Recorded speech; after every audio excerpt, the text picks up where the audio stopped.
from each other, support one another, and be ready for the next storm. Comoldada, obrigado.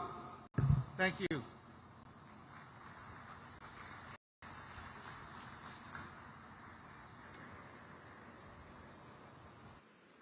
Neste momento, convidamos para a manifestação a chefe do Departamento de Meio Ambiente do Irã e vice-presidente para o Meio Ambiente, Shina Ansari.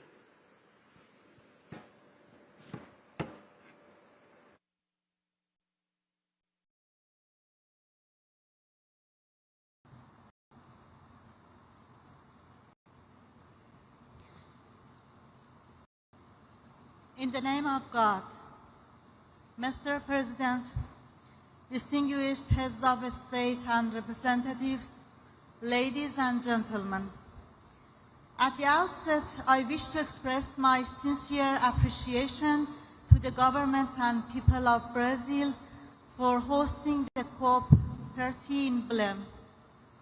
This gathering could provide nations with an invaluable opportunity to take realistic, equitable, and inclusive actions to address the environmental crisis and challenges facing our planet.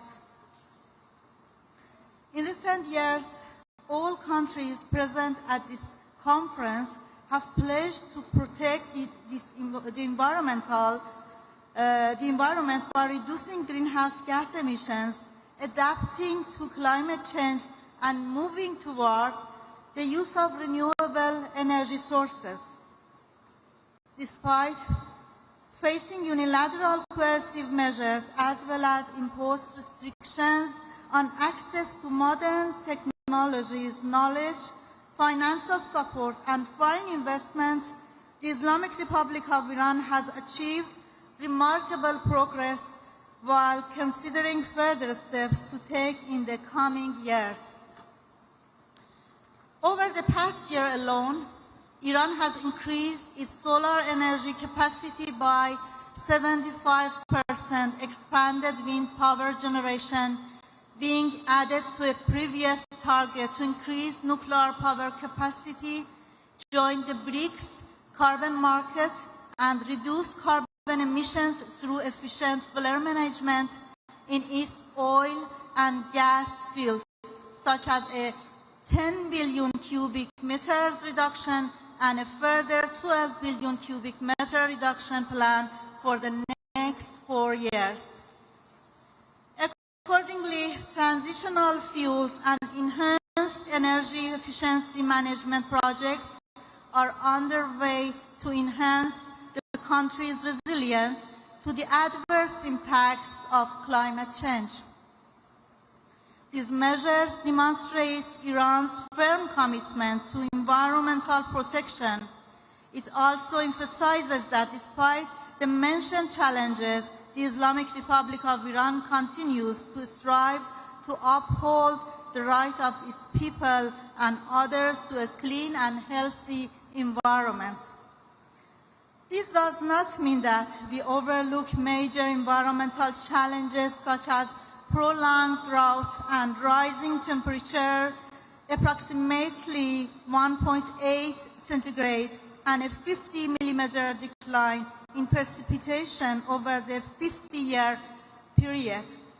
Rather, it emphasizes that despite all obstacles and being deprived of technology transfers envisioned in the Convention, the Islamic Republic of Iran continues its efforts. Mr. President, the United States, in coordination with its regional proxy, the Zionist regime, has launched military aggression against the Islamic Republic of Iran. This act not only violates international law and constitutes war crimes, but has also caused extensive and lasting environmental destruction. Among the most serious consequences was the release of over 50,000 tons of carbon emissions in Tehran alone. The reckless attacks on Iran's peaceful nuclear energy facilities represent a blatant and deliberate crime that could have led to one of the world's largest environmental catastrophes. This act of aggression is alongside with a 2 years ecocide and a variety of war crimes committed by this outlaw regime in Gaza. These crimes were not only a massacre of innocent people, women and children, but also caused deep environmental damage. Ladies and gentlemen, the Islamic Republic of Iran, while firmly recognizing the inherent environmental and humanitarian threats, continues to believe in the power of international cooperation. Iran stands ready to share its local knowledge and experiences and to engage constructively with other nations and international institutions in advancing our common environmental goals. We are heirs to one earth and one destiny. May we act with respect and justice so that we may pass on a sustainable legacy to future generations. Thank you.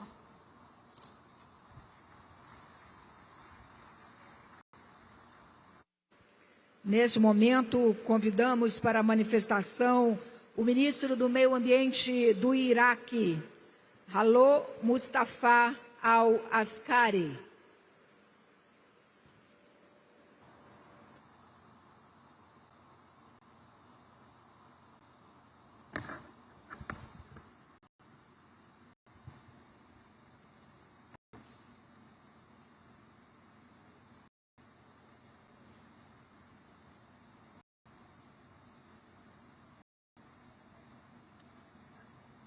Mr. President, Your Excellencies, distinguished esteemed participants, good afternoon.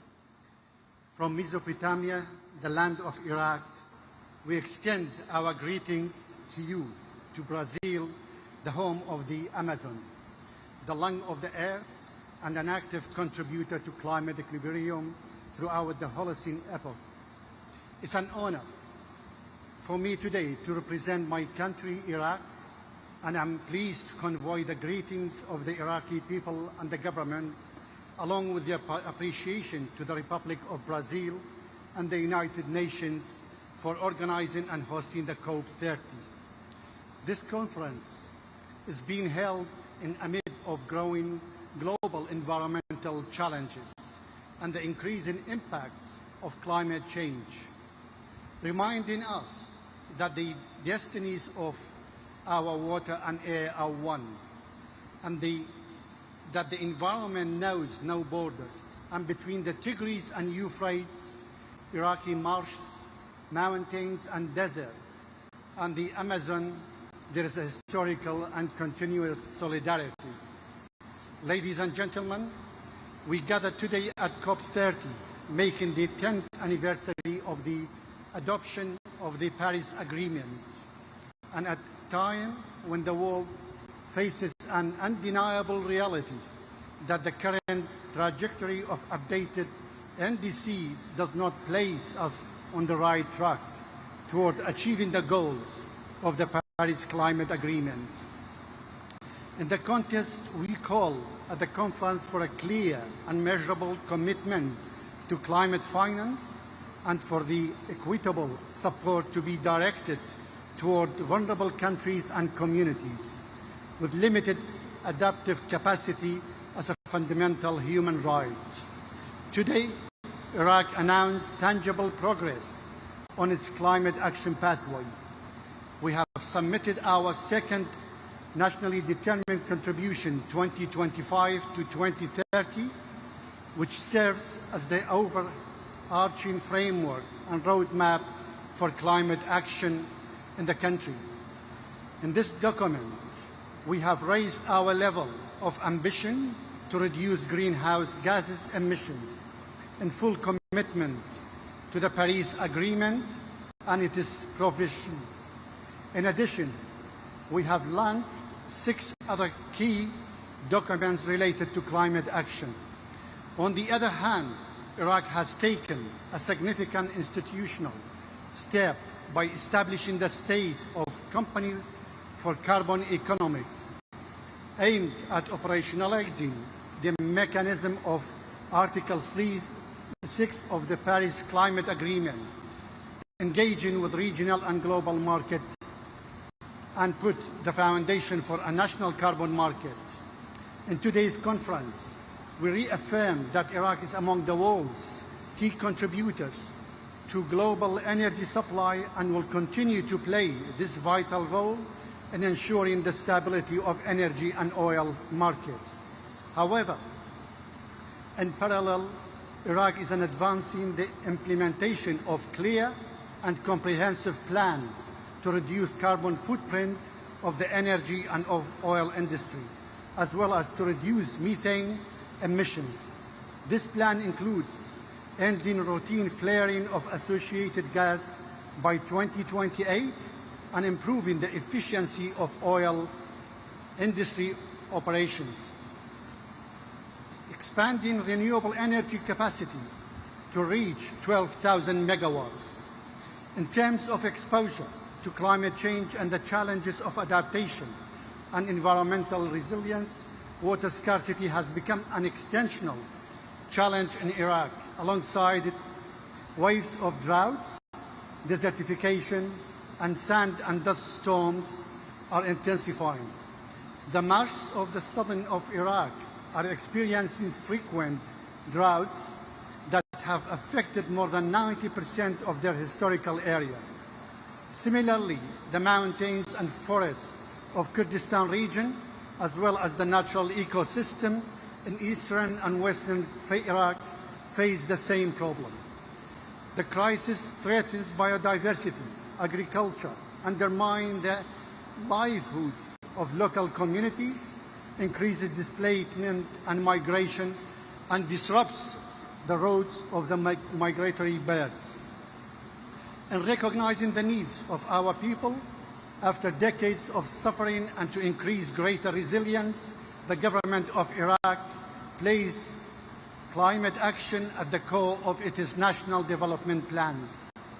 It also places youth, women, academic researchers, civil society, and the private sector at the heart of decision-making and implementation, because climate action requires the participation of all, and because local knowledge and innovation are the driving forces of sustainable solutions. Iraq is also working to open doors and opportunities for cooperation with the neighboring countries to adopt joint regional adaptation plans and cross-border mega projects in the fields of water, agriculture, nature-based solutions, energy, and sustainable transport within the framework of the Paris Agreement. Regional cooperation remains the most effective path to maximize impact, reduce costs, and strengthen stability and integration among the people of the region in the face of climate change. In conclusion, we confirm that our message today present a roadmap framed by clear timelines, measurable actions, and partnerships built on trust and transparency. What we have outlined in second nationally determined contribution, along with the institutional reforms and implementation projects we have launched, from ending routine gas flaring to expanding solar energy, representing a genuine commitment by Iraq that deserves recognition and support through financing, technology, and expertise. The success of this conference and the acceleration of the Paris Climate Agreement's implementation depends on strengthening climate funds and facilitating access to affordable and sustainable finance, supporting carbon markets with fair pricing mechanisms that stimulate and sustain green investment, and upholding commitments with the framework of common but differentiated responsibility. I thank you.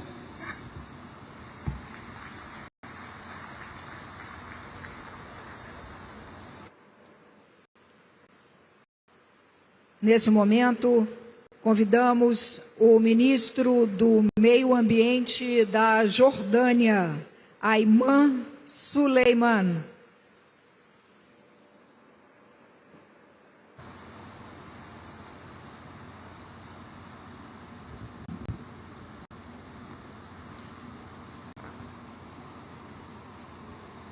Bismillah ar-Rahman ar-Rahim. Mr. President Lola, Mr. Secretary General, Mr. President of COP30, Excellencies, distinguished guests, good afternoon. On behalf of His Majesty King Abdullah II and the Hashemite Kingdom of Jordan, I extend our sincere appreciation to the Republic of Brazil and to the people of Belém for hosting this important gathering in the heart of the Amazon, an emblem of nature's richness and fragile alike. We convene once again as soon as the global family, united by the shared duty of safeguarding the planet and to protect the generations that will inherit it. In our region, the Middle East, climate change is not a distant threat. Rising temperatures, shrinking water resources, and degraded systems threaten lives and livelihoods across the borders. Conflict only magnifies these risks, destroying land, marine life, and vital water resources, and displacing millions of people. Jordan has long carried the human consequences of regional crisis. This reality places the pressure on our scarce resources, particularly water, and intensifies our vulnerability to climate shocks. Yet, despite these challenges, Jordan has chosen a path of a proactive action and unwavering commitment. At COP27, His Majesty launched the Climate Refugees Nexus initiative, a call to link climate action with the realities of forced displacement of people.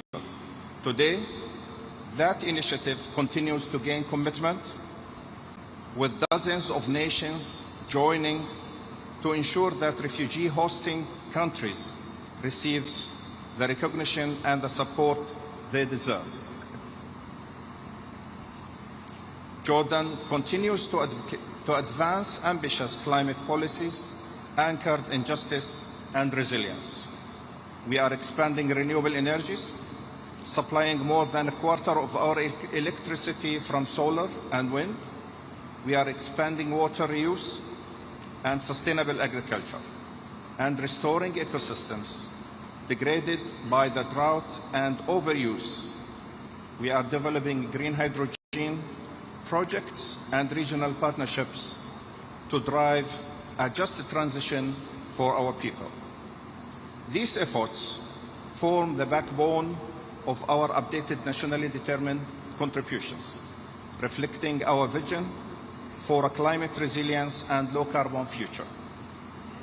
But ambition without solidarity will not suffice. We urge this COP to ensure that the new collective quantified goals on the climate finance reflects the principles of fairness, transparency, and accountability, and addresses the priority of the vulnerable, including host nations like Jordan, to carry a disproportionate share of global responsibility.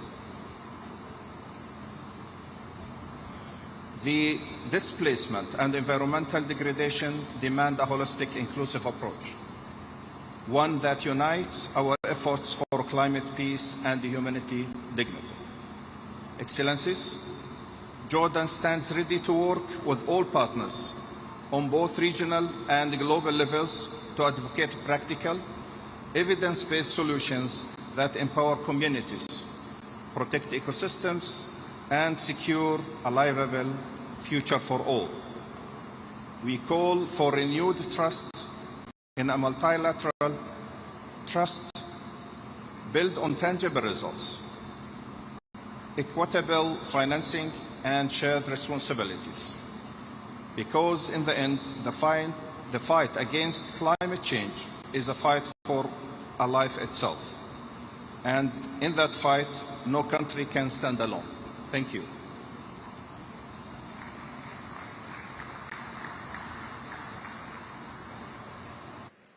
Convidamos agora o ministro do Meio Ambiente e diretor da Agência de Proteção Ambiental da Libéria, Emmanuel Kingurei Yarki Paolo.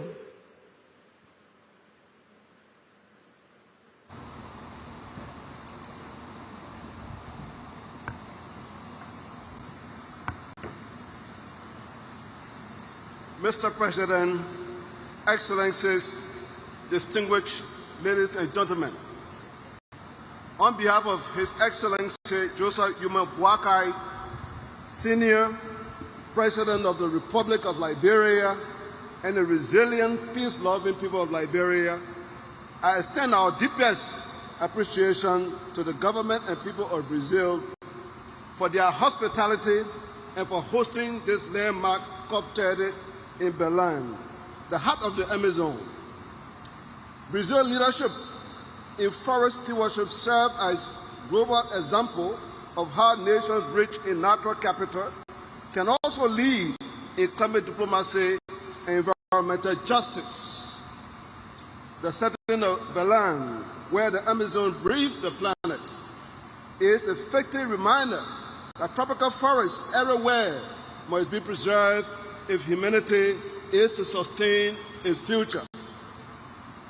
Liberia, for its part, holds over 40% of the remaining forests in West Africa, one of the most critical biodiversity hotspots on Earth. The forests are not merely national treasures, they are global lungs, capturing carbon, regulating rainfall, and supporting food and water security across the sub-region. Within their canopy lies a network of life that binds rural communities, sustains endangered species, and provides ecological services vital to regional and global stability. The protection of these forests is therefore not merely the Liberian responsibility, it is a global imperative. Liberia has demonstrated strong national leadership through the implementation of the nationally determined contribution, which commit to cutting greenhouse gas emissions by 64% by 2035. Yet, the path to this target requires more than ambition. It demands investment. The gap between our vision and available climate finance remains wide, threatening progress we have made towards adaptation, renewable energy, and sustainable livelihood. That is why we strongly support innovative financing mechanisms such as the Tropical Forest Forever Facility. The TFFF provides a sustainable performance-based mechanism to reward countries that conserve and sustainably manage their forests. For Liberia, this initiative represents hope that our commitment to conservation will be met with predictable financial support, enabling us to invest in green jobs, community development, and resilient landscapes. Through our support for the TFFF, Liberia stands ready to demonstrate that protecting nature and pursuing development can advance hand in hand when the right financial framework exists. Our national development framework, the arrest agenda for inclusive development, encompassing agriculture, rule of law, education, sanitation, and tourism, ensure that climate action contributes directly to people's lives. This is climate justice in practice. Liberian national carbon market policy follows a guarantee that benefits from carbon trade are shared equitably with indigenous people and local communities, ensuring fairness, transparency, and sustainability at the heart of our climate governance. Excellencies, as we gather here in Berlin, let us not forget why we are here. The world forests, from the Amazon to the Congo to the Upper Guinean forests, are not merely landscape, they are lifelines. We must move beyond pledges and act with urgency and solidarity. The Paris Agreement must now be fully implemented, not in spirit, but in financing, technology, and capacity support to empower countries like Liberia to meet their commitment. Let COP30 be the turning point, where promises become progress, where nations act together to ensure a climate safe for the future and for all. Liberia stands ready to lead with integrity, to protect our forests, to partner with the world in building a more just and resilient and sustainable future. Ladies and gentlemen, thank you.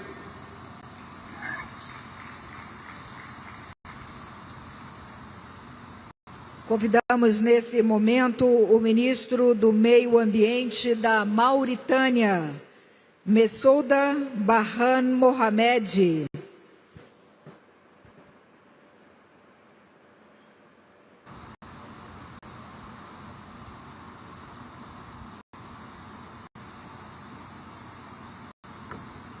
بسم الله والصلاة والسلام على رسول الله.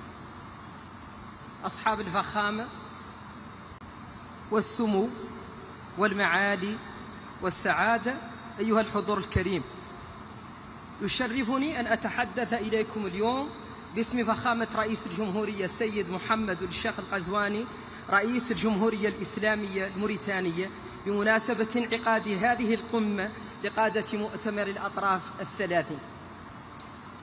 اسمحوا لي في البداية أن أعبر عن خالص امتناننا لفخامة الرئيس لولا دا سيلفا ولحكومة والشعب البرازيل الصديق على حفاوة الاستقبال وكرم الضيافة الأخوية.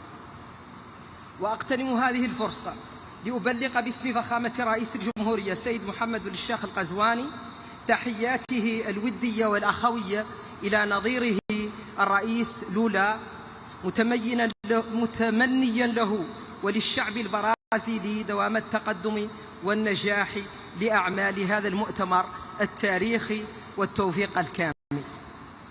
أصحاب الفخامة، أيها السادة والسيدات، نجتمع اليوم في مدينة بلم في قلب الأمازون، هذا المكان الرمزي الذي يجسد ثرواتنا الطبيعية، يجسد جمال ثرواتنا الطبيعية وجمال كوكبنا وهجاشته في آن واحد. إنه مكان يدعونا جميعا إلى التحلي بالشجاعة والتضامن والمسؤولية لمواجهة التحديات البيئية التي تهدد مستقبل البشرية. ففي موريتانيا أصبحت آثار التغير المناخي واقعا ملموسا. نرى زحف الرمال الصحراوية، ندرة المياه، تدهور الأراضي، وتزايد هشاشة مجتمعاتنا الريفية والشاطئية. هذه التهديدات تلقي بظلالها على نظمنا البيئية ومواردنا الطبيعية وسكاننا. غير أن بلدي اختار طريق العمل بدلا من الانتظار. تحت قيادة فخامة رئيس الجمهورية السيد محمد الشيخ القزواني نسعى إلى تحقيق انتقال نحو تنمية مستدامة عبر رؤية واضحة والتزامات ملموسة من أجل حفظ الانبعاثات وفقا لمساهمتنا المحدودة سداء 3.0 التي تم إعدادها حديثا. تطوير الطاقات المتجددة من الطاقة الشمسية والريحية والهيدروجين الأخضر التي تمتلك موريتانيا فيها إمكانيات هائلة. كذلك حماية الأنظمة البيئية الطبيعية واستعادة المناطق الرطبة والساحلية، وتعزيز صمود المجتمعات الأكثر هشاشة في وجه التغيرات المناخية. إن هذه الجهود تنبع من رؤية أوسع قوامها بناء اقتصاد أخضر وشامل يشارك فيه كل مواطن موريتاني في حماية بيئتنا المشتركة وصون مستقبل أجيالنا. أصحاب الفخامة، أيها السادة والسيدات، لا يمكن لأي دولة أن تواجه أزمة المناخ بمفردها، فالدول النامية رغم مساهمتها المحدودة في الانبعاثات العالمية هي الأكثر تضرراً من آثار التغير المناخي. ومن هذا المنطلق تجدد موريتانيا دعوتها إلى تعزيز التضامن الدولي على أساس الإنصاف والعدالة، وندعو إلى تيسير الوصول العادل إلى التمويل المناخي والتنفيذ الفعال لصندوق الخسائر والأضرار، ونقل التكنولوجيا الخضراء، وتعزيز القدرات الوطنية في مجال التكيف والمواجهة. أصحاب الفخامة، أيها السادة والسيدات، لم يعد أمام العلم طرف للانتظار، فالعمل المناخي لم يعد خياراً، بل هو واجب أخلاقي ومسؤولية جماعية. وباسم فخامة الرئيس محمد الشيخ القزواني أؤكد التزام موريتانيا الراسخ بالعمل يداً في يد مع جميع الشركاء لبناء مستقبل مستدام مرن وعادل لكوكبنا. فلنجعل من هذه القمة COP30 نقطة تحول نحو الأمل والعدالة والمسؤولية المشتركة، وأشكركم لحسن إصغائكم والسلام عليكم.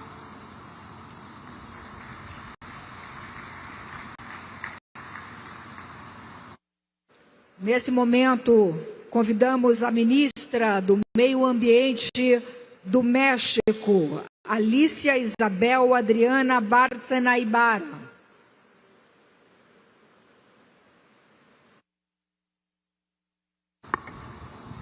Excelencias, agradezco al Gobierno de Brasil y felicito al presidente Ignacio Lula da Silva por la organización de este evento. Gracias al ministro Mauro Vieira, gracias Andrea Correa del Lago, gracias Marina Silva. Devastadoras lluvias azotaron recientemente a México. 5 estados fueron gravemente afectados, cerca de 90 municipios incomunicados, más de 100,000 viviendas dañadas y 80 vidas perdidas. Una tragedia que trasciende fronteras y que nos recuerda con dolor, pero con claridad, que el cambio climático ya no es una advertencia, es una realidad que nos iguala como humanidad porque nos ha alcanzado a todos. La furia del clima no distingue territorio, ni ideología, ni estatus. Es una fuerza que golpea sin compasión y su verdad es simplemente incontestable. Lo inaceptable es la parálisis del mundo ante ella, la dilución de la voluntad política en discursos políticamente correctos y vacíos, la cobardía disfrazada de diplomacia, la negación ante la ciencia que anestesia la acción. Pero sin embargo, en medio de esta tormenta todavía encontramos un atisbo de esperanza. La esperanza no nace del optimismo ingenuo, nace de la conciencia del deber, porque esta acción climática no es independiente de nuestra condición humana.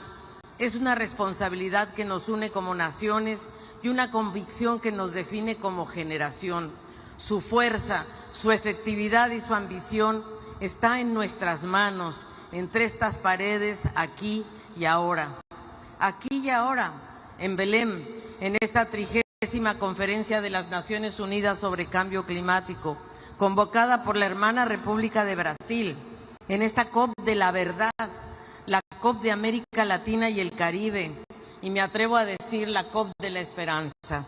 Me honra representar a la presidenta Claudia Sheinbaum Pardo, primera presidenta mujer, y transmitirles su saludo fraterno. De su mano como científica y a 10 años del Acuerdo de París, México reafirma su compromiso inquebrantable con la Convención Marco de las Naciones Unidas sobre Cambio Climático. Nuestro liderazgo en este proceso tiene nombre, se llama la Tercera Contribución Determinada a Nivel Nacional 3.0, la NDC 3.0, una hoja de ruta integral para acelerar nuestra descarbonización y avanzar hacia un modelo de desarrollo más justo, más incluyente, más sostenible y más innovador. En materia regional, con espíritu de cooperación y solidaridad, México y Brasil convocamos a una reunión en agosto de este año, por primera vez a 22 países de América Latina y el Caribe, para construir una posición común hacia la COP30. La prioridad de esta región fue clara: adaptación y soluciones basadas en la naturaleza. Una de las estrategias ya efectivas en nuestra región, porque nuestra región es responsable tan solo de 11% de las emisiones globales de gases de efecto invernadero, y sin embargo es una de las más vulnerables y además es una de las que tiene la mayor biodiversidad, tanto marina como terrestre. Estimamos, por ejemplo, que tan solo con recuperar 10% de los 1.450 kilómetros cuadrados de manglares mexicanos, podríamos reducir cerca de 19 millones de toneladas de carbono equivalente, que representan el 3% de nuestras emisiones nacionales del año 2024. El 15% de nuestro territorio está ocupado por selvas tropicales y manglares. Por eso reafirmamos nuestro compromiso por formar parte de la novedosa iniciativa Bosques Tropicales para Siempre, TFF. De hecho, recientemente, entre México, Guatemala y Belice, creamos la Gran Selva Maya, que contiene 5.7 millones de hectáreas de selva tropical y que une el Petén con la zona maya mexicana. En nuestra NDC, la meta de mitigación al 2035 se enmarca en una visión de largo plazo, una brújula que orienta nuestros esfuerzos para alcanzar emisiones netas cero a mediados del siglo. Por primera vez, México presenta sus metas en términos absolutos. Nos comprometemos a alcanzar un máximo de emisiones netas entre 364 y 404 millones de toneladas de carbono equivalente, de manera no condicionada. Esto representa una reducción de más de 50% con respecto al escenario tendencial. México también asume una meta condicionada para no rebasar entre 332 y 363 millones de toneladas de carbono equivalente. La NDC 3 es una ruta para una nueva forma de industrialización en México, que se llama Plan México y que incluye a sectores estratégicos como el transporte, la generación eléctrica, la industria, la agricultura y ganadería, los residuos, petróleo y gas y construcción. Estamos además muy comprometidos a potenciar la economía circular para resolver el tema de residuos y plásticos por lo menos y reducir las emisiones de metano. La adaptación es uno de los principales elementos que contempla el Plan México, reforzando prevención, seguridad alimentaria y energética, conservación de biodiversidad, agua y protección de la infraestructura crítica. Tratamos el cambio climático como seguridad nacional. Ese será uno de los temas que estarán incluidos en la primera Política Nacional de Adaptación que se publicará en 2026. México está convencido de la importancia de las soluciones basadas en la naturaleza y que la compensación por mitigación con la naturaleza es una forma de alcanzar las metas de la NDC 2 y de la NDC 3. México está convencido además, con gran conciencia, que los impactos que sufrimos por las lluvias, sequías y los huracanes, debemos entonces incorporar un componente de pérdidas y daños y otro dedicado a medios de implementación para garantizar recursos, la tecnología y las capacidades. Incluimos además un componente transversal que integra la perspectiva de género, derechos humanos, transición justa y la equidad intergeneracional. Reconoce a los pueblos indígenas, a los afromexicanos y mexicanas, a mujeres, infancias y jóvenes como víctimas por su alta vulnerabilidad al cambio climático, pero también como protagonistas para esta transformación. En resumen, la NDC 3.0 se estructura en 5 pilares: mitigación, adaptación, pérdidas y daños, medios de implementación, condiciones habilitadoras y temas transversales. Así, México contribuye al combate global al cambio climático con profundo sentido de responsabilidad, con ambición y con visión de Estado. Esta NDC 3.0 no es un documento solamente, es una hoja de ruta de toda una nación hacia el futuro que merecemos. Se construyó mediante un proceso muy participativo y deliberativo conforme al Acuerdo de Escazú y se basa en la mejor ciencia disponible. Enfatizamos también la importancia de fortalecer las sinergias entre la COP de biodiversidad y la de cambio climático y desertificación. El río Trío, ese río Trío que se construyó en Brasil en 1992, y de medir sobre todo y reportar de manera conjunta para diseñar taxonomías que permitan reconocer las metodologías para valorar la biodiversidad y los ecosistemas marinos y terrestres como grandes sumideros de carbono y fuentes de inversión económica. Pero no medir por separado en cada convención o en cada tratado. Se trata de medir juntos y tener metodologías compatibles. Debemos avanzar en esta armonización de métodos para internacionalizar, por ejemplo, el comercio de carbono que hoy ocurre en territorios limitados o solo a nivel nacional.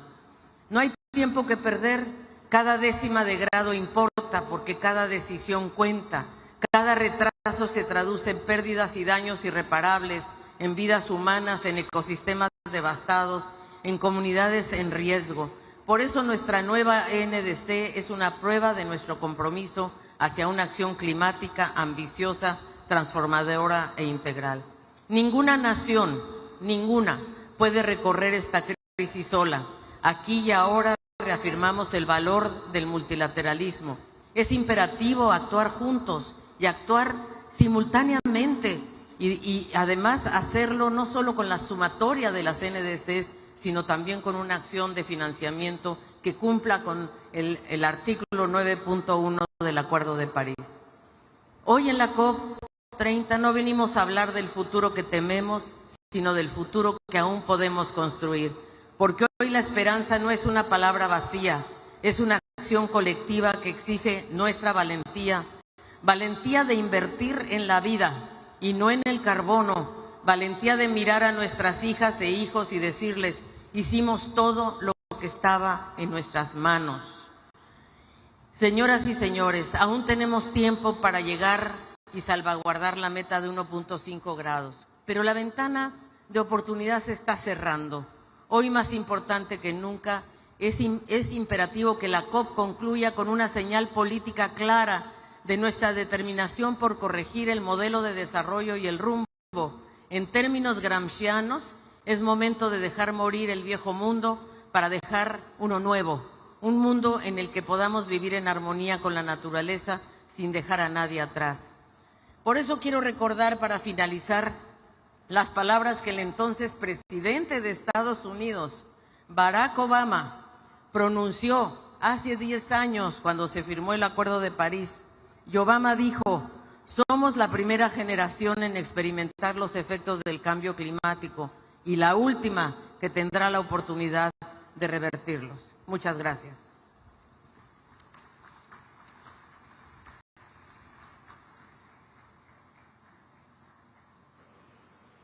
Neste momento, convidamos para a manifestação o representante de Mianmar, ministro dos Recursos Naturais e Conservação Ambiental, Kim Maung-hee.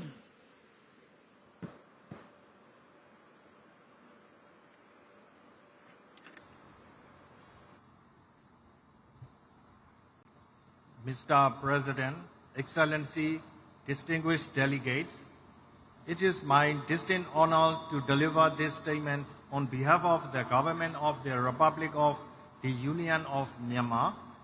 We begin by expressing our sincere appreciation to the government of Brazil for its leadership in convening this pivotal summit and for the excellent arrangements. Myanmar is a Southeast Asian nation bordered by India, Bangladesh, China, Laos, and Thailand, with a coastline along the Andaman Sea and the Bay of Bengal. Our country is a globally recognized biodiversity hotspot, endowed with a rich variety of forest ecosystems from tropical rainforests and mangrove to high-altitude alpine forests. These invaluable natural resources are national priorities, with forests covering approximately 42.19% of our land area. Excellency, ladies and gentlemen, the gravity of the climate crisis is felt acutely in Myanmar. As a nation endowed with significant forest cover and biodiversity, yet ranked among the most vulnerable to climate impacts, we recognize this summit not merely as a meeting, but as an indispensable forum for dialogue, partnership, and collective ambition. Guided by our Myanmar climate change strategy and our NDCs, we've placed the forestry sector at the core of our climate action. We are actively implementing measures to promote renewable energy, enhance energy efficiency, and advance climate-smart agriculture. Furthermore, we are scaling up adaptation activities across sectors, accelerating and scaling up climate finance, assessing pathway for technology transfer, and supporting robust capacity building are the crucial importance for the success of these endeavors, national ambitions, and implementations. It is this context of shared responsibility and opportunity that we warmly commend the President and Government of Brazil for the visionary initiative launched at this summit. I am pleased to formally announce the Government of Myanmar's support for endorsement of the declaration, call to action, and pledge, including the launch of the Tropical Forest Forever Fund, the Belém Declaration on Hunger, Poverty, and People-Centered Climate Action, and the call to action on integrated fire management. To conclude, climate change mitigation is a global issue that concerns all people on Earth, and it requires everyone to be involved, leaving no one behind. All human beings are on Earth must participate in the efforts. We once again extend our heartfelt thanks to the Government of Brazil for its invitation to join these meaningful efforts. Myanmar reaffirms its unwavering commitment to strengthening national, subnational, and local coordination. We will continue to work in closely partnership with the international community to realize our vision of a sustainable, inclusive, and climate resilient future for generations to come. Thank you, Mr. President.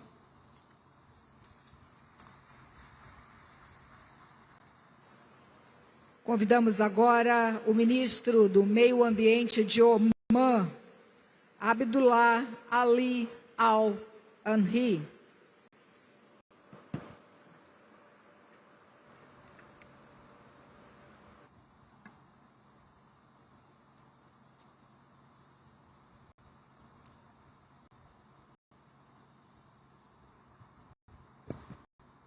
بسم الله الرحمن الرحيم. فخامة الرئيس لويس إناسيو لولا رئيس الجمهورية البرازيلية الاتحادية الصديقة، أصحاب الفخامة والسمو والمعالي الحضور الكريم، السلام عليكم ورحمة الله وبركاته. يشرفني بداية أن أنقل لكم تحايا جلالة السلطان هيثم بن طارق المعظم سلطان عمان حفظه الله ورعاه، وخالص تمنياته لأعمال هذه القمة بالتوفيق والنجاح. كما يطيب لي أن أتوجه بخالص الشكر والامتنان لجمهورية البرازيل الاتحادية الصديقة حكومة وشعبا على حسن الاستقبال ورقي التنظيم لمؤتمر الأطراف الثلاثين. كما أود التعبير عن بالغ التقدير للأمانة التنفيذية للأمم المتحدة بشأن تغير المناخ على جهودها الكبيرة في توجيه العمل المناخي العالمي نحو التنفيذ.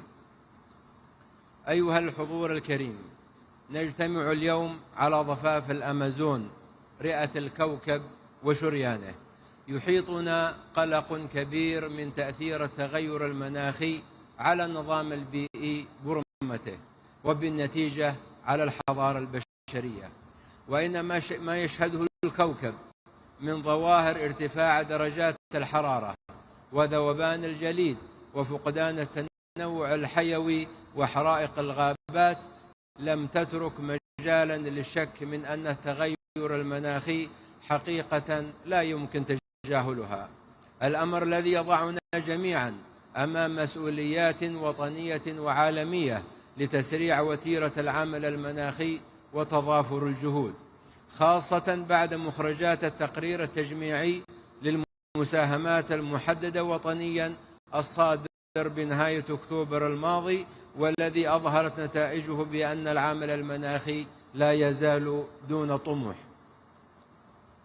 أيها الحضور الكريم، إن وراء هذا الأداء المتواضع عدة تحديات رئيسية، أهمها الحوكمة العتيقة لمؤسسات النظام البيئي العالمية والإجراءات البطيئة والمعقدة لمنظومات التمويل، إذ أن العالم قد أصبح مشتتا بين القمم والمؤتمرات البيئية والمناخية، وأصبح منغمسا في إعداد التقارير الفنية العديدة، وكل ذلك على حساب الوقت والجهد والموارد، وبالنتيجة على حساب التنفيذ. وعلى الضفة الأخرى فإن تعهدات التمويل كثيرة جدا والمتحقق منها قليل، بل وأن المتحقق منها لا تتمكن الدول المستحقة من الوصول إليه، وإن وصلت تصل بعد جهد وعناء، وهذا أمر طبيعي في ظل غياب المعايير وضبابية الإجراءات. أيها الحضور الكريم، طالما النظام البيئي للكوكب نظام واحد لا يتجزأ، وطالما الاتفاقيات البيئية الثلاثة التي أقرت هنا في البرازيل تعالج قضية واحدة وهي قضية النظام البيئي، فمن الضروري مراجعة المنظومة المؤسسية البيئية العالمية التي نعمل من خلالها، والتي تدير ملفات الحاضر والمستقبل بحوكمة الماضي، مما أدى إلى تشتت الجهود وبطء الإجراءات. فالحوكمة المؤسسية الكفءة هي الأساس في نجاح منظومات العمل وتوحيد الجهود ومجابهة التحديات.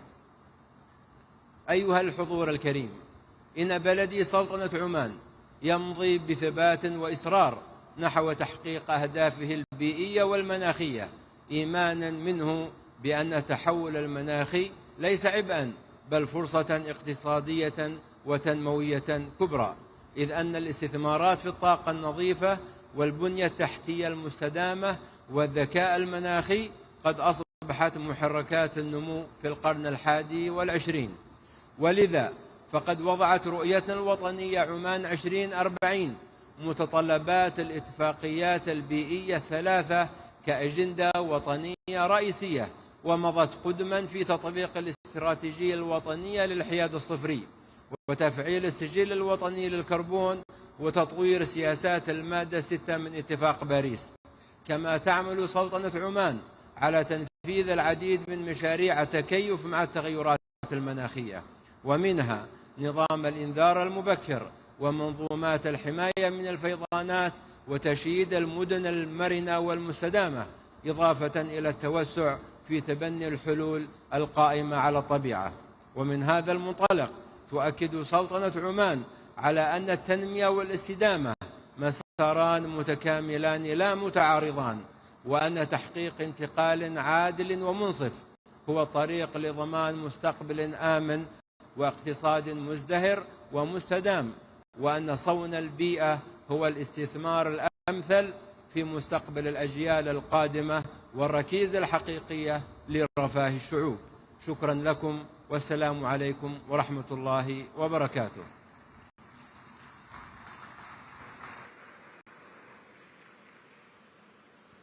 Convidamos nesse momento o ministro do Meio Ambiente do Peru, Miguel Ángel Espichan Marinas.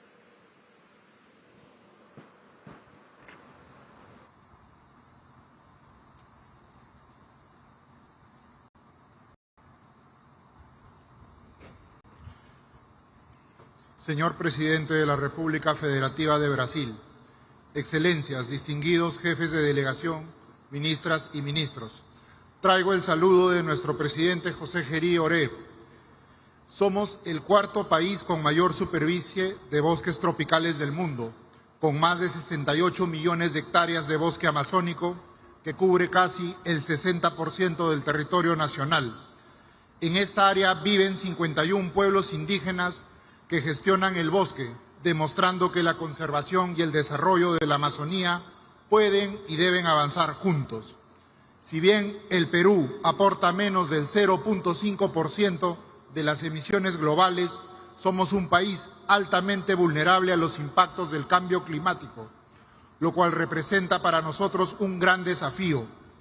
El Perú, como país andino-amazónico, llega a Belén a la COP30 implementando soluciones efectivas desde su territorio y con líneas de acción concretas con recursos públicos y de los países socios. Desde el 2011 se han entregado a 370 comunidades nativas y campesinas un incentivo económico denominado transferencias directas condicionadas por un monto total de más de 30 millones de dólares. Este apoyo ha logrado reforzar nuestro compromiso con la conservación de cerca de 5 millones de hectáreas de bosques, en beneficio de más de 30.000 familias amazónicas. Hemos ejecutado 3 proyectos por más de 62 millones de dólares del Fondo Verde para el Clima, permitiendo fortalecer la conservación y el uso sostenible del bosque, con actividades bajas en carbono. Trabajamos con varios socios y lo hacemos porque creemos y tenemos una firme convicción en el multilateralismo y en la cooperación internacional. También porque sabemos que sin un financiamiento justo, la acción climática de los países en desarrollo no será sostenible. Llegamos a Belén con compromisos concretos. Hemos actualizado nuestras NDC 3.0, que consolida una meta absoluta de no exceder 179 millones de toneladas de dióxido de carbono equivalente al 2035. En adaptación, incorporamos nuevas áreas como migraciones por clima y empleos verdes, junto con componentes de conservación de biodiversidad y lucha contra la desertificación. En mitigación, el Perú está consolidando un mercado de carbono de alta integridad. En el 2024 aprobamos nuestro Registro Nacional de Medidas de Mitigación, que va a garantizar trazabilidad y salvaguardas ambientales de los proyectos. Asimismo, presentaremos el primer proyecto bajo el Acuerdo de París con Suiza en temas de energía limpia. Perú tiene también una iniciativa de huella de carbono que integra a más de 1.800 organizaciones, entre ellas públicas y privadas, de las cuales 85 son del sector privado. También vamos a presentar nuestro centro de monitoreo multipropósito que produce información coherente y verificable sobre emisiones y bosques. Innovamos también como herramienta, la primera herramienta en América Latina que identifica los riesgos climáticos y acciones de adaptación en el sector privado. El ámbito forestal es una prioridad. El mercado de carbono es una de nuestras principales apuestas. Impulsamos el programa nacional Red Plus y el programa Red Indígena Jurisdiccional, reconociendo la conservación de 7 millones de hectáreas amazónicas gestionadas por pueblos indígenas. Sin embargo, también hay amenazas. Los incendios forestales se han convertido en una de las mayores amenazas para la Amazonía. En el 2024 se han registrado más de 10.000 incendios, generando alrededor del 15% de las emisiones del sector UTCUT. Perú asumió el liderazgo regional al presidir la Red Amazónica de Manejo Integral del Fuego y nos adherimos a la declaración impulsada por Brasil que se llama la acción sobre la acción de gestión integral del fuego y la resiliencia frente a los incendios forestales. Respaldamos con entusiasmo el Tropical Forest Forever Facility, que reconoce el valor global de los bosques. Por eso el Perú viene trabajando en sus condiciones técnicas y de transparencia para su implementación. Esta COP30 lanzaremos nuestro paquete país en el marco del UNFCCC. una propuesta para movilizar recursos hacia la Amazonía y que buscamos apalancar 30 millones de dólares. Lideramos con Brasil y Noruega el compromiso de la tenencia de la tierra. Todo este conjunto de acciones demuestra un mismo mensaje. La acción climática en el Perú es una política de Estado. Estamos cumpliendo, estamos invirtiendo y estamos proponiendo soluciones efectivas. Pero necesitamos socios que crean en esta visión y nos ayuden o sigan ayudando a escalarla. Invertir en el Perú es invertir en la Amazonía, en su biodiversidad de ecosistemas, de especies y de genes, y sin duda en la estabilidad climática del planeta. Muchas gracias.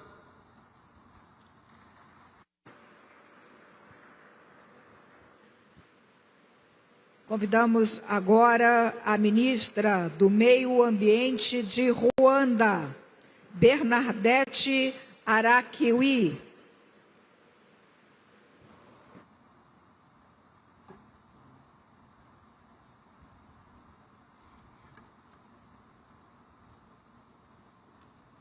His Excellency, President Luiz Inácio Lula da Silva, distinguished heads of state and government, Your Excellencies, esteemed delegates, fellow leaders. I take this moment to convey greetings from His Excellency Paul Kagame, the President of Rwanda, whom I have the honor of representing at this summit. And we express our gratitude to the Federative Republic of Brazil and the State of Para for a warm hospitality. Ladies and gentlemen, Rwanda arrives in Belém with both resolve and hope. We commend Brazil for centering COP30 on implementation, inclusion, and forests. And these are principles that mirror our own journey of turning vulnerability to action. In May 2023, devastating floods across Rwanda claimed more than 130 lives and resulted in almost $200 million in damage, all in just 24 hours. Sadly, this was not an isolated tragedy, but another example of how much damage can be done in one single climatic event. However, Rwanda refuses to be defined solely by its vulnerability. Our climate action is coupled with economic empowerment while also placing women, youth, and children at the forefront.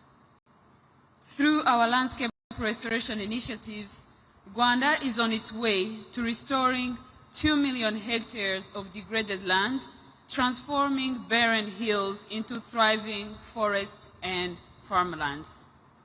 Our forest cover has also grown to 30%, a testament to our commitment to restoring ecosystems.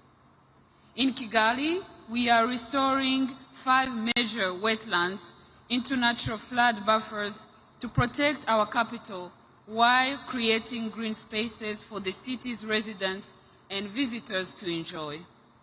What was once seen as wastelands is becoming a living shield against climate shocks. With less than a decade to keep the 1.5 degrees Celsius goal within reach, Rwanda's updated nationally determined contributions, our NDC 3.0, has an economy-wide target of reducing emissions by 53% by 2035, while also strengthening resilience across every sector of our economy. Through this ambition, we aim to demonstrate that climate action and economic development are not opposing forces, but rather mutually reinforcing imperatives. As we move from Baku to Belém, Rwanda looks forward to agreeing on a clear roadmap to deliver the $3 billion annual commitment agreed up at COP29, while charting a path towards the more realistic goal of at least $1.3 trillion per year by 2030. Rwanda advocates for accessible, predictable, and equitable climate finance as well as a loss and damage fund that meets the needs of the most vulnerable. Capacity building and technology transfer that empowers domestic climate action must also be prioritized. Rwanda will continue to work with partners to ensure the global goal on adaptation achieves its potential through indicators that measure both adaptation progress and the adequacy of adaptation finance. We commend Brazil for placing forests at the core of COP30, not merely as carbon sinks, but as living ecosystems that sustain biodiversity, livelihoods, and climate resilience.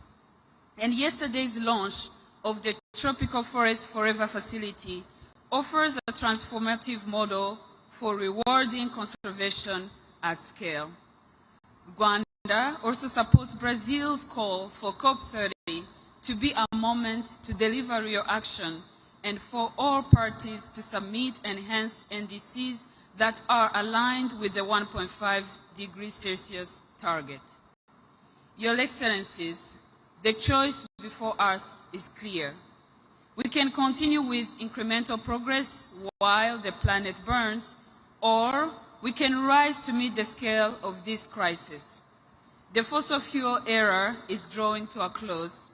We must now ensure the transition is just, inclusive, and equitable. Rwanda's message is clear. Climate vulnerability must not dictate our future. Ambitious climate actions grounded in restoration, inclusion, and green growth is not only possible, but essential for all nations.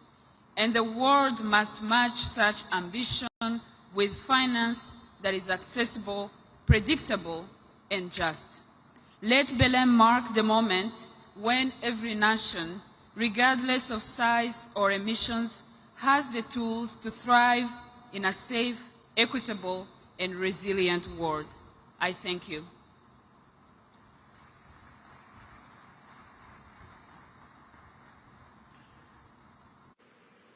Nesse momento, convidamos para a manifestação o representante de São Tomé e Príncipe, ministra dos Negócios Estrangeiros, Cooperação e Comunidade, Ilza Maria dos Santos Amado Vaz.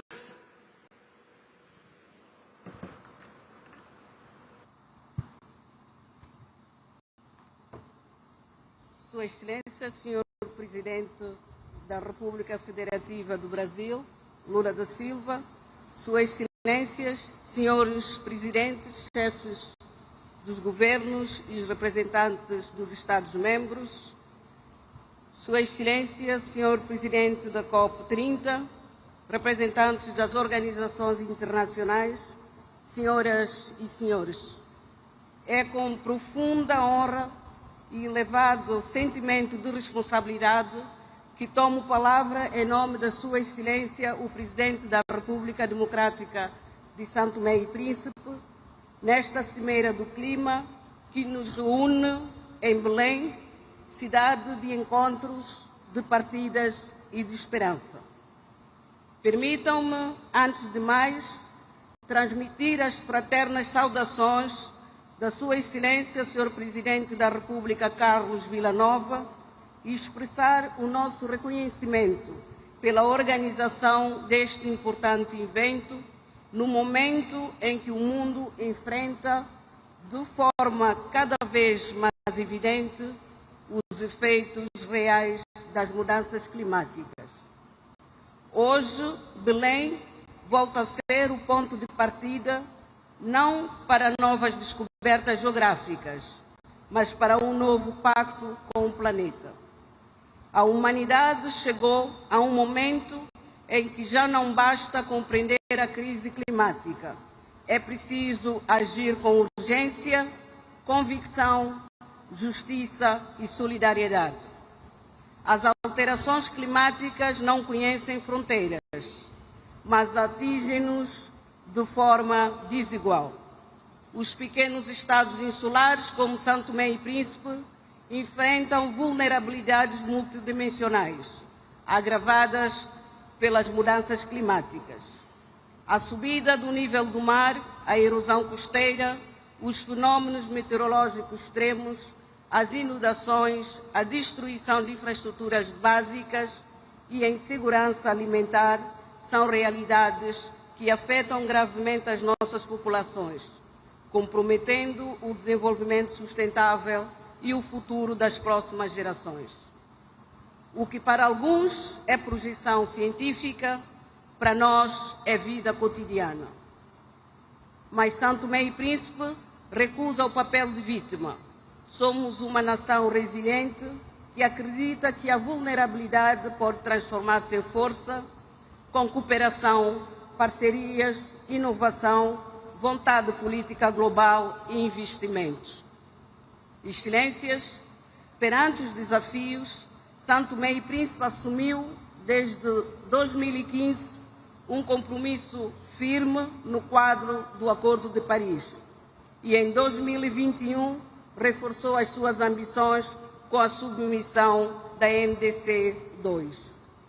Tornamo-nos o primeiro país do mundo reconhecido integralmente pela Unesco como Reserva Mundial da Biosfera, um marco que honra o nosso património natural e reforça a nossa responsabilidade de proteger o equilíbrio entre o ser humano e a natureza.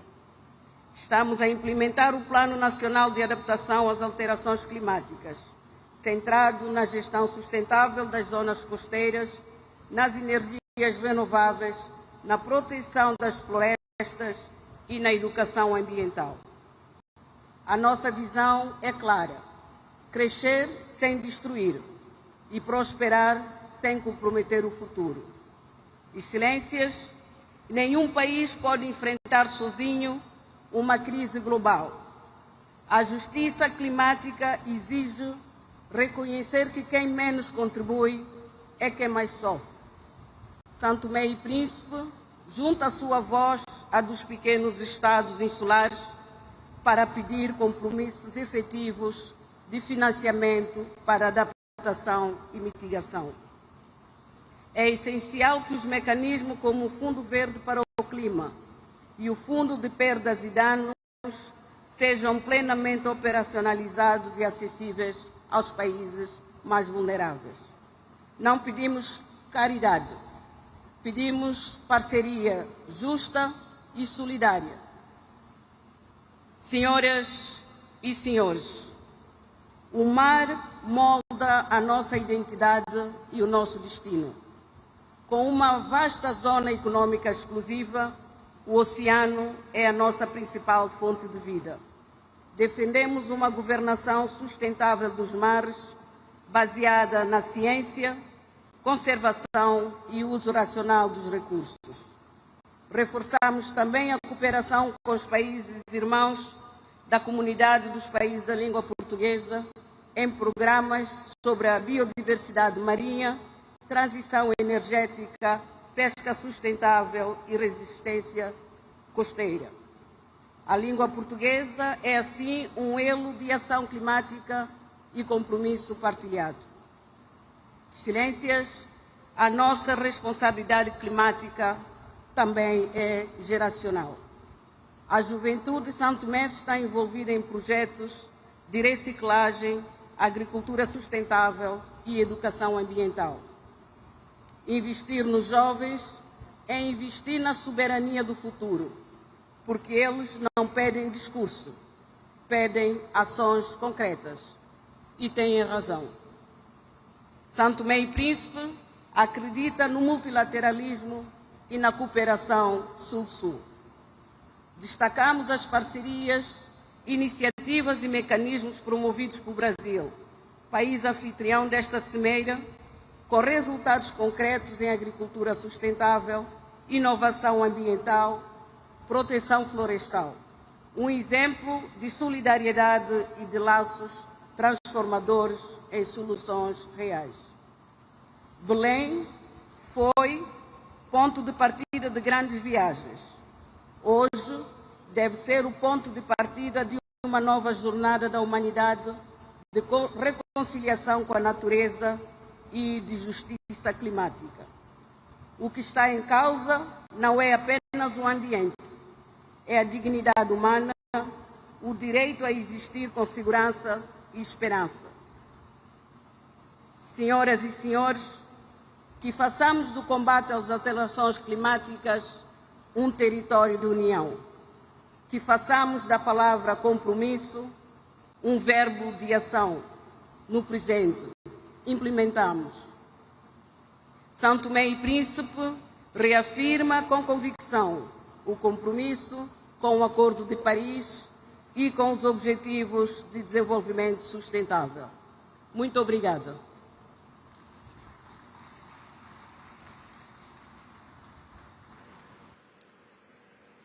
Convido nesse momento para a manifestação o ministro do Meio Ambiente e da Transição Ecológica do Senegal, El Hadj Adjidouramane Diouf.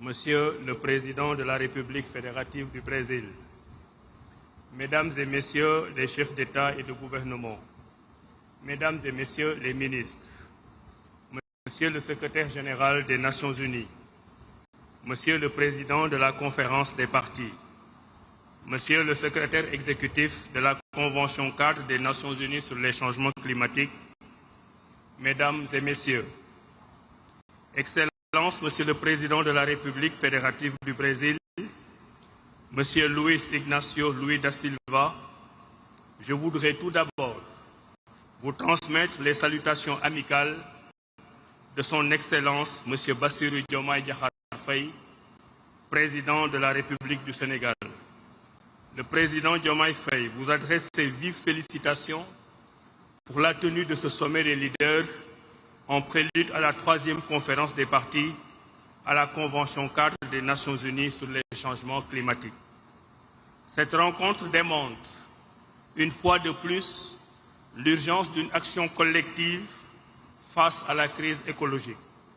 Dépassant légèrement l'année précédente, cette année 2025 est la plus chaude, avec ses désastres climatiques de par le monde et dont la plus récente et l'ouragan Mélissa dans les Caraïbes avec son lot de destruction. Mesdames et Messieurs, l'urgence climatique met en péril non seulement la vie humaine, mais elle impacte aussi négativement les infrastructures et les biens de survie. Aucun continent n'est épargné. Les pays les plus vulnérables, nos pays, sont en souffrance croissante. Notre responsabilité à tous est donc fortement engagée et la COP30 doit être l'occasion d'inverser la tendance et de renforcer les efforts mondiaux de réduction significative d'émissions de gaz à effet de serre. Nous devons, par notre solidarité commune, construire cette trajectoire globale de neutralité carbone d'ici 2050, car chaque dixième de degré compte afin de limiter la hausse de température à 1,5 degré Celsius. Mesdames et Messieurs, à l'instar des autres pays, le Sénégal est également touché par les changements climatiques, exposant ainsi la vulnérabilité de nos populations. En plus d'être un enjeu environnemental, le changement climatique constitue également un risque économique pour nos pays.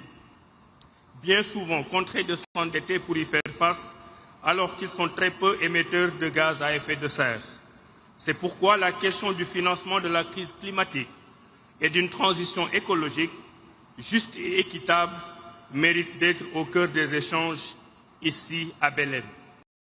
Le Sénégal, à l'image d'autres pays africains, entend pleinement jouer sa partition en élaborant et en mettant en œuvre sa contribution déterminée au niveau national. En effet, malgré un financement insuffisant de la CDN 2.0, le Sénégal a respecté son engagement inconditionnel de réduction de 7% de ses émissions depuis 2010. Plus de 4,5 milliards de dollars américains ont été investis dans 300 projets, à la fois d'atténuation et d'adaptation, et cela avec 40% du budget national.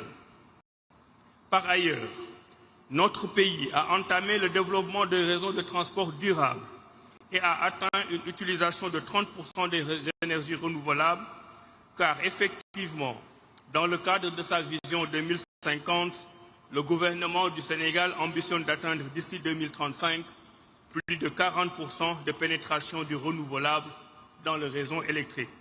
La transition énergétique requiert un réel accompagnement et c'est dans ce contexte que notre pays, qui a élaboré le plan d'investissement de son partenariat pour une transition énergétique juste, réitère son plaidoyer en faveur d'un financement plus soutenu et prévisible.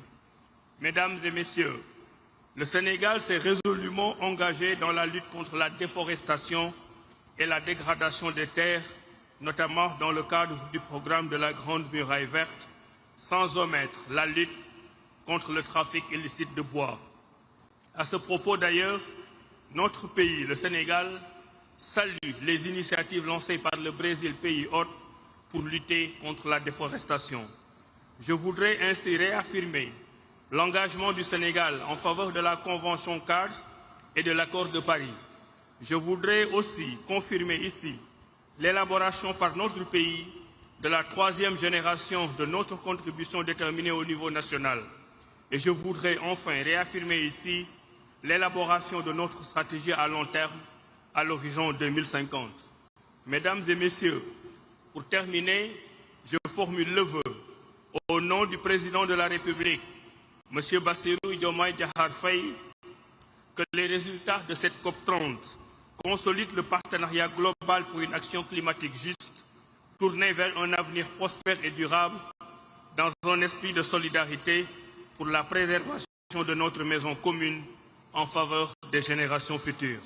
Je vous remercie de votre aimable attention.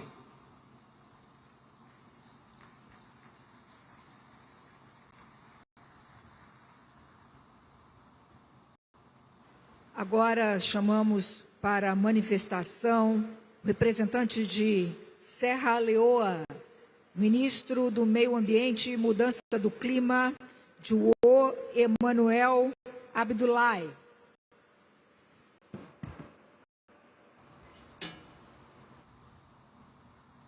Thank you very much. Excellencies, distinguished leaders and delegates, ladies and gentlemen, I bring you warm greetings from President Julius Maada Bio, the government and people of the Republic of Sierra Leone, a small but determined nation in the Upper Guinean forests of West Africa, committed to confronting the global climate crisis. We gather here in Belém not merely to deliberate, but to decide the future of our planet. For many of our people, climate change is not an abstract concept. It is an everyday reality that threatens lives, livelihoods, and our path to sustainable development. In Sierra Leone, we have witnessed the destructive power of climate change. Severe floods and landslides have taken lives and displaced families. Rising seas continue to consume our islands and erode our coastlines, while extreme heat endangers lives and unpredictable rainfall disrupts our agriculture, which is the foundation of our rural economy. Nature reminds us that the climate crisis is not about tomorrow, but it's already here upon us. In the face of these challenges, our government has acted with urgency and resolve. We have strengthened our national disaster management systems and improved early warning capabilities.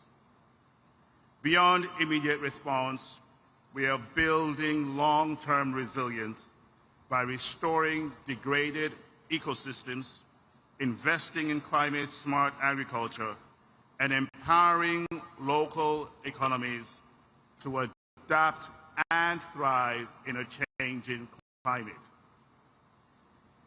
Sierra Leone has also made significant progress in advancing our climate governance framework, and we aim to enact a new climate legislation in the first quarter of 2026.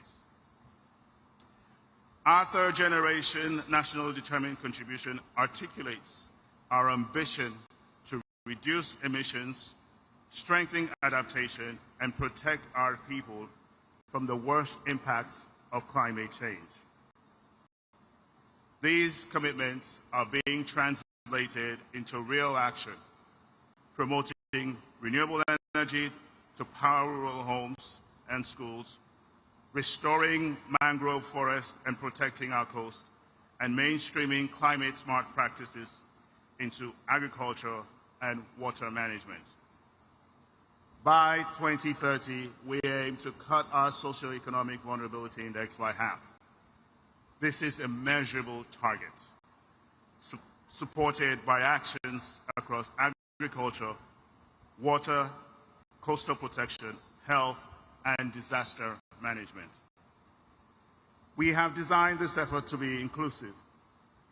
Gender equality, youth leadership, and community participation are built into every step. We are showing that adaptation is not separate from development, but essential to it.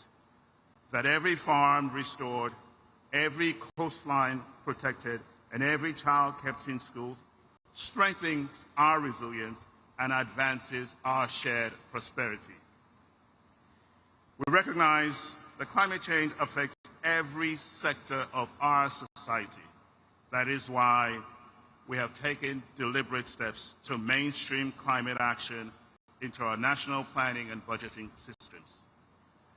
Climate action is no longer a side issue. It is now a central pillar in Sierra Leone's national development agenda. While our efforts are strong, they are not sufficient on their own. The fight against climate change demands collective and global response. Science tells us that to keep the planet safe, we must limit global warming to 1.5 degrees Celsius. Achieving this goal requires decisive action, not only by countries like Sierra Leone, who suffer the most, but also by those who emit the most.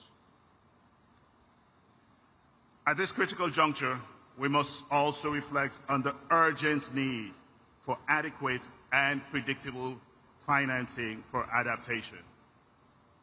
We therefore urge developed countries to honor their commitments on climate finance, technology transfer, and capacity support.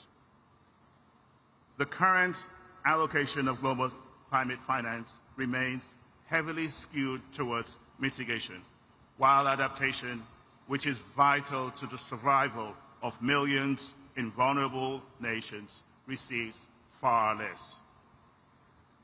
We're calling for significant rebalancing, where funds for climate action must prioritize adaptation, especially for the least developed countries.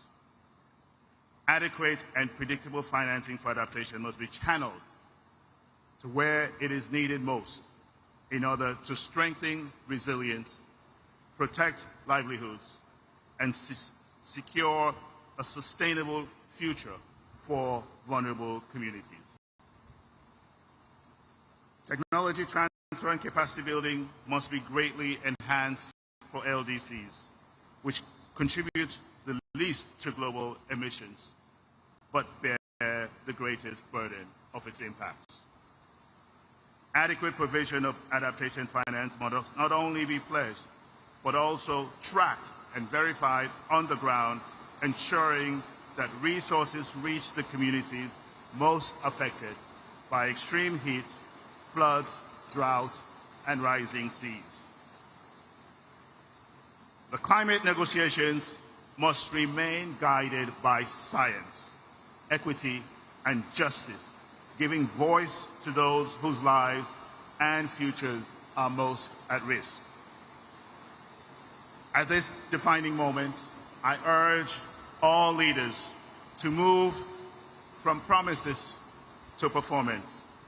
Let COP30 be remembered as the summit where ambition met action, where the world agreed not only to reduce emissions, but also to invest in resilience and adaptation for all. Sierra Leone stands ready to contribute, ready to partner, ready to lead by example. Together, let us secure a future of resilience, justice, and opportunity for ourselves and for generations on board. I thank you.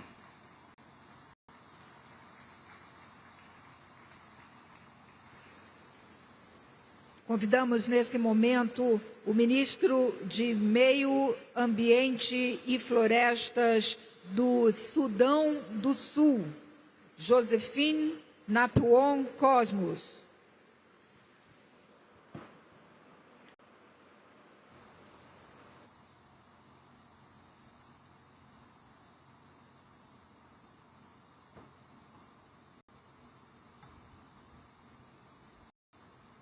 Mr. President, Excellencies, distinguished delegates, ladies and gentlemen, I bring you warm greetings and best wishes from His Excellency Salva Kiir Mayardit, the President of the Republic of South Sudan, the government and the people of South Sudan, and a message of peace, unity, development, and unwavering commitment to the global climate partnership.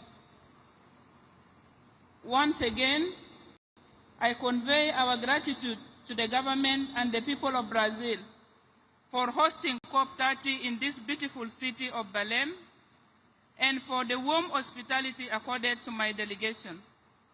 I extend our solidarity to all nations gathered here in the shared endeavor of protecting our common home.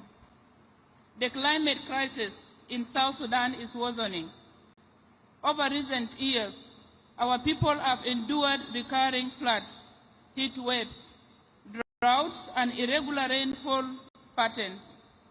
These climate extremes are compounding the effects of conflict and fragility. Excellencies, we gather at this difficult time for the planet.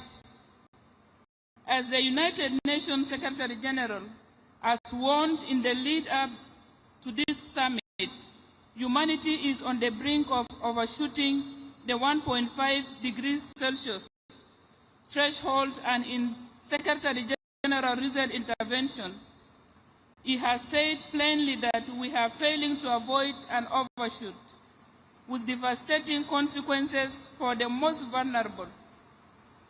This is not an abstract projection for South Sudan. It is already our lived reality. We therefore urge all parties to treat the clarion call and the Secretary General's warning as a moral and political summons to act with agency and equity. COP29 produced a historic political outcome on finance by setting a new collective quantified goal, which explicitly calls for mobilizing at least USD 300 billion per year for developing countries by 2035. Further urges the international community to work towards mobilizing up to USD 1.3 billion per year by 2035.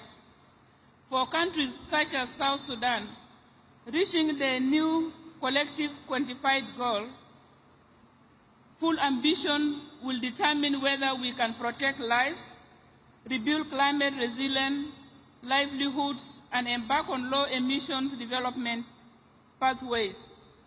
We therefore call all developed countries to deliver on the new collective quantified goal.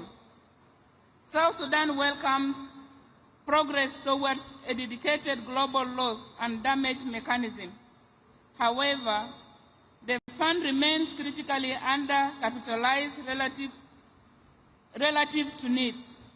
We call for rapid, predictable, and adequate capitalization of the loss and damage fund.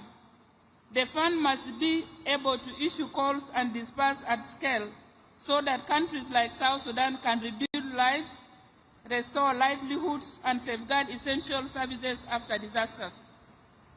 South Sudan's pathway to resilience depends on urgent, sustained technology transfer and capacity building. We ask developed countries, multilateral development banks, and private actors to scale up capacity building and technology transfer and remove barriers to access finance. Excellencies, the operationalization of Article 6 offers new opportunities to mobilize finance while delivering real emissions reductions. But Article 6 mechanisms must be governed by integrity, transparency, and fairness.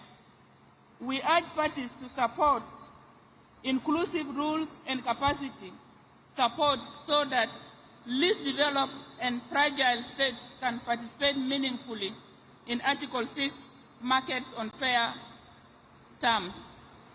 South Sudan stands ready to engage constructively at COP30. We reiterate our commitment to implementing our NDC, NAPA, NAPS priorities and to cooperate through Article 6 in ways that deliver finance, technology, and capacity for sustainable development. We conclude with an urgent appeal to deliver on the new collective quantified goal and the path to mobilize USD 1.3 trillion, fully capitalize the loss and damage fund, operationalize Article 6 and commit to technology transfer and capacity building that empower countries like South Sudan to protect their people and environment. Mr. President, South Sudan thanks all partners for solidarity, and we look to COP30 to turn commitments into tangible support and shared progress. Thank you.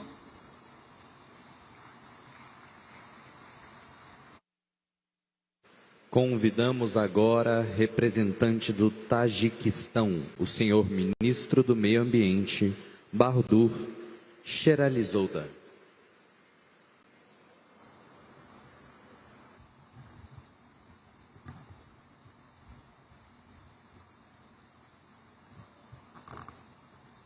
Excellencies, distinguished heads of delegations, dear friends, on behalf of the government of the Republic of Tajikistan, I would like to extend our sincere appreciation to the government of Brazil for warm hospitality and organization of the COP30.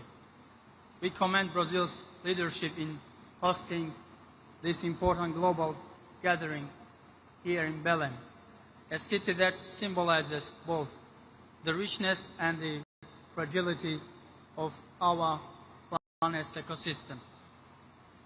Excellencies, climate change is no longer a distant concern. It is a present and escalating crisis that threatens the very foundation of life on Earth. Its devastating consequences, rising temperatures, melting glaciers, desertification, and the loss of biodiversity are affecting every community. The most vulnerable, who have contributed least to global emissions, continue to suffer the most. For Tajikistan, a mountainous and landlocked country located in the heart of Central Asia, climate change poses a particular grave threat to our water resources and to the livelihoods of our people. Our glaciers, which serve as a primary source of fresh water for the entire Central Asian region, are retreating at an alarming rate.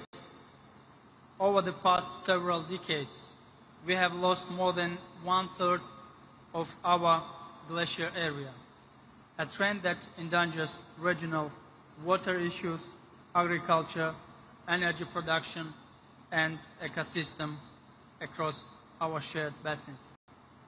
At the same time, Tajikistan's vast water resources hold enormous potential for clean and renewable hydropower generation, with over 60% of Central Asia's water resource and significant untapped hydropower potential. Tajikistan is well positioned to become a key producer and exporter of green energy. The development of renewable energy potential, particularly hydropower, serves as a main instrument to achieve our national climate ambitions and commitments under the Paris Agreement, while contributing to a low-carbon future for our neighboring countries by increasing the share of green energy in their economies.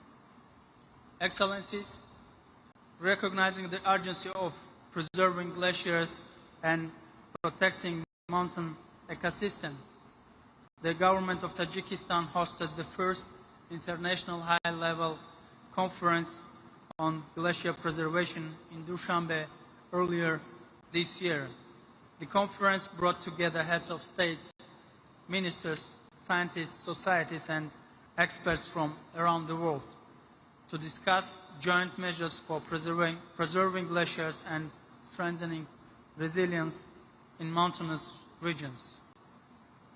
Distinguished delegates, in recognition of Tajikistan's long-standing global advocacy for water and climate issues, the United Nations General Assembly has declared 2025 as the International Year of Glaciers Preservation.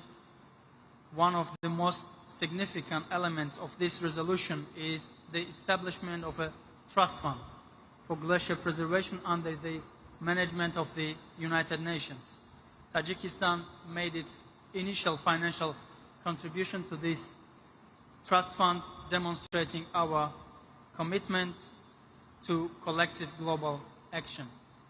We take this opportunity to invite all UN member states, international and financial organizations, and other partners to make financial contributions to this fund and support global initiatives dedicated to glacier research, monitoring, and preservation.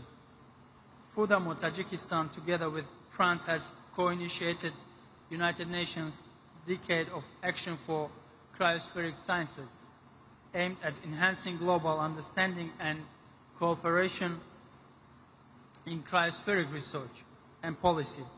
We invite all countries, research institutions, and development partners to contribute to its successful implementation.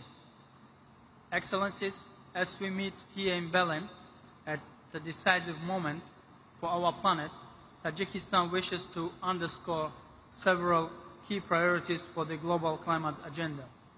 First, urgent action to limit global temperature rise.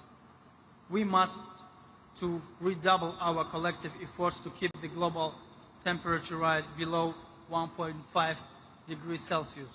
This requires ambitious science-based indices, the acceleration of renewable energy transition, and global commitment to the production and use of green energy. Second, strengthen the global adaptation framework. Adaptation must receive equal priority with mitigation. Greater support and including predictable climate finance, technology transfer, and capacity building is essential for countries most affected by climate impacts, particularly landlocked and mountainous developing countries. Third, protecting the world's water and cryospheric systems. Glaciers, snow covers, and permafrost are crucial components of the global water cycle and climate systems. Their preservation must be integrated into all future COP decisions, the global stocktake process, and the implementation of the Paris Agreement. Excellencies, the conclusion, Tajikistan remains firmly committed to working with all partners towards the goals of the Paris Agreement and ensure that our collective action today safeguard the well-being of future generations. The challenges before us are immense, but through solidarity, scientific cooperation, and shared responsibility, we can still shape a resilient and sustainable future for our planet. Obrigado. Thank you.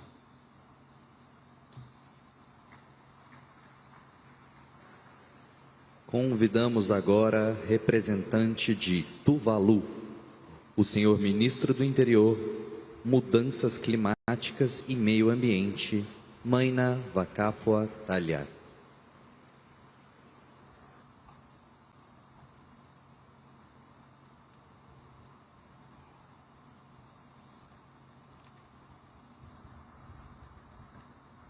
Honorable President, UN Secretary General, distinguished leaders, ministers, ladies and gentlemen. I have the honor to speak on behalf of the government and the people of Tuvalu. Tuvalu was very active in formulating the Paris Agreement. We had high hopes that this new agreement would give us the necessary legal measures to protect Tuvalu from the worst impact of climate change-related sea level rise. 10 years on from Paris, we have greatly and gravely concerned about the slow progress in delivering significant emissions reductions to ensure our survival. The recent released UNEP Emission Gap Report 2025 off target informs us that about a third of the parties to the Paris Agreement have submitted newly their nationally determined contributions. Based on current projections, we are heading towards 2.3, 2.5 global average temperature by the end of the century. We are clearly not on track to keep the Paris Agreement's promise of stabilizing global temperature at 1.5 degrees Celsius relative to pre-industrial levels. Tragically, the world's largest historical emitter of greenhouse gas emission has withdrawn from the Paris Agreement. I was at the UN General Assembly when President Trump spent a considerable amount of his address to world leaders disparaging renewable energy sources and challenging the scientific consensus on climate change. Mr. President, this is a shameful disregard for the rest of the world. We only need to reflect on the recent impact of Hurricane Melissa that wreaked havoc on Jamaica and Cuba, and Typhoon Tino that hit the Philippines, to understand that climate change is here. The more we warm our oceans, the more intense these severe weather events are becoming. There is no time in human history where the world has faced such an enormous threat to our future. We must act now, and we must do it urgently. Mr. President, there are clear messages that can be found in the International Court of Justice advisory opinion on climate change. It says, every state has an obligation to act with stringent due diligence and to use all the means at disposal to prevent harm to the climate system. All states, even those not party to one or more of the climate agreements, are bound to take actions and have a duty to prevent significant harm to the environment and a duty to cooperate for the protection of the environment in line with the principle of good faith and due diligence. When states breach one or more of their international obligations, they have a duty to cease the wrongful conduct, provide guarantees of non-repetition, and provide full reparations for any resulting harm in the form of restitution, compensation, and/or satisfaction. These are strong words which we must take heed of. Mr. President, my country and my people and the future generation cannot continue to suffer the impacts of climate change while the world's major emitters believe that they can continue to pollute the atmosphere with total immunity. This is immoral and unacceptable. I do not need to reiterate that we must seize the concept of multilateralism and work together to find the necessary solution to addressing climate change as a matter of urgency. That is why we need Taiwan in the equation and have COP30 come to the Pacific. We must provide the countries who have suffered loss and damage from the impact of climate change with the necessary support to rebuild. The recent amount of money held in the fund for responding to loss and damage is tiny compared to actual costs countries around the world. We need new and innovative sources of finance to provide the necessary funding for loss and damage.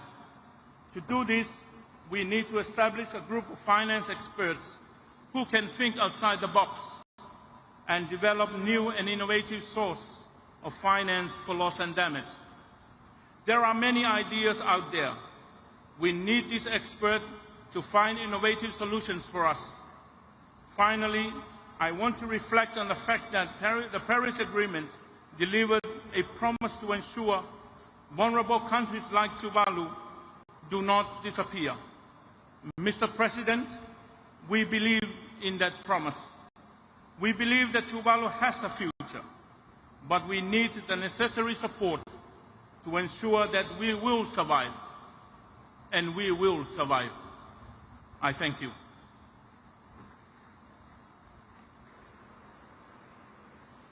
Convidamos agora representante da Venezuela, o senhor Ministro de Relações Exteriores, Ivan Gil.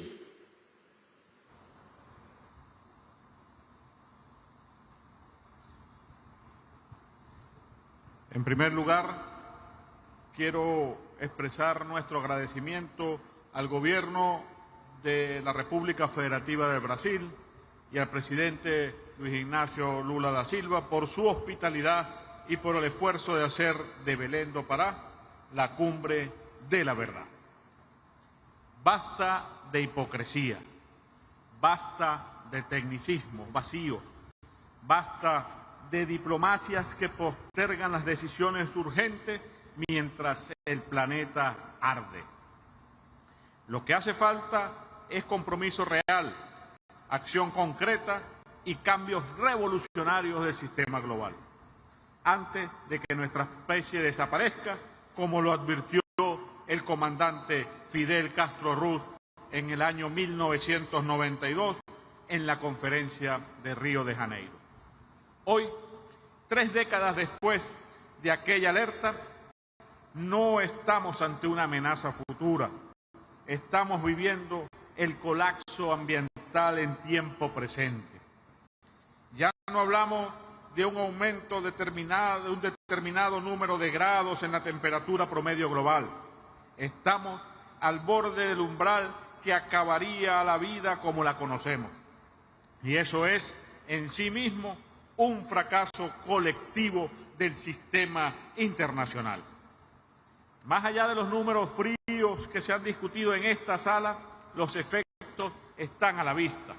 El deshielo, la desertificación, pérdida de suelos fértiles, olas de calor y de frío extremo, incendios forestales que devoran millones de hectáreas de selva y vida, lluvias torrenciales y huracanes que amenazan comunidades en el Caribe, la Amazonía, África y en el Pacífico.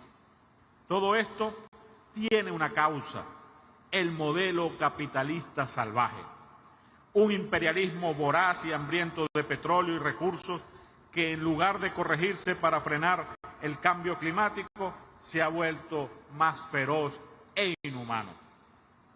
Ese imperialismo no envía barcos al Caribe para ayudar a reparar los daños del cambio climático, sino para amenazar, asediar y saquear los recursos naturales de nuestras naciones soberanas, como el caso de Venezuela, que es asediada a diario con el único objetivo de robarle sus recursos. La potencia más mortífera del planeta ha amenazado la zona de paz de nuestra América Latina con el único objetivo de saquear nuestro petróleo. Las grandes corporaciones transnacionales actúan hoy como potencias paralelas que violan el derecho internacional y ocupan territorios soberanos con total impunidad. Ahí está el caso de la ExxonMobil, que opera de manera ilegal en un mar que no ha sido delimitado, explotando recursos que no le pertenecen, sin respeto alguno por la soberanía ni por la justicia internacional.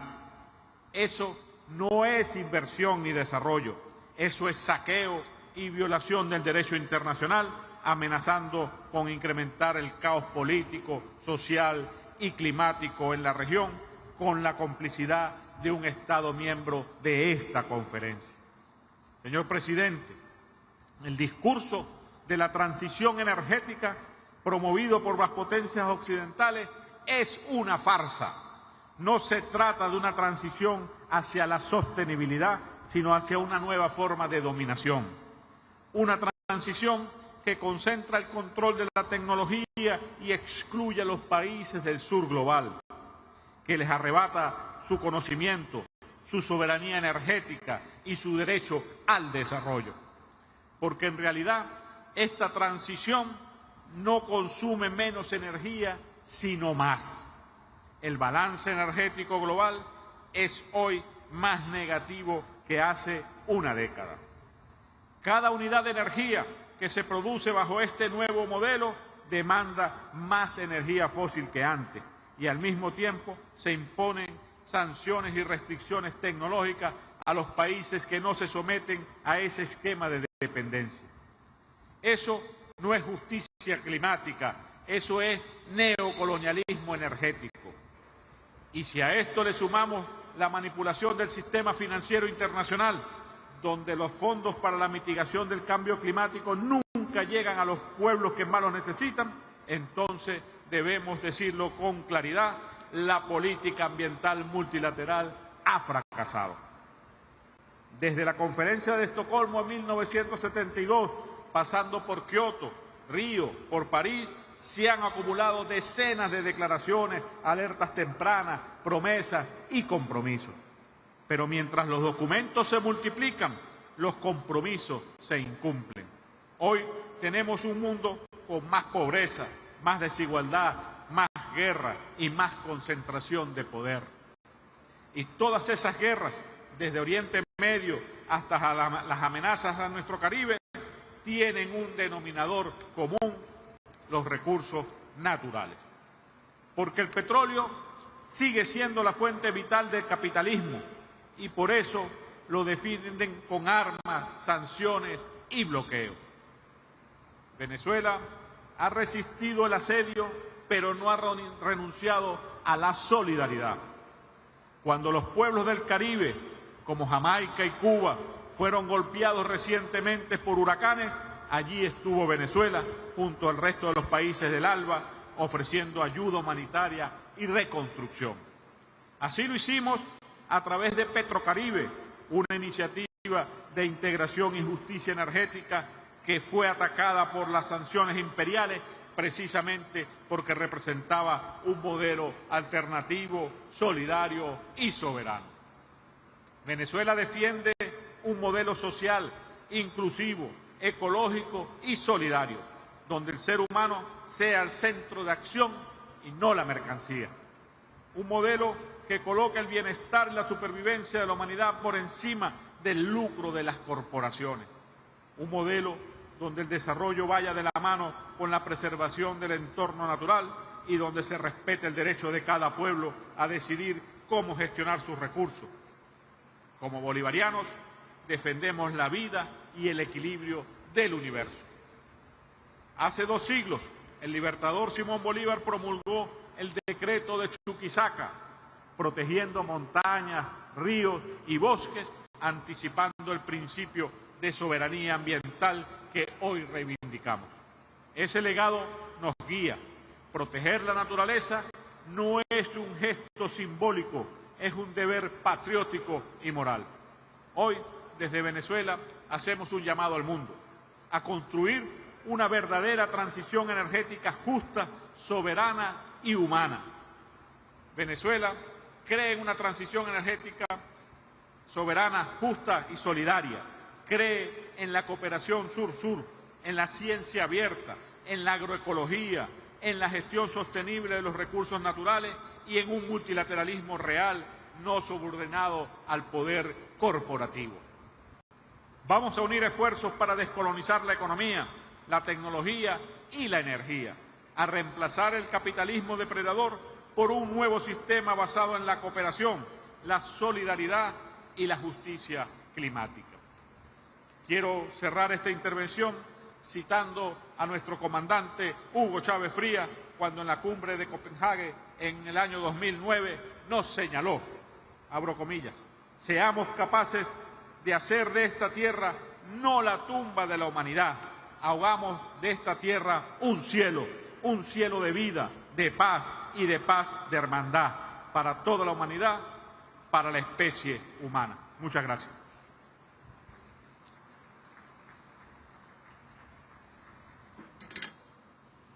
Convidamos agora representante da Zâmbia, o senhor ministro da Economia Verde e do Meio Ambiente, Mike Bosch.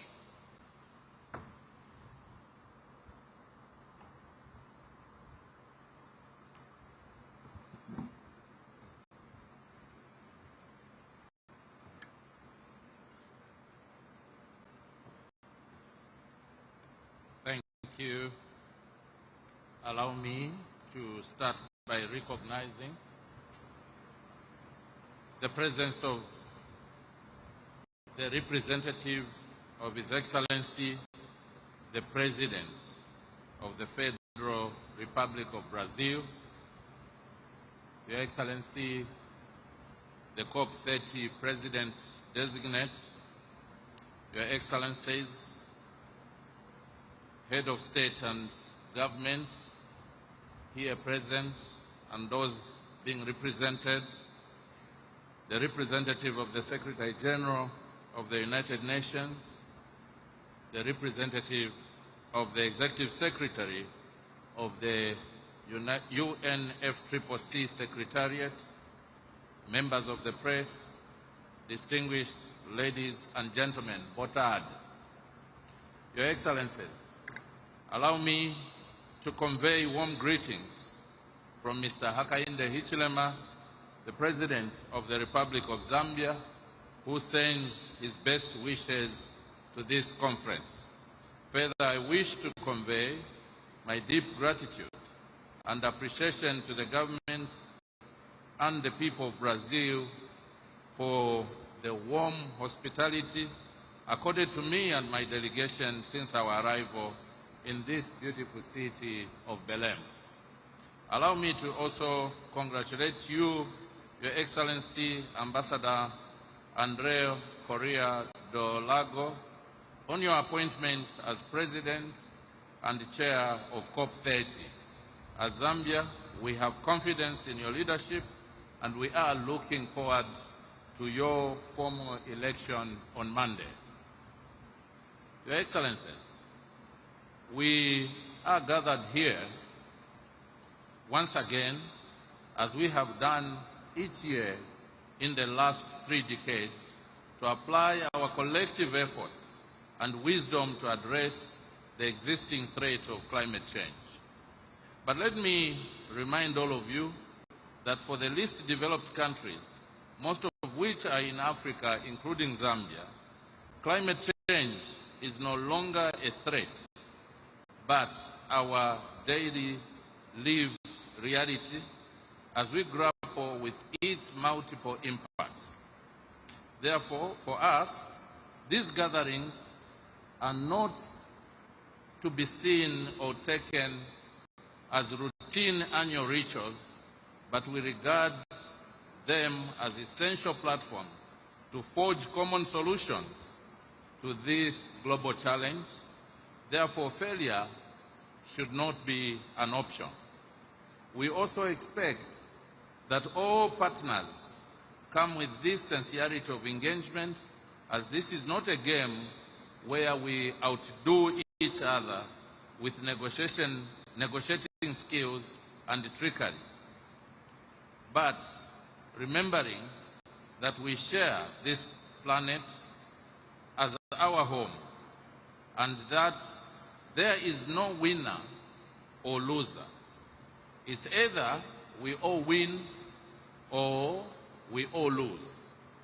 Your Excellencies, ladies and gentlemen, Zambia wishes to underscore the urgency of climate crisis as we are facing daunting challenges which threaten not only our economic development, but our very existence as a people.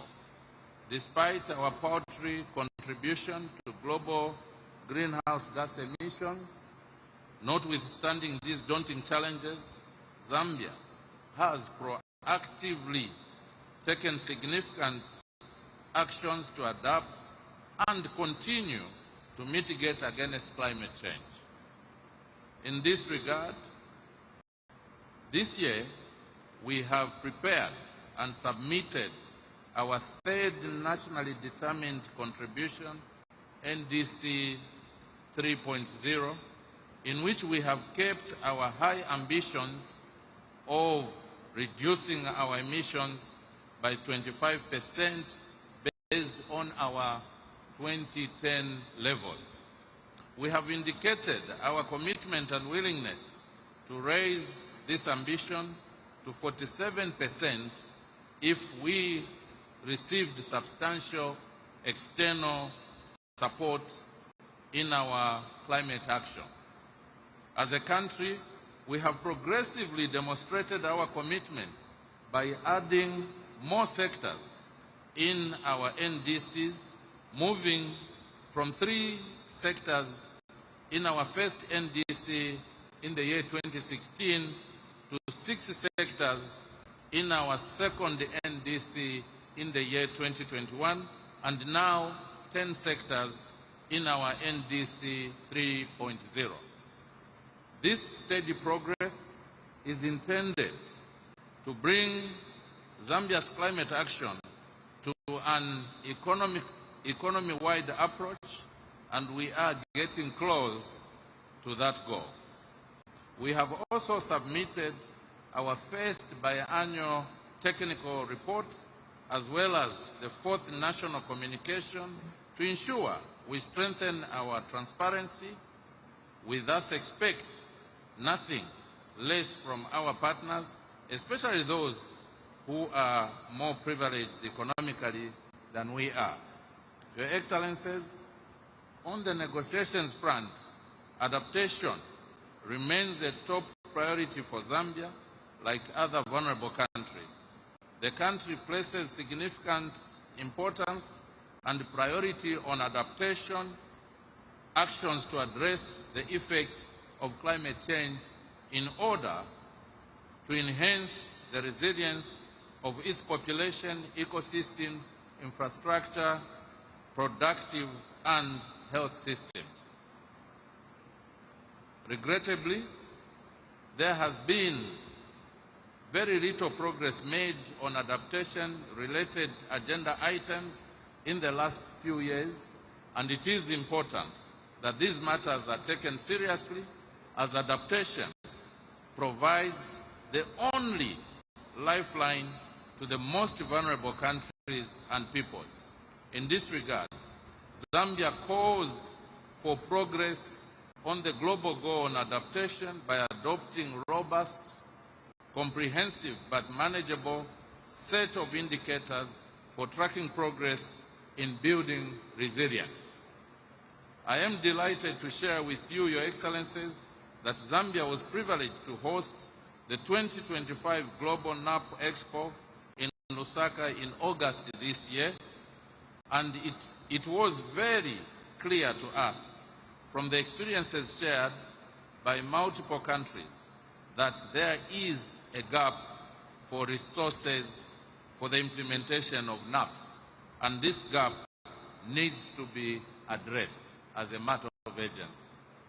Your Excellencies, on finance, it was and still remains Zambia's view that the new collective quantified goal we adopted in Baku was modest, and therefore the delivery of these funds must be expedited and not beleaguered by bottlenecks. The just transition must recognize the importance of differentiated pathways and different national circumstances and starting points for countries to transition towards net zero. In this view, the pace of transformation must consider the economic context of individual countries, allowing those countries with development deficits to meet their developmental needs, such as growing their economies, creating decent green jobs, and reducing poverty. As a tropical forest country, Zambia commends the launch of the Tropical Forest Forever facility by the host country Brazil and wishes to express its full support for this important initiative, which we had already conveyed in writing prior to our arrival here. As I conclude, I wish to call for collective sincerity in addressing global challenges like climate change. We need a common resolve, commitment, and shared responsibility to save our common home, planet Earth. This country, Brazil, where we are gathered today, gave us the Rio Conventions in 1992, which includes the Climate Change Convention itself. It is therefore a perfect platform to reset our resolve to work jointly as a global community and reverse climate change. Finally, I wish to thank the government and the good people of Brazil for a well-organized COP30 and wish you all the best deliberations and best outcomes. Muito obrigado. Thank you very much.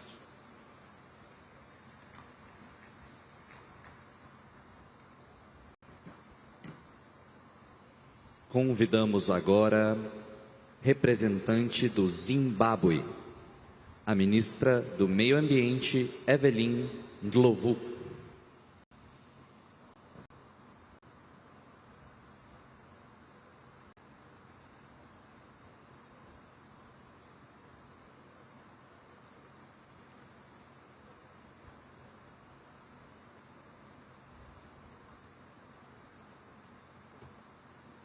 Your Excellencies, the President of the Federal Republic of Brazil, Your Excellencies, ladies and gentlemen, I am honored to address this August gathering in this scenic city of Belém, the gateway to the Amazon. This venue serves as a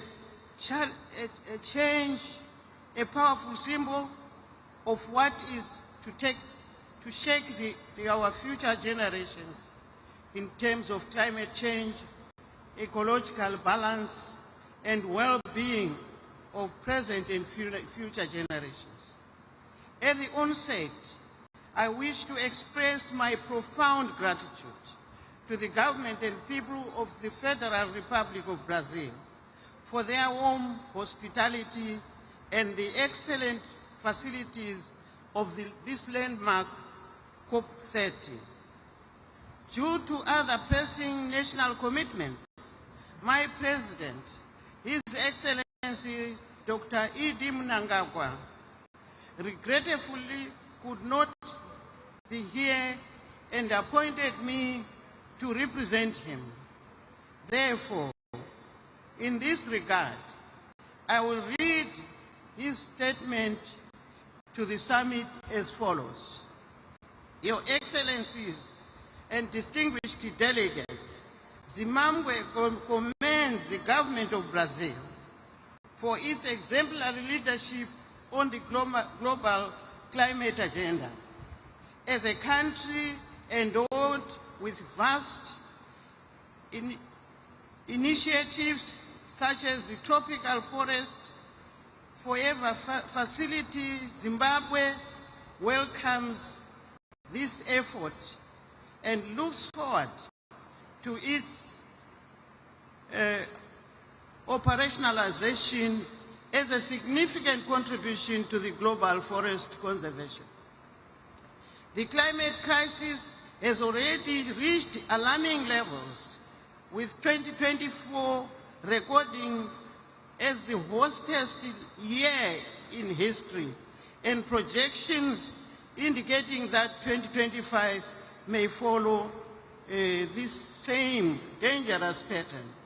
Developing countries continue to endure the heaviest impacts despite bearing the least responsibility. Droughts, floods, cyclones, and other extreme weather events continue to erode development gains, threatening food security, damaging infrastructure, and destroying livelihoods. For small islands developing states, this crisis poses an existential threat.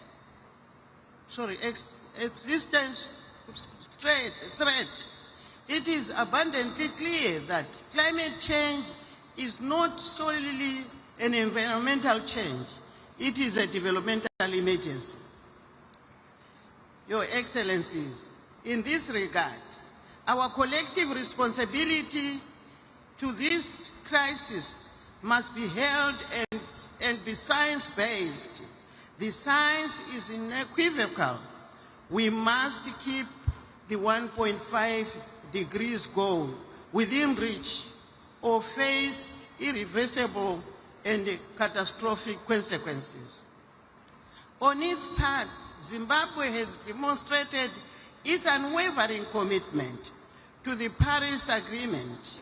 We submitted our third generation nationally determined contribution, NDC 3.0, country statement within the stipulated deadline.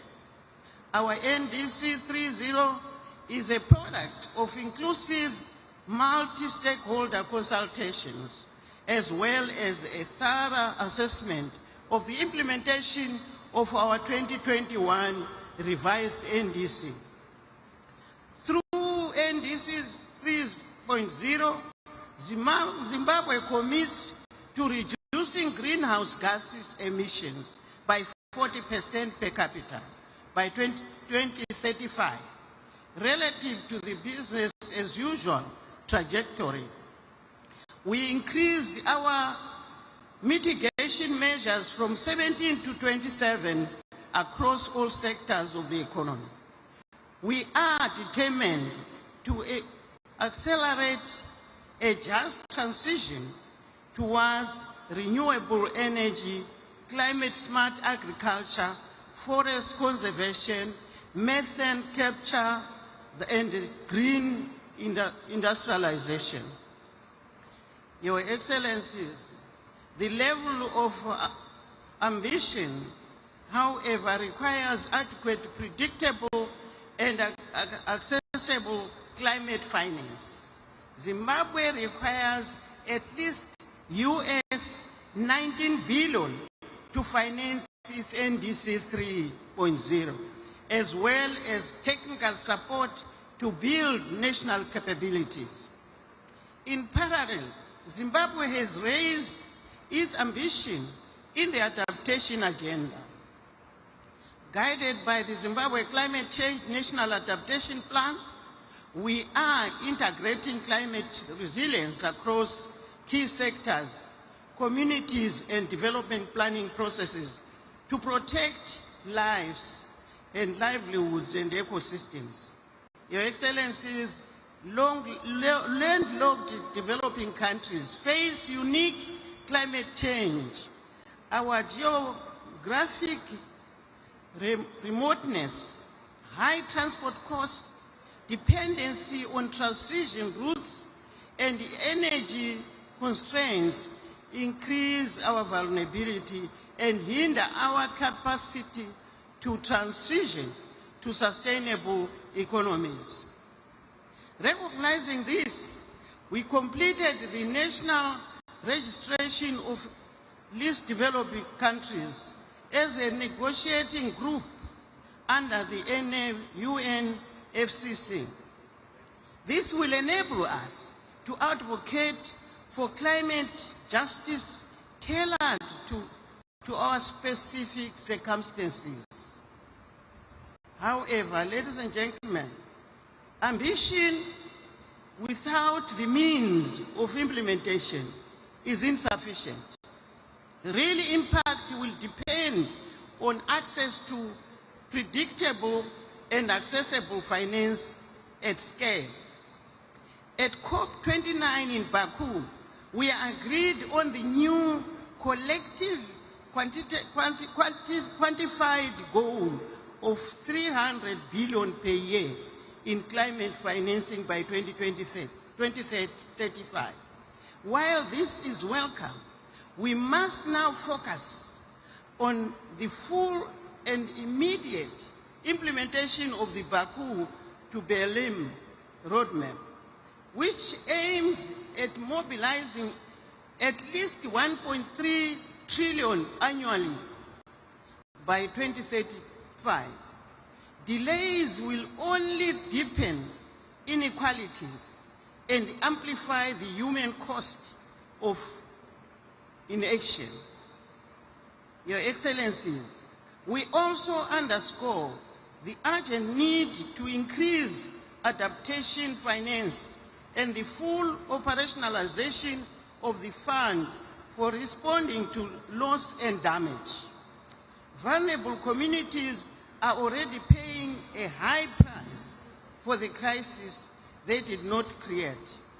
For developing countries, climate change is neither charity nor benevolence. It is a matter of equality, historical responsibility, and climate justice. Your Excellencies, as we enter the negotiations, Zimbabwe wishes to highlight the following priorities. A concrete Baku to Berlin roadmap to scale up climate finance with clear milestones and monitoring mechanisms, strengthening the global goal and on adaptation with clear indicators to measure progress. The full and effective operationalization of the fund for responding to loss and damage to address irreversible climate change impacts. Enhance the financial and technical support for NDC 3.0 implementation in developing countries and fulfillment of unmet climate finance commitments consistent with national priorities and development strategies. Your Excellencies, in conclusion, Zimbabwe approaches COP30 with renewed ambition and determination to contribute to global climate action. The decision we make in Belém today will echo across generations and make us work together. Let us work together to turn commitments that we are committing ourselves today into real action and safeguard this planet we call our home. I thank you, Your Excellencies.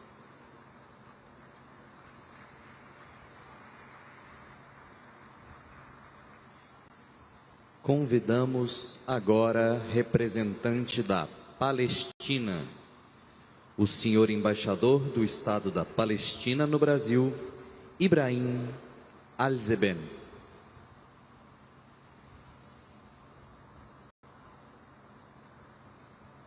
مساء الخير للجميع. Presidência, boa tarde.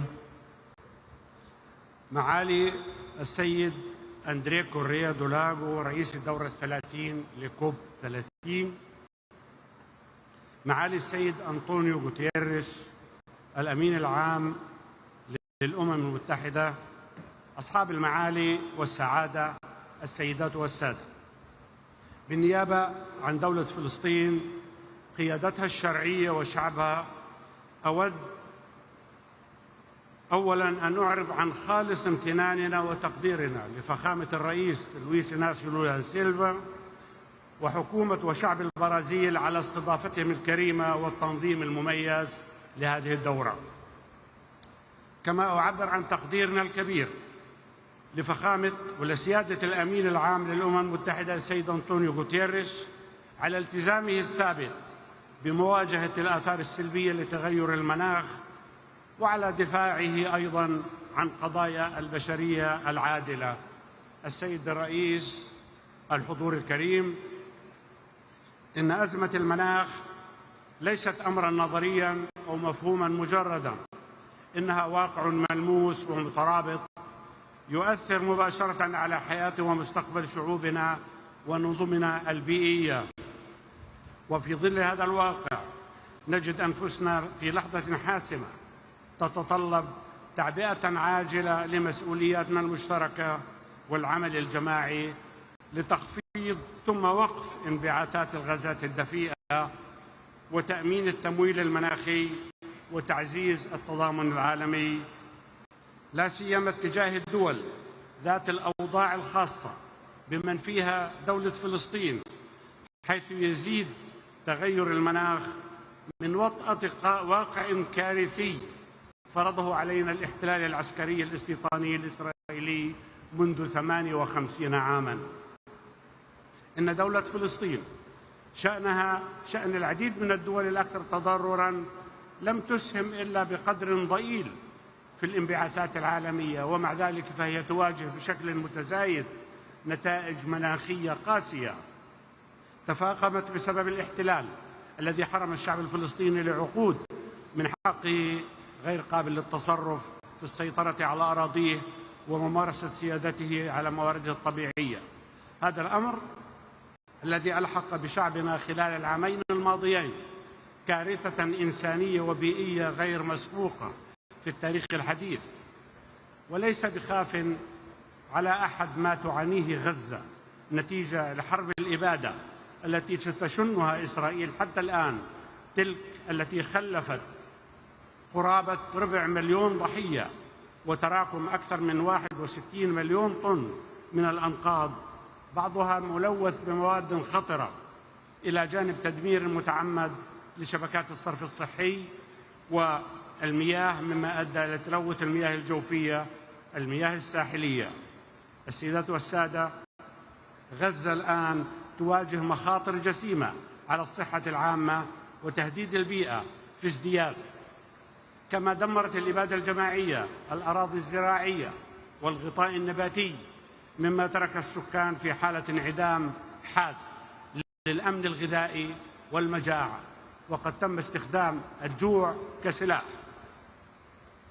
في الوقت نفسه تواصل باقي أجزاء فلسطين المحتلة في الضفة الغربية والقدس معاناة من التوسع الاستيطاني الإسرائيلي ومصادرة الأراضي وندرة المياه وتحويلها والتدهور البيئي، مما يهدد سبل العيش والأمنين الغذائي والمائي. السيدات والسادة، يشكل الوضع الكارثي للبيئة في فلسطين عاملاً مهماً في تغيير المناخ العالمي، وهذا يبرز الحاجة الملحة إلى تحرك دولي عاجل نحو تحقيق العدالة المناخية لحماية الإنسان والبيئة على حد سواء. السيد الرئيسة، رغم التحديات والعقبات الجسيمة التي يفرضها الاحتلال غير القانوني، تظل دولة فلسطين ثابتة في التزامها بالعمل إلى جانب جميع الدول من أجل خفض الانبعاثات، ويتم تجسيد هذا الالتزام في سياسات وإجراءات ملموسة، منها أولاً على سبيل الذكر إطلاق عملية تحديث المساهمات المحددة وطنياً والأولويات حتى عام 2040. ثانياً، دمج تغير المناخ في التخطيط الوطني والقطاعي. ثالثاً، تطوير استراتيجية طويلة الأمد لاقتصاد منخفض الكربون بهدف تحقيق نمو مستدام. رابعاً، إنشاء إطار معزز للشفافية فيما يتعلق بتغير المناخ. خامساً، تعزيز الشراكات بين القطاعين العام والخاص في مجالي الطاقة المتجددة وإدارة النفايات من أجل ترسيخ مساهمة القطاع الخاص بشكل فاعل. سادساً، تعزيز الزراعة الذكية مناخياً وتوسيع الموارد المائية عبر إعادة استخدام ومعالجة المياه العادمة. السيد الرئيس، لابد من تلبية شروط أساسية حتى تتمكن فلسطين تحت الاحتلال بالتزاماتها المناخية، وهي أولاً وقبل كل شيء انتهاء الاحتلال الإسرائيلي للأرض، الاعتراف بالضغوط الإنسانية من قبل المجتمع الدولي، من قبل الإنسانية والمادية والبيئية الشديدة الناجمة عن العدوان والتدمير المستمرين مما يعقد الإغاثة الإنسانية وإعادة الإعمار. ثانياً، الالتزام بمبادئ العدالة المناخية. ثالثاً، تيسير نقل التقنيات المناسبة والميسورة التكلفة خصوصاً في مجالات الطاقة المتجددة. رابعاً، تقديم المساعدة التقنية ودعم بناء القدرات وتعزيز أنظمة الرصد والإبلاغ والتحقق.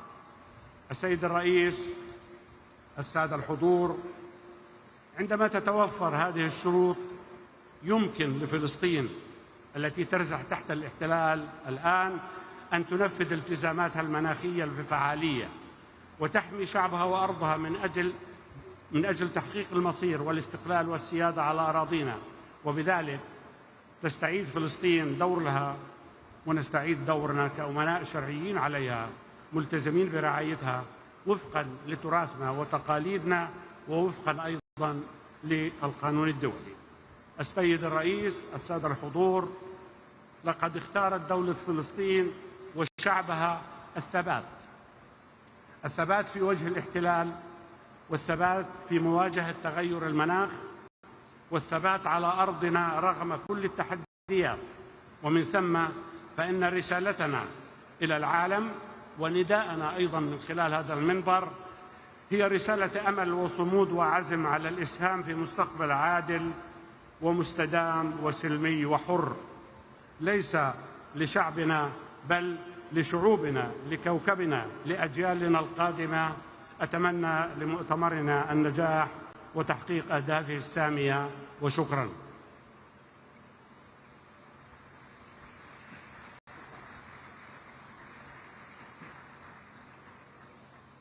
Convidamos agora representante da Rússia, o enviado especial da Presidência para a Mudança do Clima, Ruslan Edelgeriev.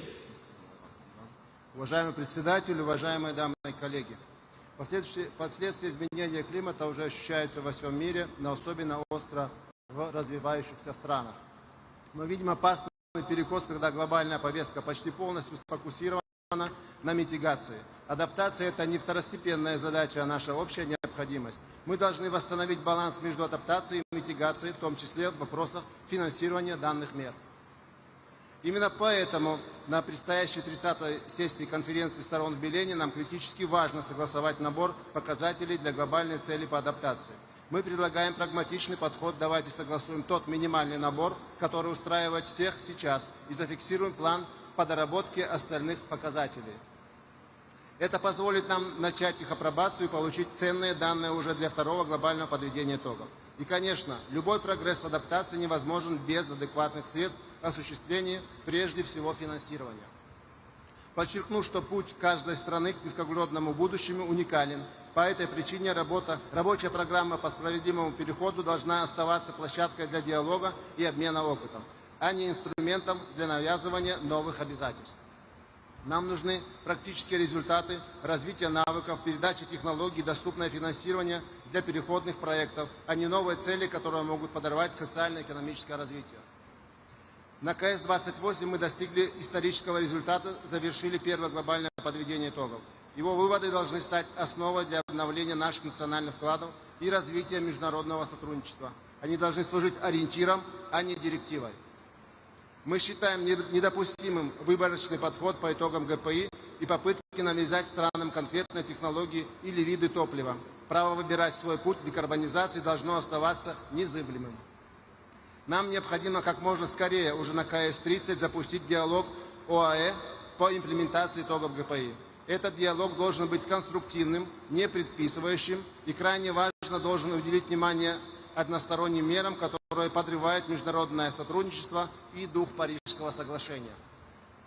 В этом контексте особенно символично, что предстоящая КС пройдет в городе Белене в самом сердце Амазонии. Само место проведения конференции задает тон нашей работе, напоминая фундаментальную роль лесных экосистем в стабилизации глобального климата.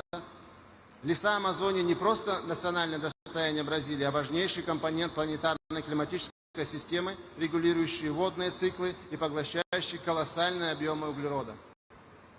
Тема сохранения лесов близка и понятна Российской Федерации. Наши леса простираются от субтропиков до арктических пустынь и занимают свыше 1 миллиарда гектаров, что составляет более 20% от глобальной площади лесных экосистем. Научные данные, полученные с использованием современных технологий дистанционного зондирования, подтверждают их колоссальный вклад. Средний годовой объем поглощения парниковых газов российскими экосистемами в секторе землепользования и лесного хозяйства превышает 1 миллиард тонн СО2 эквивалента. Однако этот важнейший ресурс находится под угрозой, и изменение климата ставит перед нами новые вызовы, прежде всего рост числа и интенсивности природных пожаров. В России работа по борьбе с лесными пожарами ведется на системной основе. В рамках национального проекта по обеспечению технологического лидерства беспилотной авиационной системы мы активно внедряем технологии дистанционного зондирования Земли и беспилотные летательные аппараты для оперативного мониторинга и ликвидации очагов возгорания пожаров. Таким образом, в Российской Федерации задача охраны лесов от пожаров является одним из национальных приоритетов развития. Именно поэтому, исходя из собственного опыта, мы полностью поддерживаем призыв к действиям в отношении комплексного управления огнем и наращивания устойчивости к природным пожарам. Мы с удовлетворением отмечаем, что предложенная концепция является логичным продолжением решений, принятых в ходе межправительственных процессов форума ООН по лесам, ФАО и ЮНЕП, в которых Россия также принимает активное участие. Благодарим бразильское председательство за акцентирование внимания на этой глобальной задаче и выражаем надежду, что призыв будет способствовать укреплению международного сотрудничества для защиты людей, биоразнообразия и природных экосистем в целом. Добавлю, что комплексный подход к охране лесов от пожаров невозможен без восстановления пострадавших экосистем. Сохранение и приумножение поглотительной способности лесов является приоритетом нашей национальной климатической доктрины. Политики. В России налажена система, при которой площадь восстановления лесов устойчиво превышает площадь их выбытия, а также создана основа для реализации лесоклиматических проектов с общим потенциалом поглощения до 100 миллионов тонн СО2 эквивалента в год. Без достаточных и доступных финансовых ресурсов все наши цели останутся на бумаге. Мы поддерживаем широкий подход к климатическому финансированию, которое должно направляться на весь спектр решений от возобновляемых источников до ядерной энергетики и технологий улавливания. Так называемое переходное финансирование является ключевым инструментом для быстрого снижения выбросов в краткосрочной перспективе без ущерба для энергобезопасности и экономического роста. Путь от Баку до Белема должен стать дорогой к укреплению доверия и мобилизации ресурсов, а не к созданию новых барьеров. Уважаемые коллеги, только через сбалансированный, справедливый и уважительный диалог мы можем выстроить устойчивое и безопасное будущее для всех. Благодарю за внимание.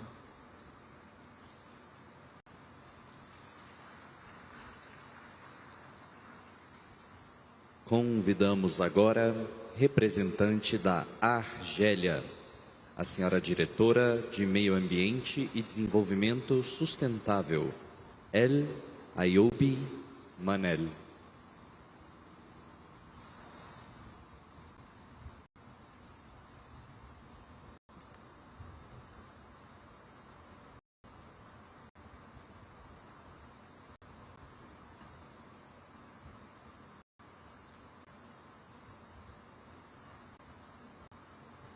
بسم الله الرحمن الرحيم. السلام عليكم ورحمة الله. Boa tarde. Excellencies, ladies and gentlemen, Excellency Ambassador Andre Correa do Lago, President of the COP30. First, I would like to thank the Brazilian government for its warm welcome, for all the efforts made so that this global event is a success, and for the generosity with which we were hosted in this beautiful Amazonian city of Belém. Distinguished guest of the COP30, as a representative of His Excellency the President of the People's Democratic Republic of Algeria, His Excellency Abdelmajid Tebboune, I am honored to speak today at this critical gathering as we confront huge climate challenges that affect us all. Algeria is facing major environmental challenges, is engaged in an ambitious, dynamic, articulated, solid strategic plans such as the National Action Plan for Environment and Sustainable Development, the National Plan, and the National Plan of Adaptation to Climate Change. These initiatives, supported by strong political will, aim to restore degraded soils, stop the advance of the desert sands, reduce the pollution, manage natural resources, and build climate resilience in order to participate in the common efforts aimed at preserving our planet, which is threatened by ruthless pursuit of gain and by our own restlessness. In this way, Algerian national efforts aim also to guarantee a better quality of life for our people and for future generations. Ladies and gentlemen, desertification is a particularly alarming problem. In the case of our country, my country, Algeria, desertification is being addressed with the Green Dam project covering 5 million hectares, mobilizing a budget of about $600 million for 2023 to 2030.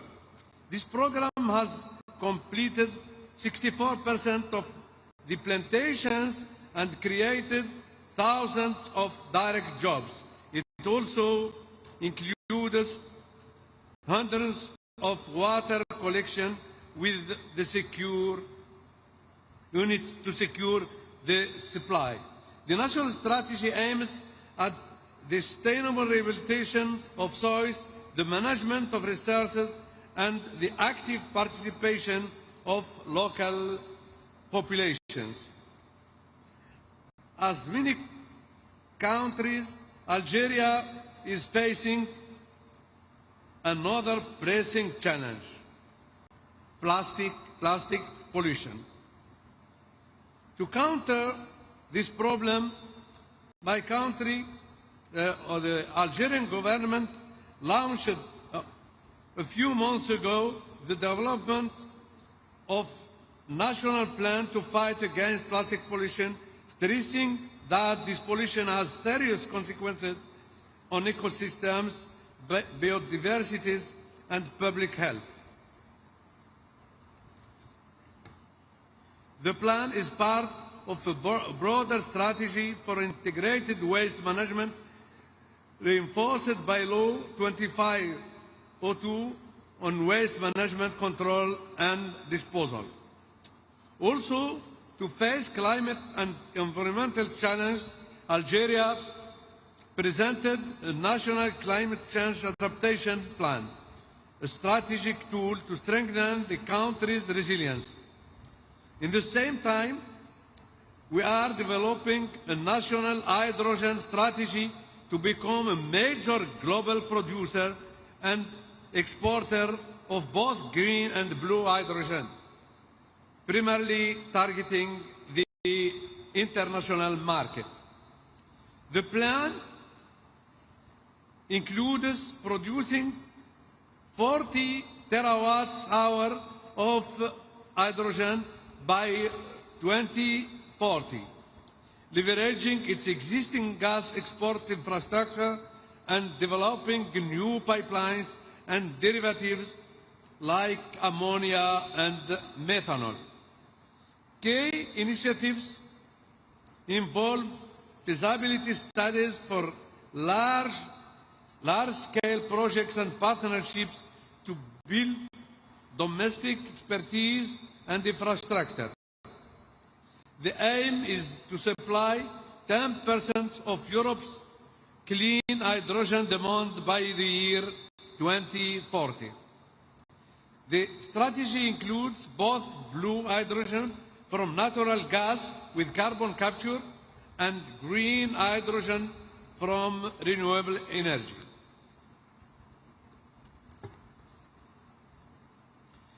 Several feasibility studies for large-scale green hydrogen exports are underway. We envision an Algeria that harnesses its formidable renewable energy potential, especially solar, to drive a diversified green economy, protects its land, combating desertification, rehabilitating degraded ecosystems, strengthening the Great Green Dam's legacy, empowers rural youth and women in climate-smart agriculture, water-efficient systems, and sustainable livelihoods, contributed constructively to global climate governance, sharing our experience, learning from others, building partnerships. Let us then ensure that this conference marks a turning point not only in negotiations text, but in real-world transformation. Excellencies, ladies and gentlemen, Algeria stands ready to partner and to examine with required care and due diligence the various initiatives related to the protection of the environment and climate and sustainable development. In this vein, my country has already acted and formalized its adherence to some of them. Thank you very much. Assalamu alaikum wa rahmatullah.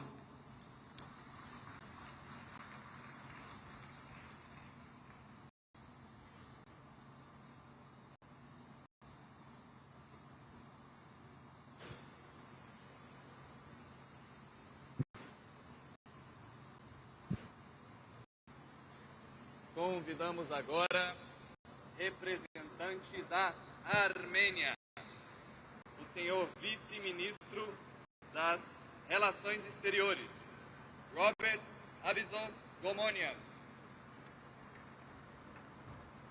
Excellencies, ladies and gentlemen, at the outset I would like to extend my appreciations to His Excellency Luiz Inácio Lula da Silva, President of the Federative Republic of Brazil, as well as to the government and people of Brazil for their outstanding hospitality. And we wish every success to our deliberations.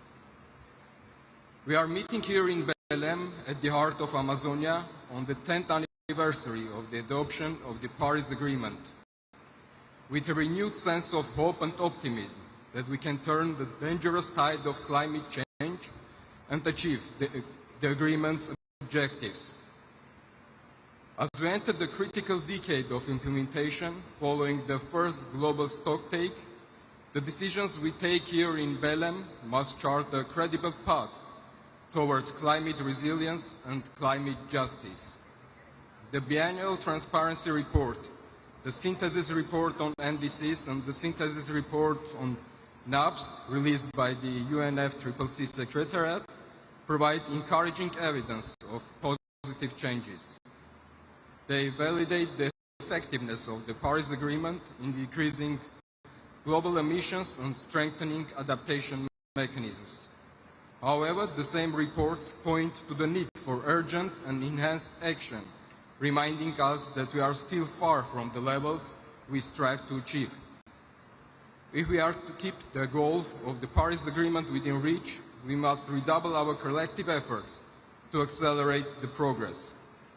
COP30 in Belém must therefore become a milestone, transforming global ambition into concrete action on climate change mitigation, adaptation, as well as loss and damage, guided by equity and the common but differentiated responsibilities and respective capabilities. Distinguished delegates, Armenia is firmly committed to contributing to collective efforts to mitigate and adapt to the impact of climate change. Despite Armenia's negligible share of global emissions, we strive for active participation in international undertakings to limit temperature rise to 1.5 Celsius through comprehensive economy-wide mitigation measures. As a landlocked developing country, Armenia seeks to demonstrate that even small states can lead by examples through ambitious national actions. Armenia's updated NDCs for 2026-2035 under the Paris Agreement, informed by science and national circumstances, will represent an enhanced commitment to addressing climate change-related challenges. They aim to climate-proof our ecosystems, biodiversity, agriculture, and livelihoods. Our efforts are underpinned by the adoption of a comprehensive climate law, establishing a robust legal foundation for long-term economy-wide action and the integration of climate priorities into all sectors. Our long-term low-emission development strategy, in turn, provides clear pathway towards a resilient, low-carbon economy in line with the Paris Agreement. Energy transformation lies at the core of our climate strategy.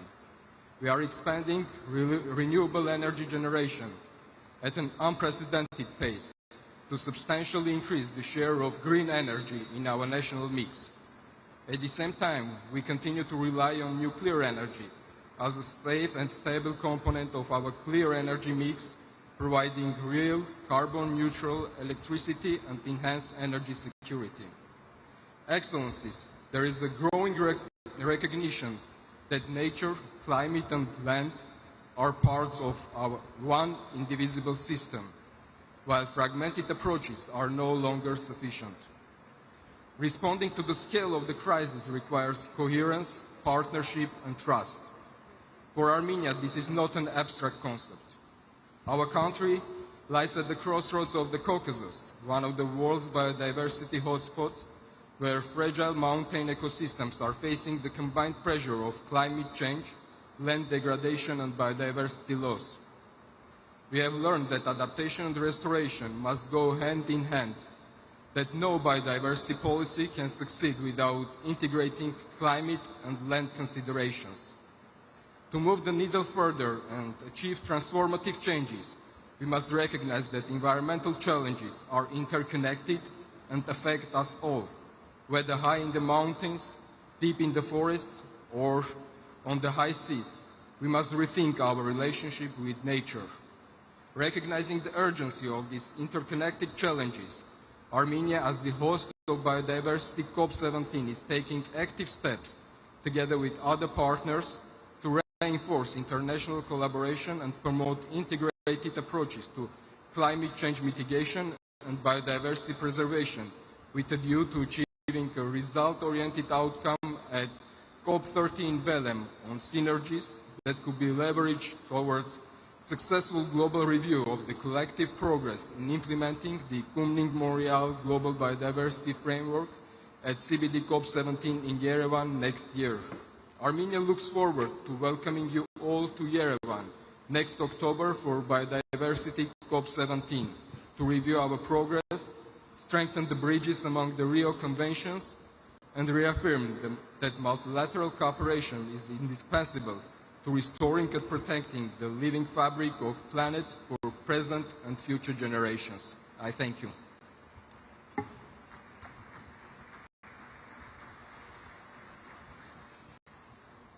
Convidamos agora representante da Dinamarca, o senhor embaixador climático e subsecretário de Política de Desenvolvimento, Ole Tonke. Thank you so much.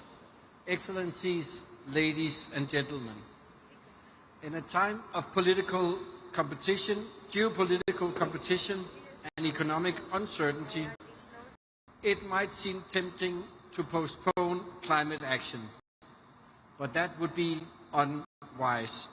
The consequences of climate changes are here, and they are very clear. It is reshaping lives for our citizens. Extreme weather, droughts, rising sea levels are no longer warnings of a distant future, but it's the reality of today. Climate change is disrupting lives and communities, fueling conflicts, and forcing people to leave their homes. If we don't act, these challenges will only intensify. The complexity of the challenges underscores the urgent need for strengthened collective action. And the urgency is real. Ambition must increase, and our actions must be scaled up. Recently, EU member states have called. We have agreed on an ambitious new NDC, sending strong and united signal to the rest of the world. We have committed to reducing emissions between 65.25 and 72.5% by 2035. And more importantly, we agreed to a 90% net emission reduction by 2040, leading the way towards EU climate neutrality by 2050. It has been 10 years since the Paris Agreement was adopted, and Denmark remains steadfast in our commitment to the Paris Agreement, and as we will do everything we can do, leading by example, both in increasing our ambitions and delivering on implementation. A key element is moving from fossil fuels into renewable energy. Over the last 10 years, a remarkable technological transformation has happened. Renewable energy and technologies have become the fastest growing source of electricity in history. Switching to clean energy is not essential not only for green transition, but also for our security, and at a lower price than fossil fuel electricity generation. Step by step, we are moving forward, creating jobs and new opportunities, and reducing dependencies. Climate change affects everyone. A strong global agreement on adaptation is essential for all countries and a priority for Denmark. Strengthen resilience by protecting critical infrastructure and essential services will not only safeguard societies, but also promote economic growth and create jobs. Finally, we need financing to support our global ambitions. Denmark remains committed to providing 0.7% of our GDP in development assistance, and with 30% earmarked for climate action, and out of that 60% for climate adaptation, we are sending a strong signal. But development assistance will not be enough to cover the financial gaps. We must scale up all innovative financial solutions. As a concrete first step, I'm announcing at this COP today that Denmark will issue $100 million in a state-backed guarantee to the Inter-American Development Bank. This will help mobilize $400 million in new concessional lending for countries in the region towards accelerating energy transition in the Amazon areas. We cannot allow ourselves to do the easy thing alone, nor to postpone climate action. Denmark's ambitions and actions underline that we are determined to go the extra mile. Thank you.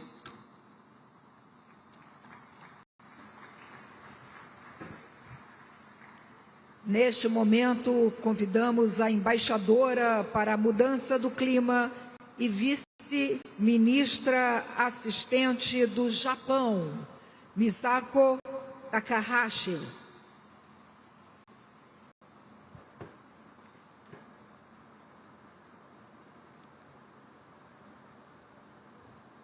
Distinguished guests, thank you for this opportunity to speak about Japan's climate actions at this excellently organized session today. Being committed to reducing greenhouse gas emission, or namely mitigation, is one of the most critical aspects of addressing climate change. Japan reaffirms its unwavering commitment to achieve net zero by 2050. To achieve the 1.5-degree goal under the Paris Agreement, which marks its 10th anniversary this year, international community, including not only developed countries, but also major emitting countries, must be united in our efforts. 2025 is the year for each party to submit our nationally determined contributions, NDCs. NDCs, together with the global stocktake and the biennial transparency report, are three critical elements for the ambition ratchet-up cycle under the Paris Agreement. In February this year, Japan submitted its NDC, which aims to reduce its greenhouse gas emissions by 60% in fiscal year 2035 and by 73% in 2014 compared to 2013 levels. Japan's reduction pathway is ambitious as it is consistent with the Paris Agreement 1.5-degree goal. In fact, we have already achieved approximately 27% reduction by fiscal year 2023, and Japan is committed to making steady progress. In this context, we welcome fellow countries that have submitted new NDCs this year toward achieving global net zero. At the same time, we call on parties that have not yet submitted NDCs to submit them as soon as possible with the highest possible level of ambition. In our view, it is crucial that all countries, regardless of being a developed or developing country, submit their NDCs with the highest possible ambition at the earliest opportunity and advance actions aligned with them. We need to keep the ambition ratchet-up cycle rolling in order to move forward with green gas emission reduction. Our expectation is extremely high that discussions will be held from next week based on the NDCs and biennial transparency report submitted by countries around the world, and that a strong political message for further mitigation will be delivered as an outcome. Strengthening adaptation efforts is urgently needed for developing countries, in particular LDCs and SIDS. Japan is leveraging its public and private sector expertise in disaster prevention to provide wide-ranging support across Asia, the Pacific, Africa, and other regions, covering flood and drought countermeasures, agricultural support, and beyond. We will continue these efforts. Climate finance is also crucial for advancing developing countries' mitigation and adaptation efforts. Under the Paris Agreement, Japan will continue providing financial support as a developed country. Simultaneously, as outlined in last year's new collective quantified goal, NCQG, meeting developing countries' climate finance needs requires not only public finance from developed countries, but also support from capable non-developed countries and the mobilization of private finance. Whether for mitigation or adaptation, needs and circumstances of each country differ significantly. Last year, under Azerbaijan's highly appreciated presidency, the NCQG was agreed after difficult negotiations. Going forward, we should avoid repeating similar negotiations. What we wish to see is practical discussion and efforts grounded in reality, focusing on how to respond to the diverse needs of each country to advance their actions and achieve the objectives of the Paris Agreement. Japan has proposed the Asia Zero Emission Community, so-called AZEC platform, which promotes energy transition through various pathways, taking into account each country's circumstances. Tangible cooperation with Southeast Asian countries and Australia is well underway through this platform. Furthermore, we will actively contribute to reducing emissions in other countries, including working with Brazil to decarbonize the automotive sector by leveraging both nations' strength in biofuels and high-performance mobility. Japan supports the Belém 4X pledge on sustainable fuels launched in this COP and will continue to commit in expansion of sustainable fuels, including in the road transport sector. In addition, in order to promote private investment in the field of climate change and the environment in Latin America, which has the abundant Amazon rainforest and renewable energy, we will provide support through ODA loans and private sector investment finance by JICA. These are just a few examples of Japan's international efforts. We will continue to vigorously promote initiatives both domestically and internationally. Let me conclude that Japan will continue to be an engaged partner in the international community for the success of COP30 and for the implementation of climate actions. Thank you very much for your kind attention. Muito obrigada.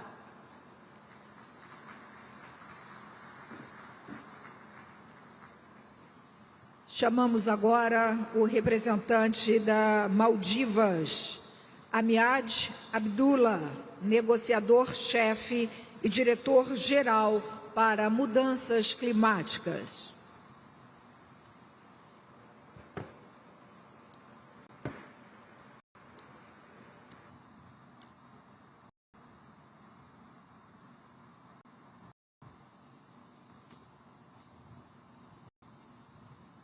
Presidency, Excellencies, friends, ladies and gentlemen, the Maldives extends its warm appreciation to the government of Brazil for its leadership in hosting COP30 here in Amazon, a reminder of the natural systems that sustains all life.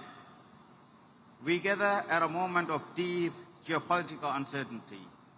Yet, on the 10th anniversary of the Paris Agreement, we must demonstrate that multilateralism can and must still deliver. We also commend Azerbaijan for its leadership at COP29, express our full support in ensuring the success of this conference. Excellencies, Science has never spoken more deeply. We are living through an accelerating crisis, and the gap between what must do and what we are doing continues to widen.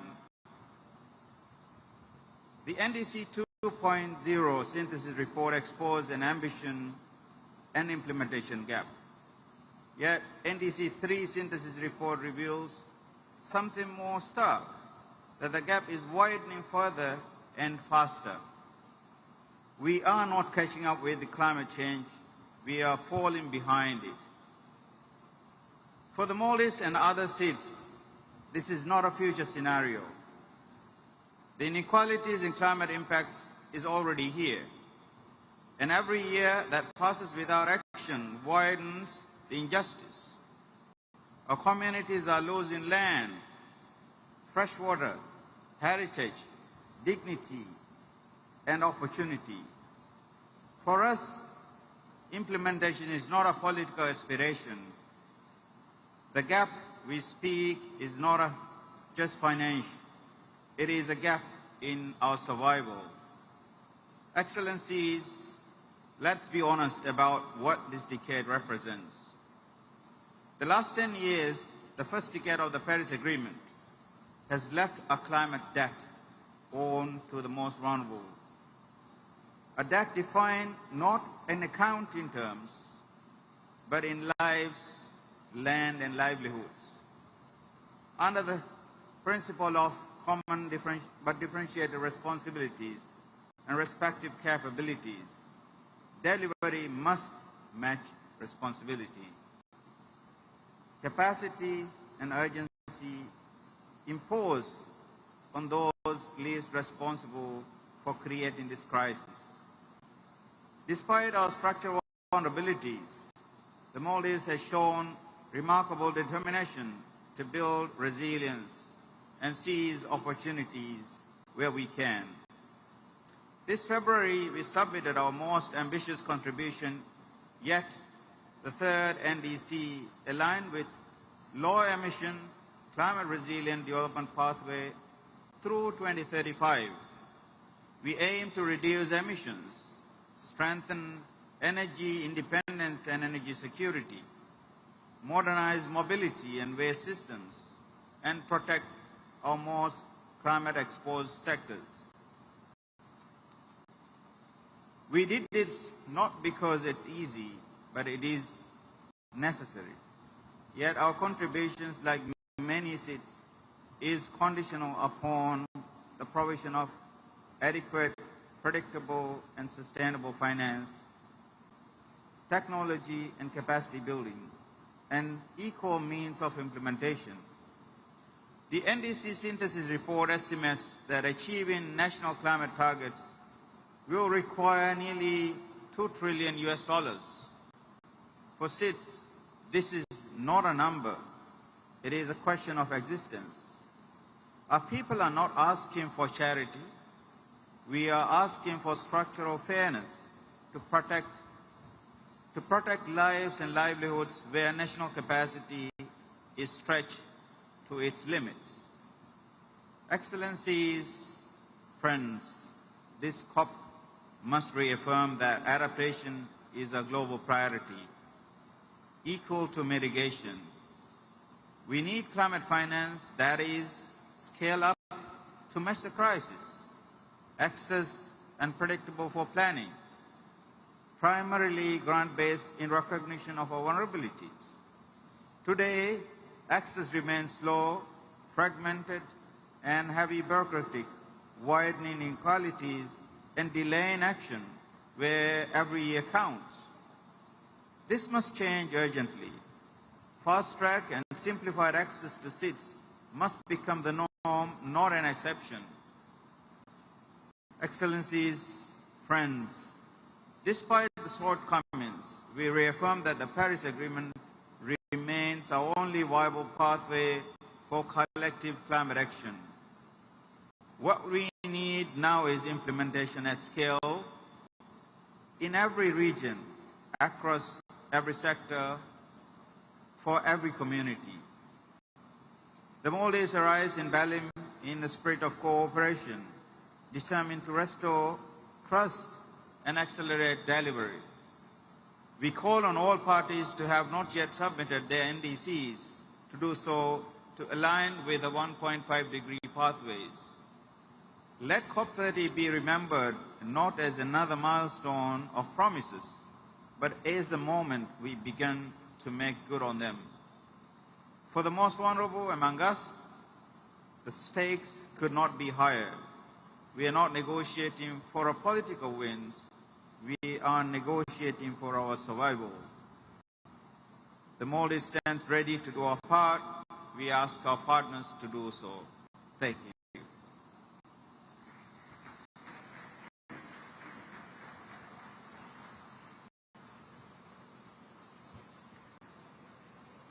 Neste momento, chamamos o secretário de Estado do MRE da Mongólia, Munkitusi Lanajav.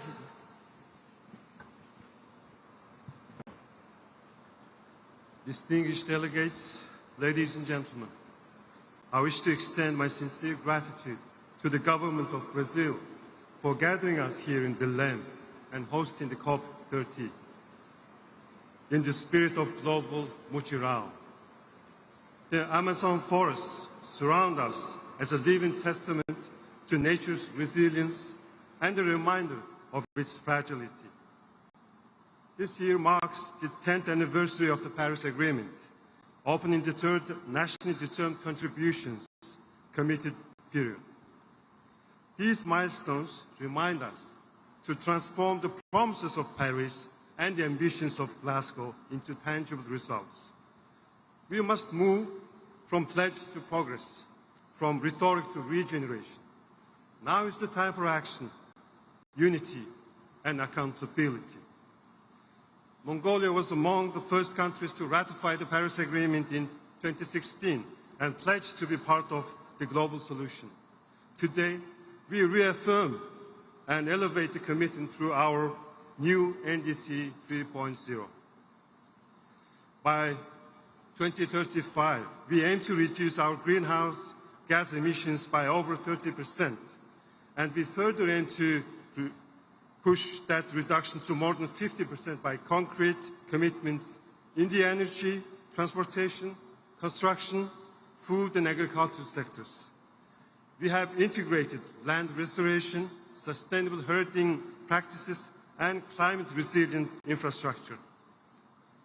Today, developing countries face serious challenges like high debt levels, budget constraints, and limited financial resources which hinder their ability to meet climate commitments.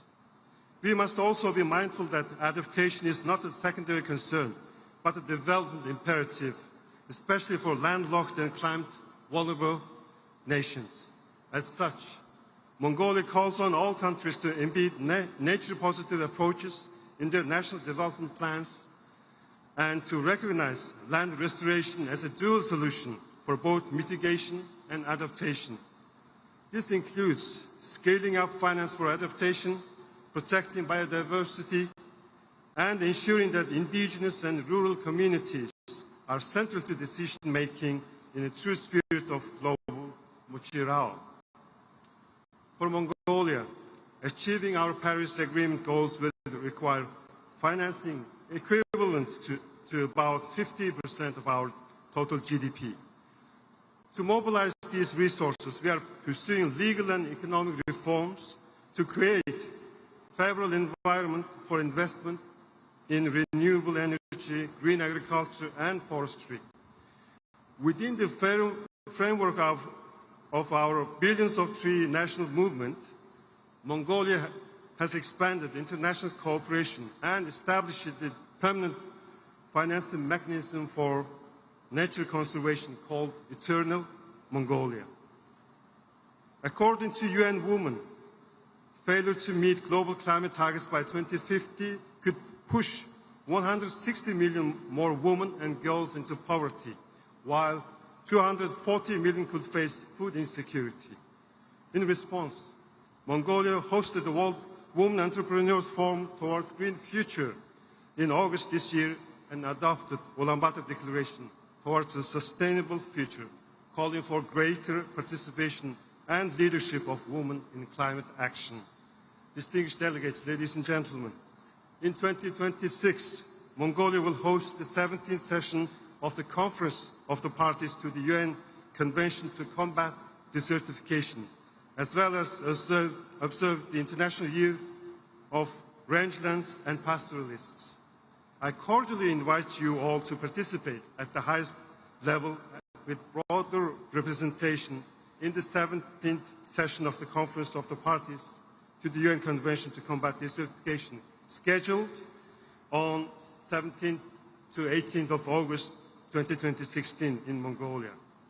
This conference seeks comprehensive solutions to adapt to climate change, protect and enhance water resources, and combat desertification and land degradation. As a country deeply shaped by vast rangelands and nomadic heritage, Mongolia recognizes that land is not only a source of livelihood, but also frontline in the fight against climate change. At the COP30, in partnership with the United Nations, we are preparing to launch the Rangeland Flagship Initiative. This initiative will unite knowledge, investment, and technology, including AI-powered monitoring, to unlock the carbon sequestration potential of our landscapes. This initiative will also promote investment and livelihoods in over 100 pastoral nations, benefiting nearly 500 million people. We warmly invite you to join us in supporting and collaborating on this important endeavor. Distinguished delegates, Mongolia calls all nations to embed nature-positive approaches in national development plans, drawing from its own leadership in climate adaptation and the momentum of this COP30 in Belém. Let us act with courage and unity to protect our planet and work together for a future of harmony, resilience, and peace. Let the sacred Bayami of Belém inspire our resolve and action. I thank you. Obrigado.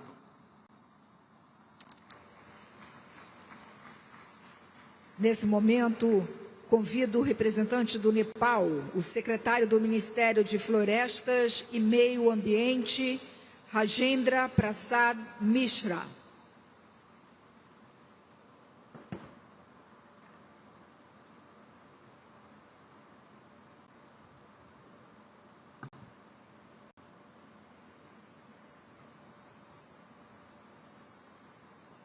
Mr. President, Excellencies, distinguished Head of the States and delegates, at the outset, allow me to express my sincere appreciation to the government and the people of Brazil for your remarkable leadership and warm hospitality in the heart of the Amazon.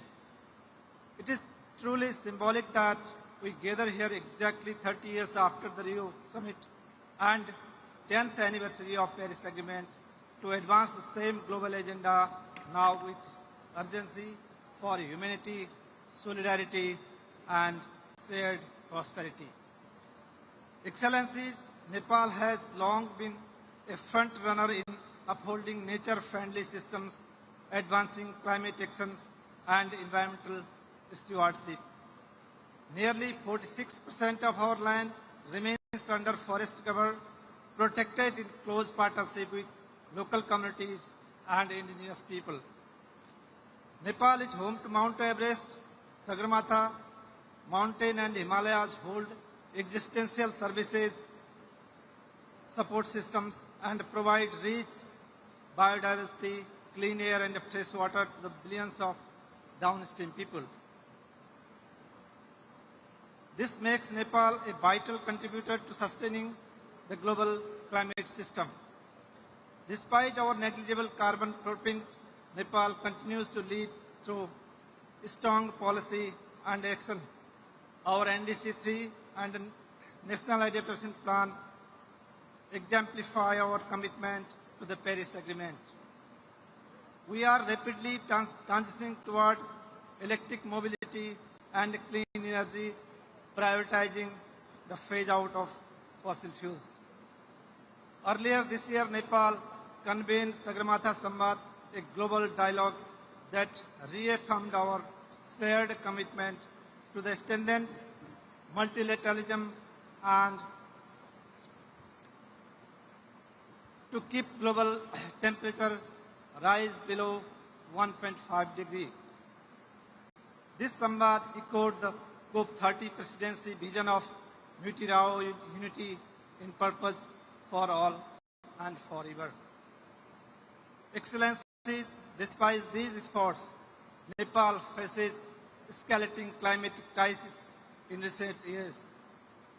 This year alone, over 300 lives were lost to floods, landslides, droughts, glacial lake outbursts, and forest fires triggered by the temperature extremes. For vulnerable mountain countries like Nepal, the climate crisis is not a longer threat, rather it is a daily reality for all. Excellencies, a decade after Paris Agreement, the evidence is clear. It is delivering, but not at the pace and scale needed. For countries like Nepal, access to finance and technology remains costly and complex. It should be easier and accessible to all. Therefore, COP30 must deliver tangible outcomes, delivering on the roadmap for keeping 1.5 degree on track. The Baku-Belém roadmap for mobilizing $1.3 trillion in climate finance must be realized. Adaptation finance must be tripled and the loss and damage fund must be fully operationalized with simplified and direct access for vulnerable countries and alignment with national systems. Excellencies, we no longer have the luxury for delay, and Nepal is committed to align itself with global initiatives to address this urgency. Let us act now together to safeguard our people, their livelihoods, and our planet. Thank you. I thank you.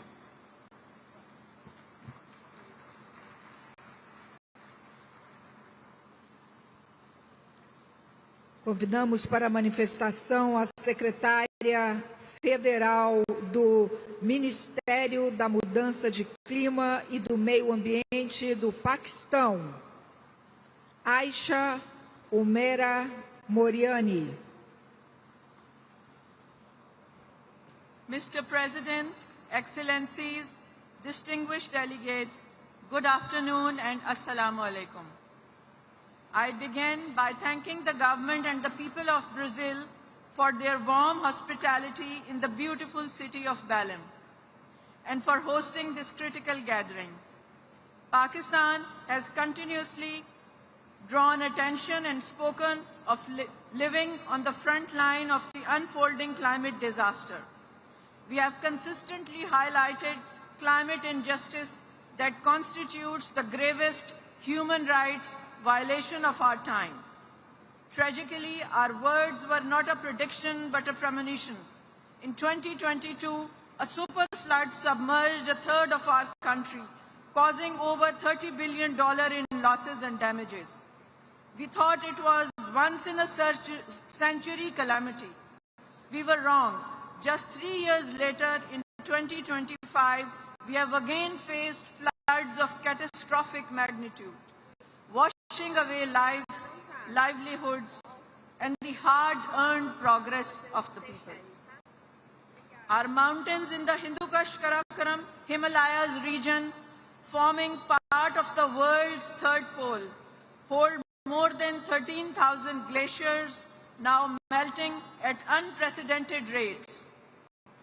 Recurring glacial lake outburst floods have become an annual nightmare, threatening lives, infrastructure, and fragile ecosystems. This is not a cycle of disaster. This is an accelerating cascade, and we, who contribute less than 1% to global emissions, are being asked to pay a price we did not incur. This is the stark reality of climate injustice.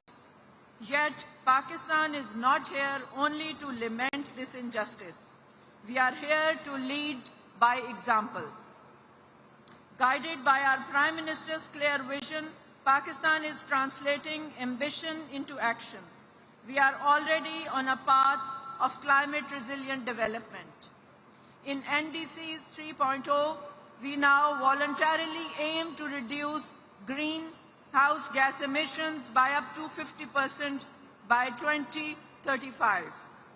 Of this ambitious target, 17% will be achieved unconditionally through domestic resources and policy measures as compared to 15% in NDC's 2.0, while 33% remain conditional on receiving adequate, primarily grant-based international climate finance, supported by technology transfer and capacity building.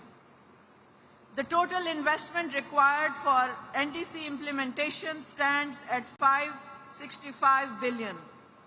For Pakistan, adaptation, resilience, and enhancing the coping capacities of its communities remains the priority. The country has outlined major investment needs across critical areas, including disaster risk preparedness and response, universal water and sanitation, and modernization of irrigation system. Here I would recall what my Prime Minister highlighted in New York Climate Summit, that climate finance is the key to NDC implementation. I reiterate that NDC 3.0 represents our solemn commitment to climate action, and we now call upon industrialized nations to honor their historical responsibility and uphold the principles of equity and common but differentiated responsibilities. The outcome on the new collective quantified goal in Baku, though not sufficient, could be a first step to meet the trillions required. Therefore, from the front line of this crisis, we demand that we operationalize the loss and damage fund with billions, not millions, and make it immediately accessible to countries like Pakistan without creating a new debt trap. The framework for the global goal on adaptation must include clear indicators for means of implementation, because a goal without finance is merely a wish list. The discussion on just transition at this COP must recognize that for developing nations like Pakistan, it is a pathway to development, not a detour from it. Our transition must be nationally defined, ensuring it lifts our people out of poverty, provide energy crisis, and create sustainable livelihoods, all while aligning with our climate goals. A just transition cannot be just a slogan. It must be a vehicle for equitable development, fully supported by the means of implementation. Baku to Belém roadmap for the 1.3 trillion climate finance goal must prioritize public finance as its core component, ensuring it is easy to access and primarily grant-based, and devoid of any conditionalities that create debt traps for climate-vulnerable countries like Pakistan, which are already drowning in liabilities they did not create. Mr. President, as we gather here to discuss the threat being faced as a result of climate change, we must not forget the suffering of the people from Palestine. The root cause of the ongoing situation in the Middle East is Israel's prolonged illegal occupation of Palestinian territory. Pakistan supports all efforts aimed at ensuring lasting peace and stability in the region. We reiterate the need for the full implementation of the ceasefire, leading to a permanent cessation of hostilities, Israeli withdrawal from Gaza, unfettered humanitarian assistance, and reconstruction of Gaza. Mr. President, the pursuit of climate justice can no longer be deferred. It must be realized through fair finance, technology access, and shared responsibility. Pakistan stands ready to lead by example. But our resolve must be met with global responsibility. Let Belém be the COP where we move from excuses to execution, from empty rhetoric to accountable action, guided by the equity and the principles of common but differentiated responsibility. Let us not be remembered as the generation that watched the planet burn, but as the one that had the courage to save it. Thank you.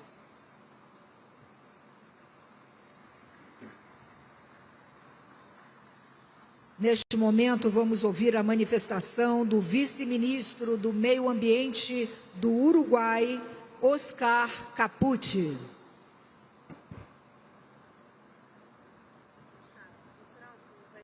Excelentísimos señores jefes de Estado, honorables ministros, distinguidas autoridades, representantes de organismos internacionales, señoras y señores.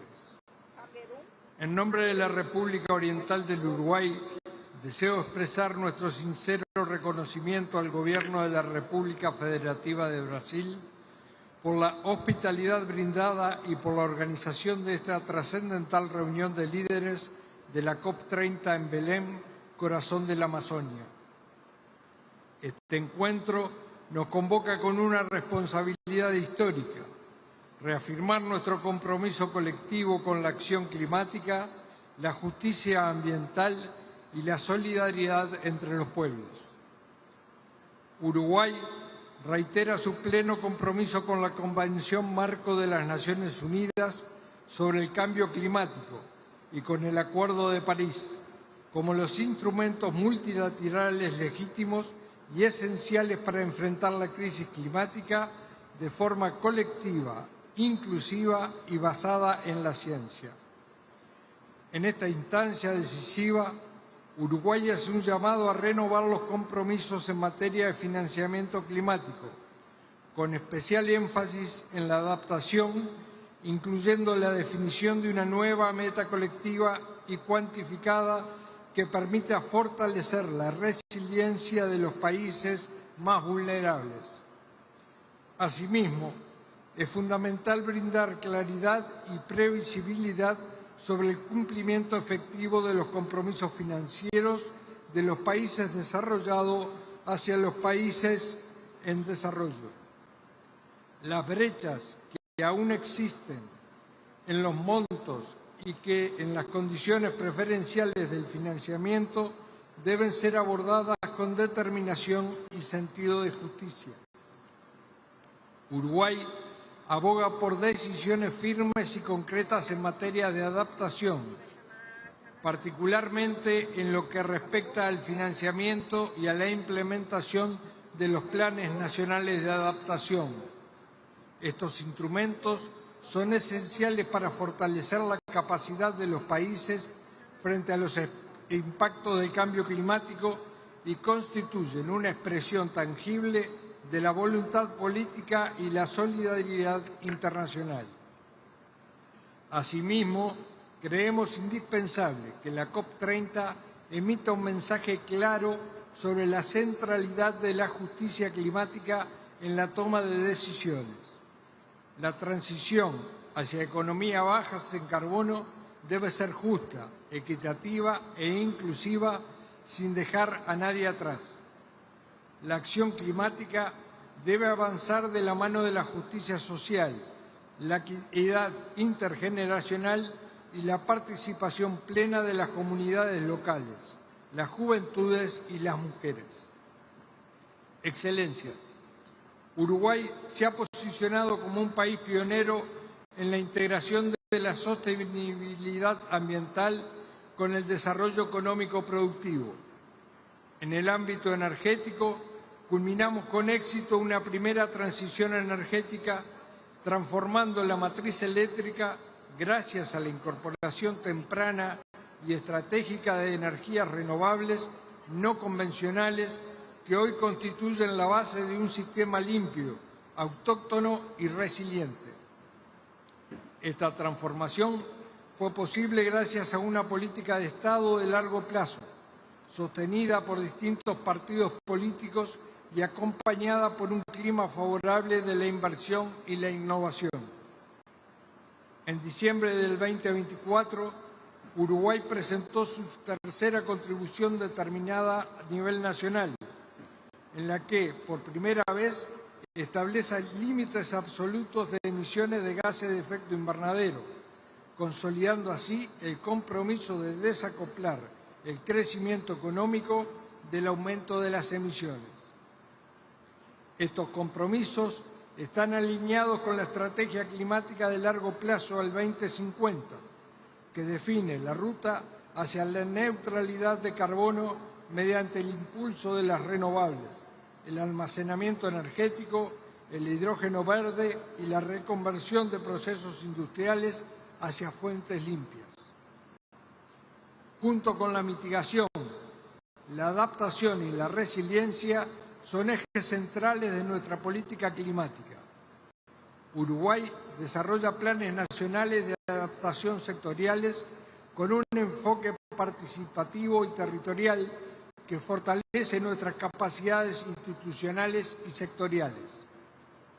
Nuestro país cuenta con una sólida arquitectura de gobernanza ambiental mediante la coordinación interinstitucional, continuidad de las políticas de Estado y participación ciudadana, en consonancia con el Acuerdo de Escazú, articulada por el Sistema Nacional de Respuesta al Cambio Climático.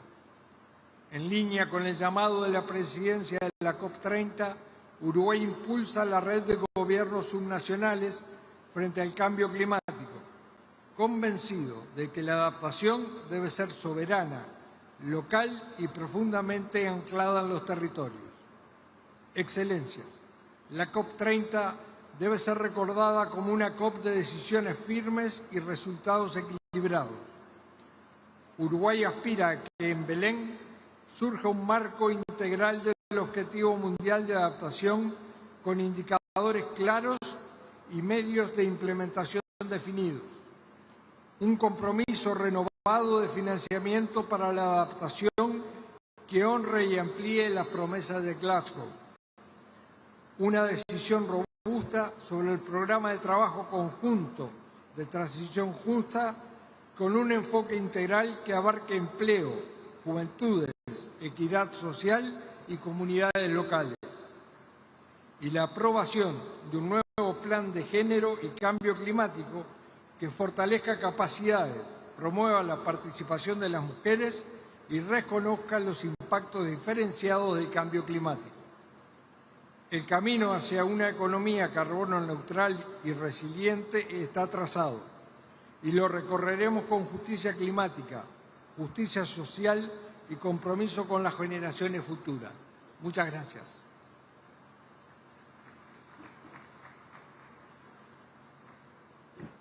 Nesse momento, convidamos o representante do Canadá, embaixador Emmanuel Camara-Riarnax. Boa tarde, good afternoon, bon après-midi tout le monde.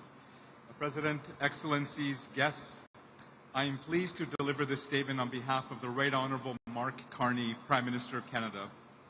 We're meeting in Belém at a crucial moment.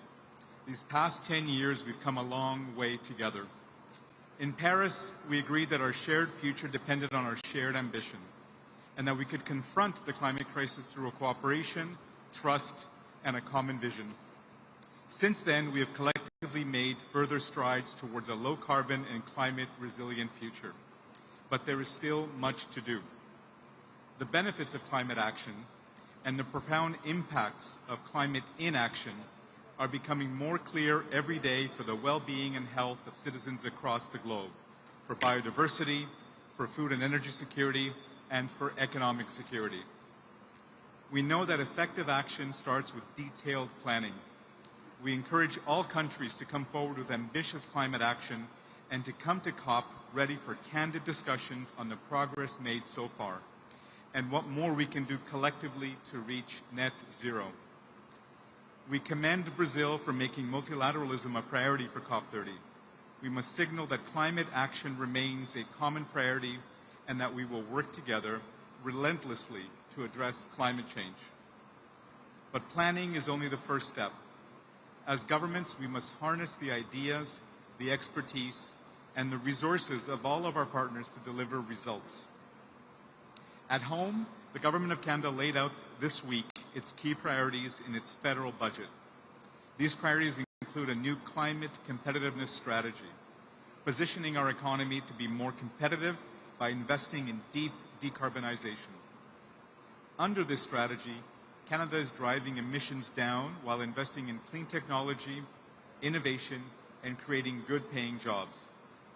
We are creating the right environment for Canada's industry and private sector to innovate and invest in a low-carbon future. We are reskilling and preparing Canadian workers. And we are teeing up the whole economy for the low-carbon transition. Canada comes to COP30 in the spirit of collaboration, to learn from and partner up with countries and institutions around the world to accelerate the global transition. Nous sommes déterminés à faire notre part pour mobiliser les 300 milliards de dollars convenus à la COP29 et soutenir les actions vers l'objectif élargi de 1,3 trillion de dollars. Nous examinons actuellement notre prochaine enveloppe de financement climat pour la période après 2025. Pour le Canada, le soutien aux mesures d'atténuation et d'adaptation dans les pays et les communautés pauvres et vulnérables restera une priorité absolue. Et nous examinons également comment le financement climat du Canada servira à mobiliser des ressources bien au-delà des fonds publics et contribuera ainsi à accroître la finance climatique mondiale à des niveaux et à des vitesses sans précédent. Ici à Belém, nous avons hâte d'explorer des solutions concrètes pour atteindre l'objectif de 1,3 milliard de dollars américains provenant de toutes les sources d'ici 2035. Nous voulons aussi parler des autres défis liés au financement, comme les barrières à l'accès, en particulier pour les pays les moins avancés et les petits États insulaires en développement, le coût élevé du capital et le manque de cohérence dans le paysage financier mondial. Alors que nous nous rassemblons à la COP30 avec une énergie renouvelée, notre objectif ultime est clair. Il faut maintenir les hausses des températures en deçà de 1,5 degré et accélérer la résilience mondiale. Il s'agit non seulement d'un impératif moral et environnemental, mais aussi d'un investissement judicieux dans notre avenir collectif. La Convention cadre des Nations Unies sur les changements climatiques ne détient pas tous les leviers ni toutes les solutions pour mobiliser le financement de la lutte contre les changements climatiques et accélérer l'action climatique.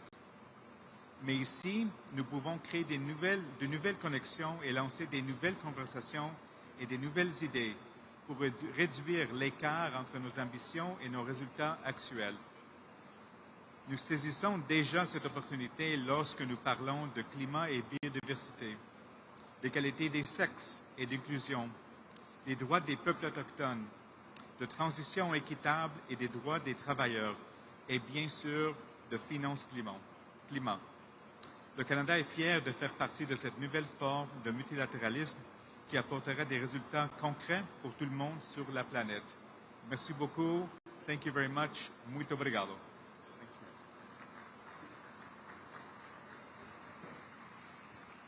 Neste momento, convidamos a embaixadora da Eslováquia, Katarina Tonková.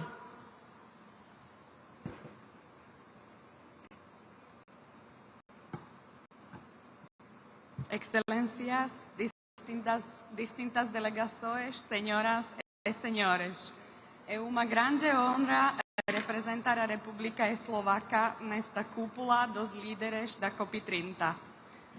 Permítanme transmitir as saudações e os melhores votos do primeiro-ministro Robert Fico, bem como nossa gratidão ao presidente Lula da Silva e ao governo do Brasil pela liderança e hospitalidade nessa conferência tão importante para o nosso futuro. Excellencies, distinguished delegates, ladies and gentlemen, the climate emergency is no longer a distant threat. it is a daily reality for millions, and especially for the most vulnerable. COP30 is more than a conference. It is a test of political will, of moral responsibility, and of our shared humanity. The first global stocktake makes the path clear. To reduce global emissions by 60% in 10 years and reach net zero by 2050. Slovakia is fully committed to climate action and to the implementation of the Paris Agreement. Since 1990, my country has reduced its emissions by more than 50%, and we want to do more. Today, Slovakia operates one of the lowest emission energy systems in the European Union, mainly powered by nuclear and hydropower. The share of low-emission energy will soon reach almost 90%, a result that speaks louder than words. But ambition and economic reality must go hand in hand. Our policies must protect jobs, competitiveness, and people's well-being. A successful green transition is one that strengthens both the environment and the economy, leaving no sector or community behind. No country can succeed alone. We need inclusive global partnership. Supporting developing countries is a moral duty. Slovakia stands by this principle, contributing 2.2 million euros to the Green Climate Fund and sharing our climate expertise through climate finance and development cooperation. Excellencies, climate change is the defining challenge of our time. Our response must be collective, coherent, and sustainable. Just transition must unite climate and social justice. Agora é o momento de agir com coragem, sabedoria e compaixão. Muito obrigada pela atenção.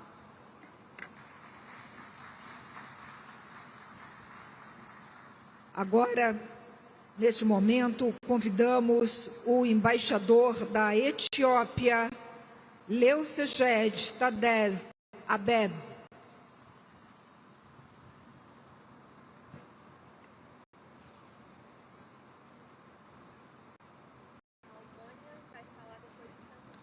Excellencies, heads of state and government, distinguished delegates.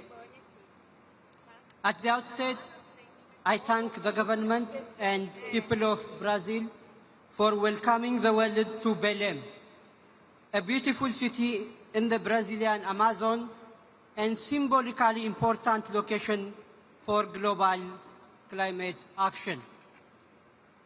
The 10th anniversary of the Paris Agreement being commemorated at the heart of Amazon, the planet's carbon vault, should propel us to meaningful climate actions. This is the time to take climate actions with a sense of urgency and renewed political commitment. While gravely concerned by the gaps in delivering commitments in climate action by some developed countries, we remain hopeful of a notable progress in achieving the Paris Agreement goals. In this regard, we commend Brazil and fully support its theme Global Mercurio that calls for a shift from pledges to concrete and collective implementation.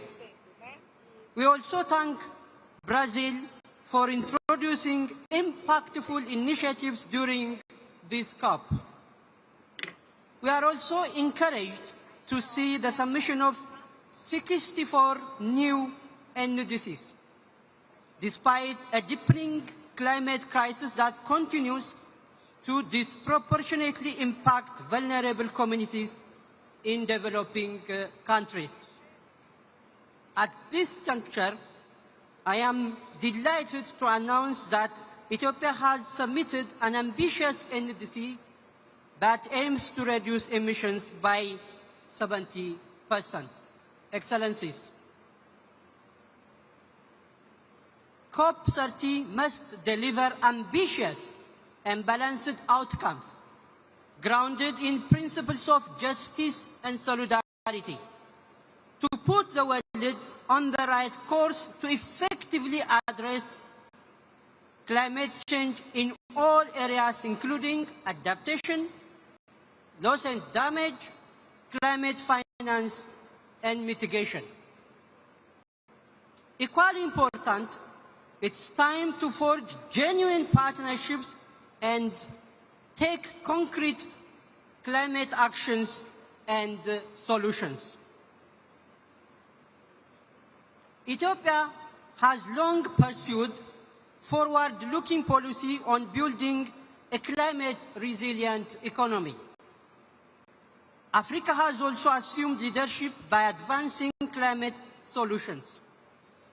Such was exhibited at the Second Africa Climate Summit, where the continent outlined its leadership through actionable commitments in innovation, finance, energy transition, critical mineral development, restoration of nature, and emergency preparedness. The Addis Ababa Declaration is a bold testament to Africa's resolve and a clear message that Africa stands as a committed partner and a driving force in our shared mission to address the continued impacts of climate change. Excellencies, allow me to outline key imperatives for COP30. First, the most important climate action originates at home. Ethiopia's Green Legacy Initiative, pioneered by His Excellency Prime Minister Abiy Ahmed, has achieved concrete results by planting 48 billion, yes, 48 billion tree seedlings over 7 years period. The multitude of similar initiatives across Africa are prime examples for tangible climate actions and solutions. Ethiopia's bold move to greening its transportation sector is reducing dependence on fossil fuels, resulting in massive reduction in emissions. That's why we say Ethiopia is leading by example. We therefore encourage all developing countries to start from home by taking climate actions that center on community mobilization and the use of domestic resources. Second, the devastating impacts of climate change cannot be addressed unless there is a breakthrough in delivering means of implementation for all pillars of the Paris Agreement. All financing commitments should be delivered in grant-based and non-debt generating concessional finance. The Loss and Damage Fund also needs to be urgently capitalized.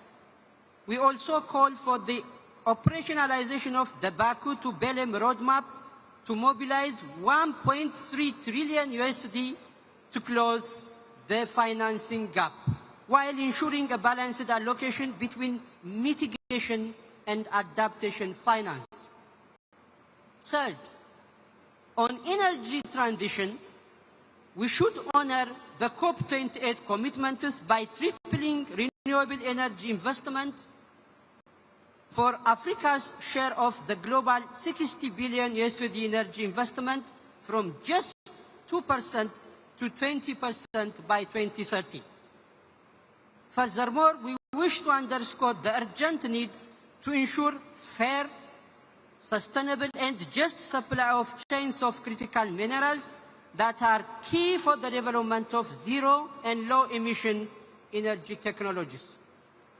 Excellencies, it is my great honor and pleasure to announce to this August Assembly Ethiopia's bid to host COP32 in 2027 in Addis Ababa. the diplomatic capital of Africa.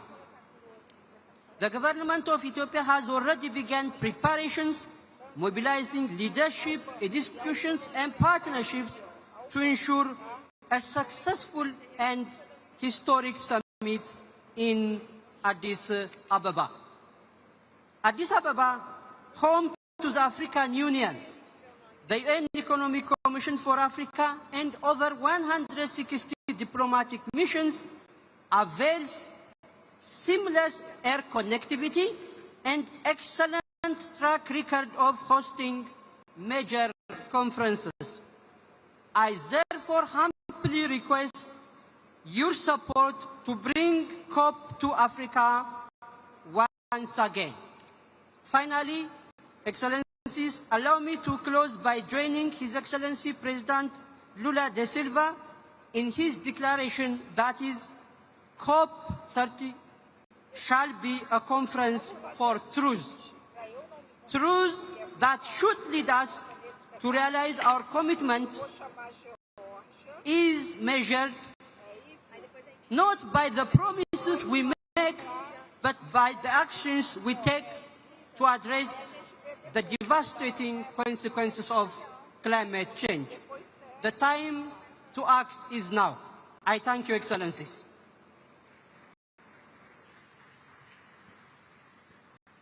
Nesse momento, convido para a manifestação o embaixador da Geórgia, Zurabi Mishedlishvili.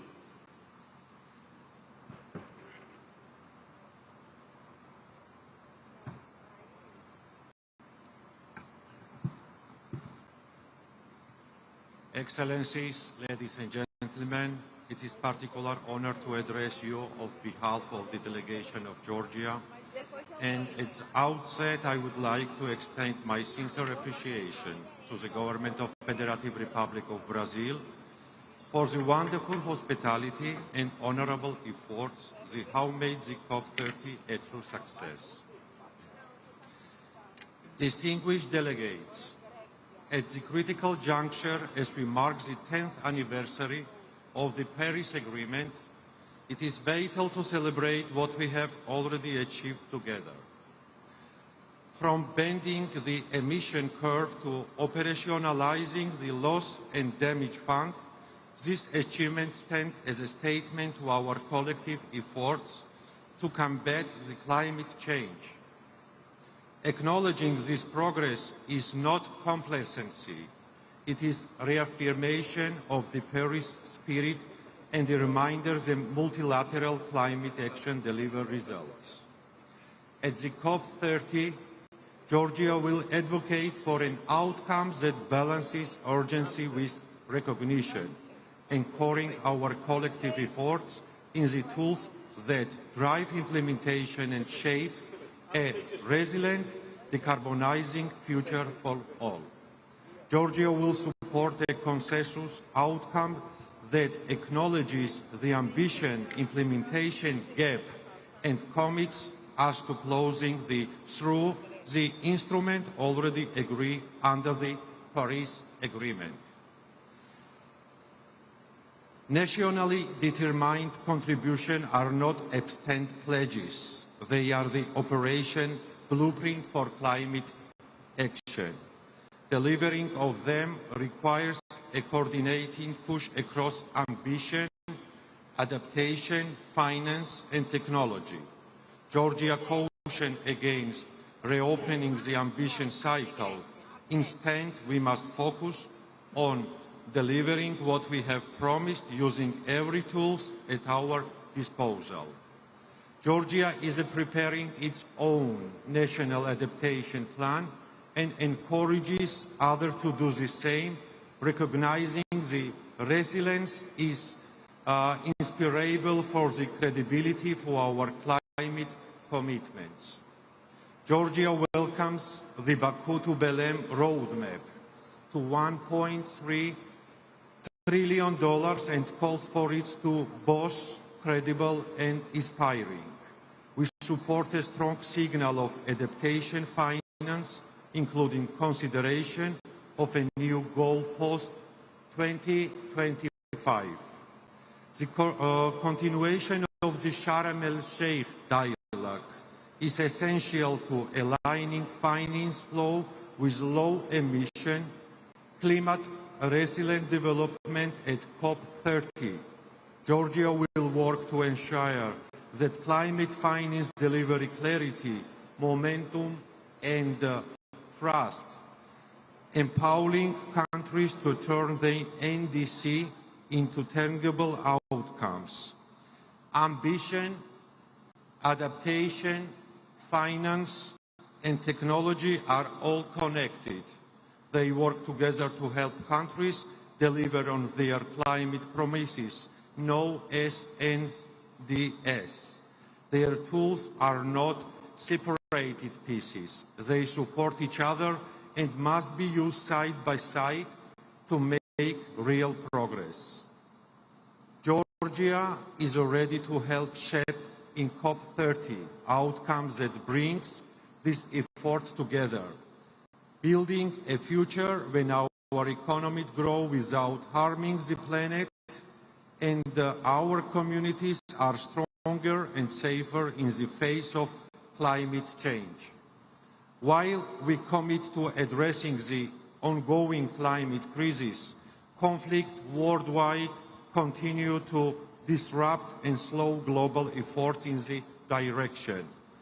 Due to the occupation of Georgia's Abkhazia and Skhin Valley region, the government of Georgia is unable to implement measures to severe consequences of climate change in those regions, which consist of 20% of Georgia territories.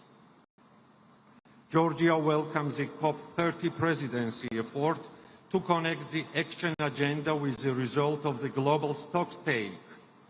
This is a crucial step to move from word in action, turning, negotiate, decision into real program on the ground. We believe these 6 thematic axes should lead to a clear and unified signal of how far we have come and where we need to go. For Georgia, the action agenda is not a side activity. It is a powerful tool to boost ambition and make climate effort more effective. We stand ready to contribute to a result-driven, inclusive, and forward-looking outcome of the COP30. Thank you very much. Obrigado.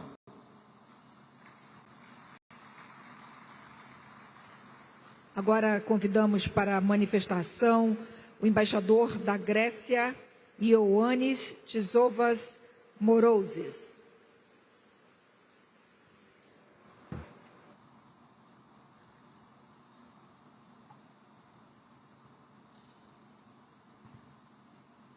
Boa tarde a todos e a todas, excelências, autoridades, colegas, amigas et amigos todos.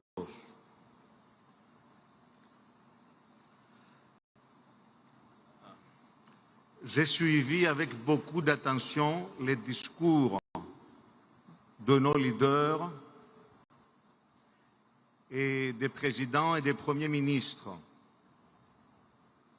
Je suis arrivé à la conclusion qu'il y a une espèce d'embarras général. On ne sait pas exactement où on en est. Et le pire, où on veut aller. Il y a plein de contradictions. Nous avons fait campagne pendant des années, pendant des décennies, pour les énergies propres. Et maintenant, comme les choses ont changé, surtout aux États-Unis, nous allons nous adapter aux nouvelles conditions et nous allons suivre une route différente. Drill, baby, drill. Je crois qu'il faut qu'on prenne des décisions et s'y tenir et ne pas changer tous les 3 ans notre politique. On m'avait préparé un discours très long Je ne lirai pas, sont 10 pages. À la place, je vous dirai quelques aspects de la politique de la Grèce à propos de notre sujet de changement climatique. Hier, à Athènes, nous avons reçu la visite de 4 ministres des États-Unis, ministres d'énergie, économie, intérieur. Le but de la visite était de voir avec les autorités de mon pays des moyens de faire de la Grèce l'entrée du gaz naturel liquéfié, gas natural licuado. La idea es que barcos de los armadores griegos, metaneros, de bateaux metaneros, van a transportar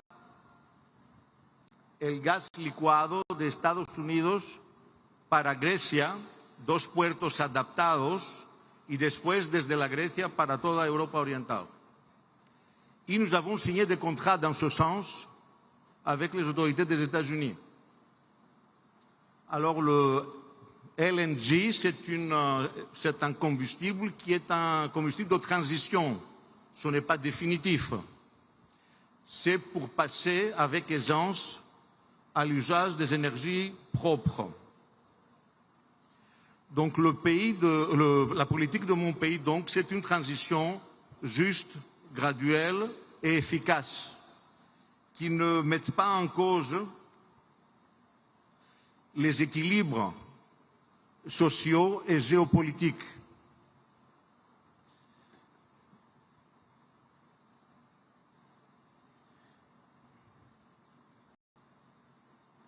Greece is fully committed to ensuring the compliance of EU policy and the objectives of Paris Agreement and the European Climate Law. Specifically, Greece is committed to implement the EU legal framework Fit for 55 set of proposals with the aim of ensuring that policies are in line with reduction of net GHG emissions of EU by at least 55% at the least by 2030, in comparison with 1990 levels. So our emissions in Greece are down 45% in comparison with 2005. And lignite used to provide much more than 50% of our power generation is share today is just 6%.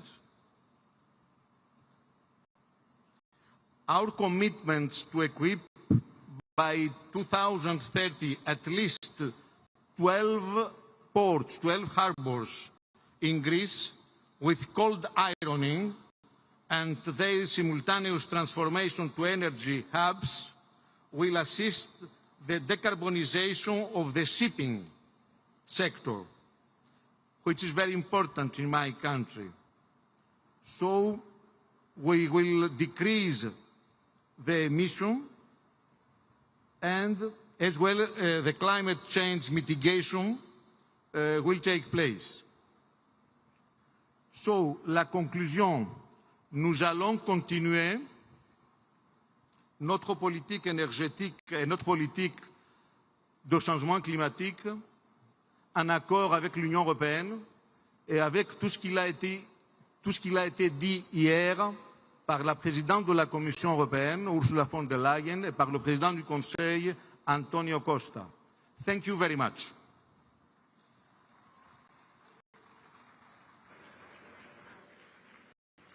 Chamamos agora o embaixador Mibala Alfredo Fernandes, de Guiné-Bissau.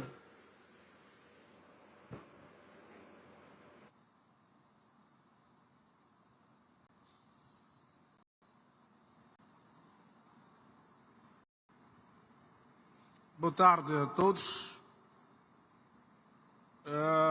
Gostaria, em primeiro lugar, de saudar a todos os que estão aqui nesta sala, bem acolhedora, até esta tarde, para podermos falar daquilo que nos trouxe aqui de vários cantos do mundo, que é a COP30.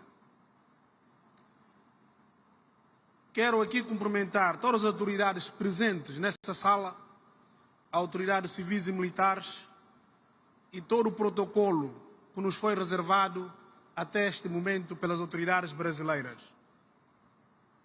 É com grande honra que a Guiné-Bissau toma a palavra nessa 30ª Conferência das Partes da Convenção Quadro das Nações Unidas sobre as Mudanças Climáticas aqui em Belém, símbolo da maior floresta e da nossa responsabilidade comum partilhada a nível do planeta.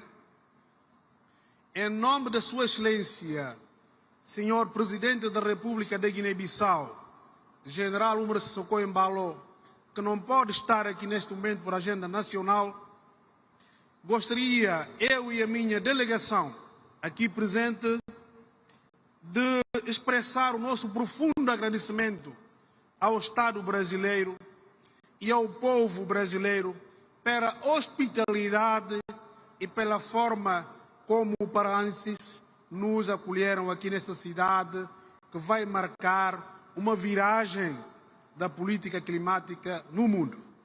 Muito obrigado ao povo de Pará, muito obrigado, Amazônia. Minhas senhoras e meus senhores, a Guiné-Bissau é um país costeiro, situado na África Ocidental, mas enfrenta grandes vulnerabilidades: a subida do nível do mar, a erosão costeira, a perda de biodiversidade e o impacto das secas e inundações nas comunidades rurais.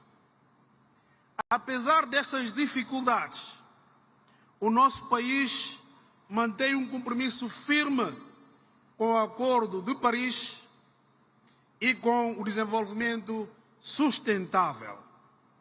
Estamos a concluir a 4ª Comunicação Nacional e o 2º Relatório Bienal de Transferência, reafirmando o nosso empenho na transferência climática.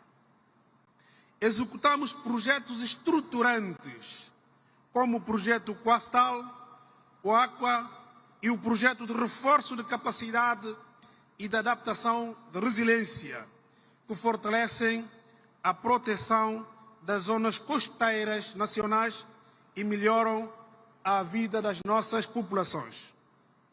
Reforçamos igualmente a aposta nas energias renováveis, sobretudo a energia solar, para reduzir a dependência de combustíveis fósseis.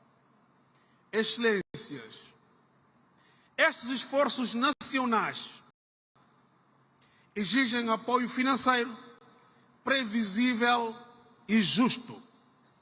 A Guiné-Bissau apela para que a COP30 seja um marco na implementação efetiva do novo Objetivo Global de Financiamento Climático, com recursos adequados, acessíveis aos países mais vulneráveis.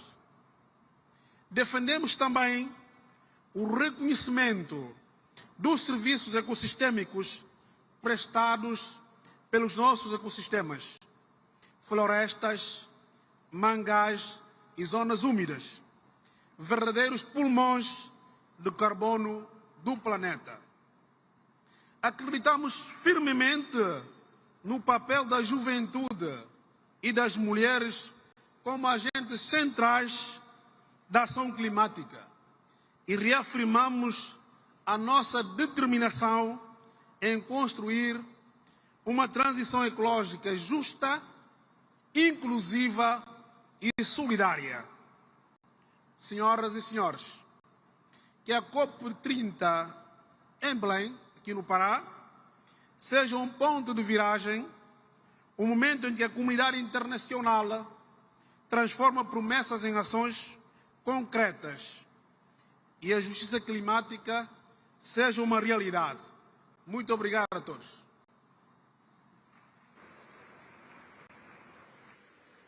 Chamamos neste momento o embaixador da Índia, Dinesh Bhatia.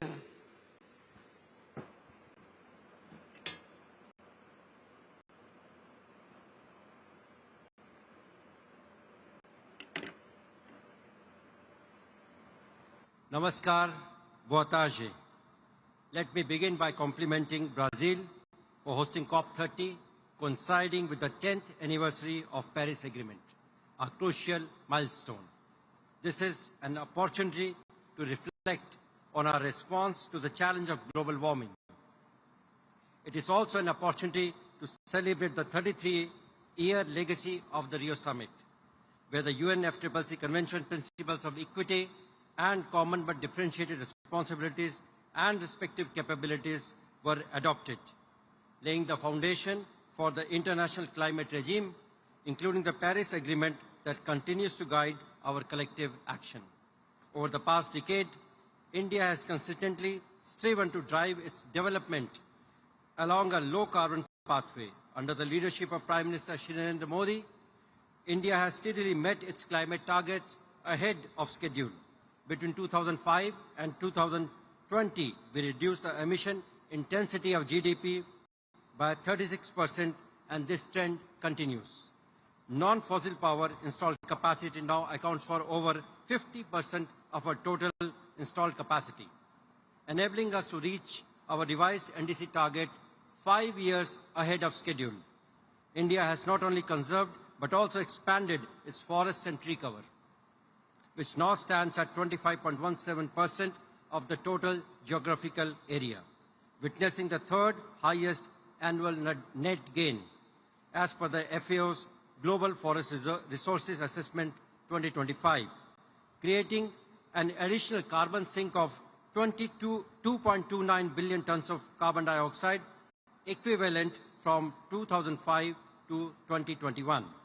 With around 200 gigawatt of renewable energy, India is now the world's third largest producer of renewable energy, while ambitious programs in solar, wind, green hydrogen, and biofuels are transforming its energy landscape. The International Solar Alliance, launched globally by India and France in 2015, now unites over 120 countries, promoting affordable solar energy and South-South collaboration. 10 years after the Paris Agreement, global ambition remains inadequate. Many nations' NDCs fall short, while developing countries continue to take decisive climate action. Developed countries that have disproportionately appropriated the global carbon budget must accelerate emission reductions and deliver the promised adequate and predictable support. Given the rapid depletion of the meager remaining carbon budget, developed countries must reach net zero much sooner than they have declared and invest substantially in reaching net negative emissions. While mitigation is important, it is equally important to focus attention on adaptation to address climate risk and vulnerabilities at the local level, more so in developing countries. For developing nations like India, access to affordable finance, technology, and capacity building is vital to implement ambitious NDCs.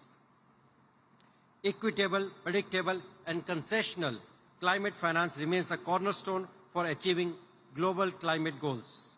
On the occasion of COP30, India reaffirms its commitment to multilateralism and towards preserving and safeguarding the architecture of the Paris Agreement, built on the foundations of the Convention. As a firm believer in climate action, we stand ready to collaborate with all nations to implement solutions and transition to sustainability in ways that are ambitious, inclusive, fair, and equitable, based on the principles of CBDR, RC, and national circumstances, thereby ensuring that climate action uplifts communities globally, protects livelihoods, and honors the principles of justice and equity. India welcomes and supports Brazil's initiative in establishing the Tropical Forest Forever facility, representing a significant step towards collective and sustained global action for the preservation of tropical forests. India is pleased to join the facility as an observer. Finally, together, let us ensure that the next decade of climate action is defined not only by targets, but by implementation, resilience, and shared responsibility based on mutual trust and fairness. Thank you, dhanyavad, namaskar, muito obrigado.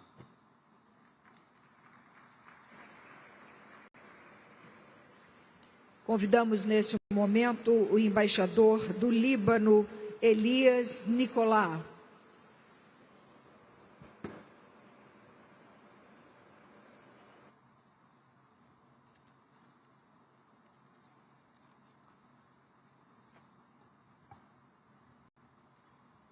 Mr. President, Luiz Inácio Lula da Silva, Your Excellencies, distinguished delegates, ladies and gentlemen, on behalf of the President of the Republic of Lebanon, His Excellency General Joseph Aoun, allow me first to convey to the government and people of Brazil our sincere gratitude and deepest appreciation for hosting this important conference and for their continued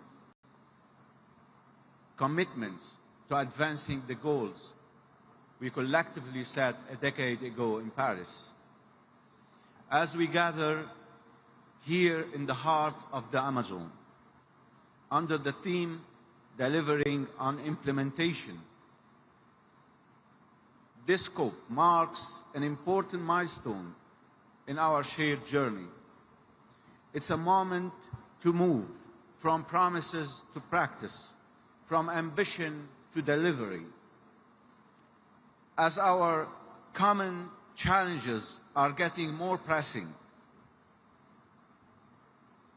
our credibility now depends on what we achieve together, on the actions we take, the systems we strengthen, and the trust we rebuild through tangible progress on the ground. Our summit today is a clear testimony that multilateralism is still standing and attuned to the necessity of scaling up the efforts towards the UN SDGs. Lebanon continues to face severe political, economic, social, and environmental challenges that have tested its resilience. Yet, despite these hardships, Lebanon has not wavered in its climate commitments.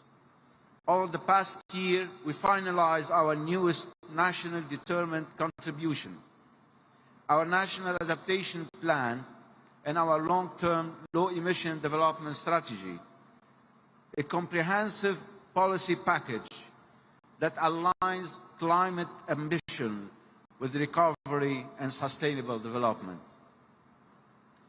In our updated NDC, Lebanon has increased its ambition, committing to reducing national greenhouse gas emissions by 22% unconditionally and 33% conditionally, compared to a business-as-usual scenario by 2035.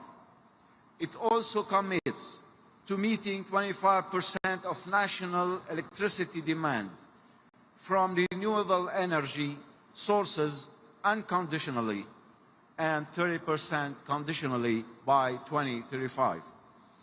On adaptation, Lebanon has identified 8 priority sectors, that is agriculture, forestry, water, biodiversity, urban infrastructure, public health, disaster risk reduction, and tourism, thus emphasizing protection of lives and livelihoods, the strengthening of institutions, and the mainstreaming of climate action across all key sectors. Lebanon progress, however, has been overshadowed by the dire consequences of chronic instability, hostility, and repeated aggressions against its territory and its sovereignty. The economy has contracted by over 40% since 2018, let alone the most recent aggression that inflicted an estimated $6.8 billion in direct damage and up to $11 billion in reconstruction and recovery needs, according to the World Bank Rapid Damage and Needs Assessment report this year. These crises have also caused extensive environmental degradation, reversing years of effort to safeguard biodiversity, forests, and productive lands. Environmental losses amount to around 720 million, primarily driven by the conflict's impact on natural ecosystems, with recovery and reconstruction needs for environmental damage alone estimated at 444 million by 2030. These sad facts remind us that peace, stability, and environmental protection are deeply interconnected, and that climate resilience must be pursued hand in hand with human security and peace efforts. To enable countries under strain not to lag behind when it comes to realizing the objectives we all aim at, predictable and accessible climate finance remains indispensable. The Loss and Damage Fund must become fully operational, with direct access for vulnerable countries, and the new global finance goal beyond 2025 must guarantee equitable and transparent support for developing nations. Such mechanisms are essential for rebuilding resilience, scaling renewable energy, and advancing adaptation efforts on the ground. At the same time, the global goal on adaptation must move beyond dialogue to delivery.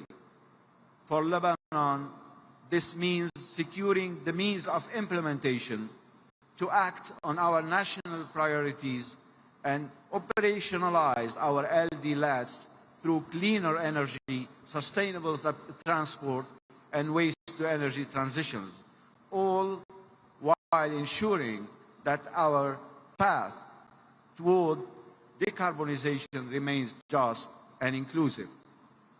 Excellencies, ladies and gentlemen, Lebanon's message today is clear. Lebanon's message today is clear. Despite all the constraints we face, we continue to plan, to reform, and to act. Climate action for Lebanon is not separate from recovery. It is at the heart of it. As we deliberate in Belém, let us make COP30 the moment when ambition is matched by implementation and solidarity by action. The world expects results, and it's our collective duty to deliver on them. Thank you. Obrigado.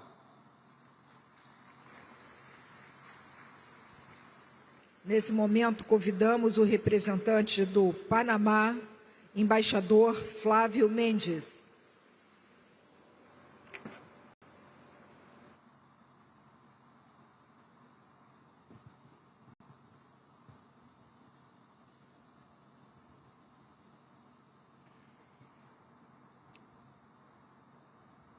Buenas tardes.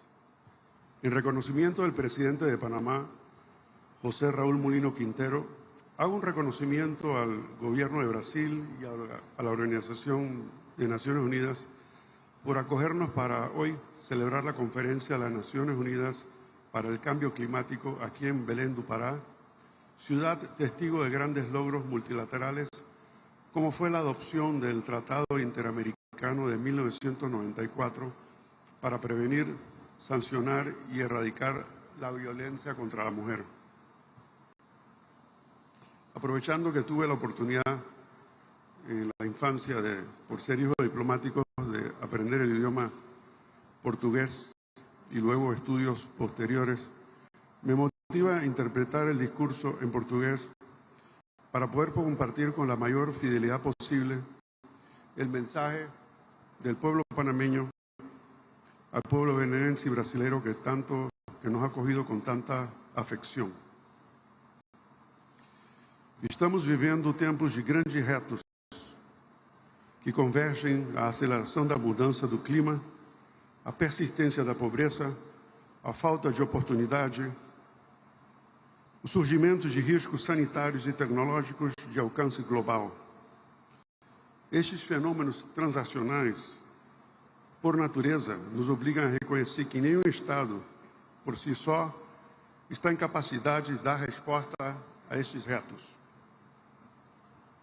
As magnitudes dessas ameaças exigem mecanismos de cooperação internacional capazes de atuar com eficácia em defesa da sustentabilidade do planeta. A natureza não espera. O Panamá também não. O Panamá atua com urgência e com coerência, unificando ciência, a política e o território.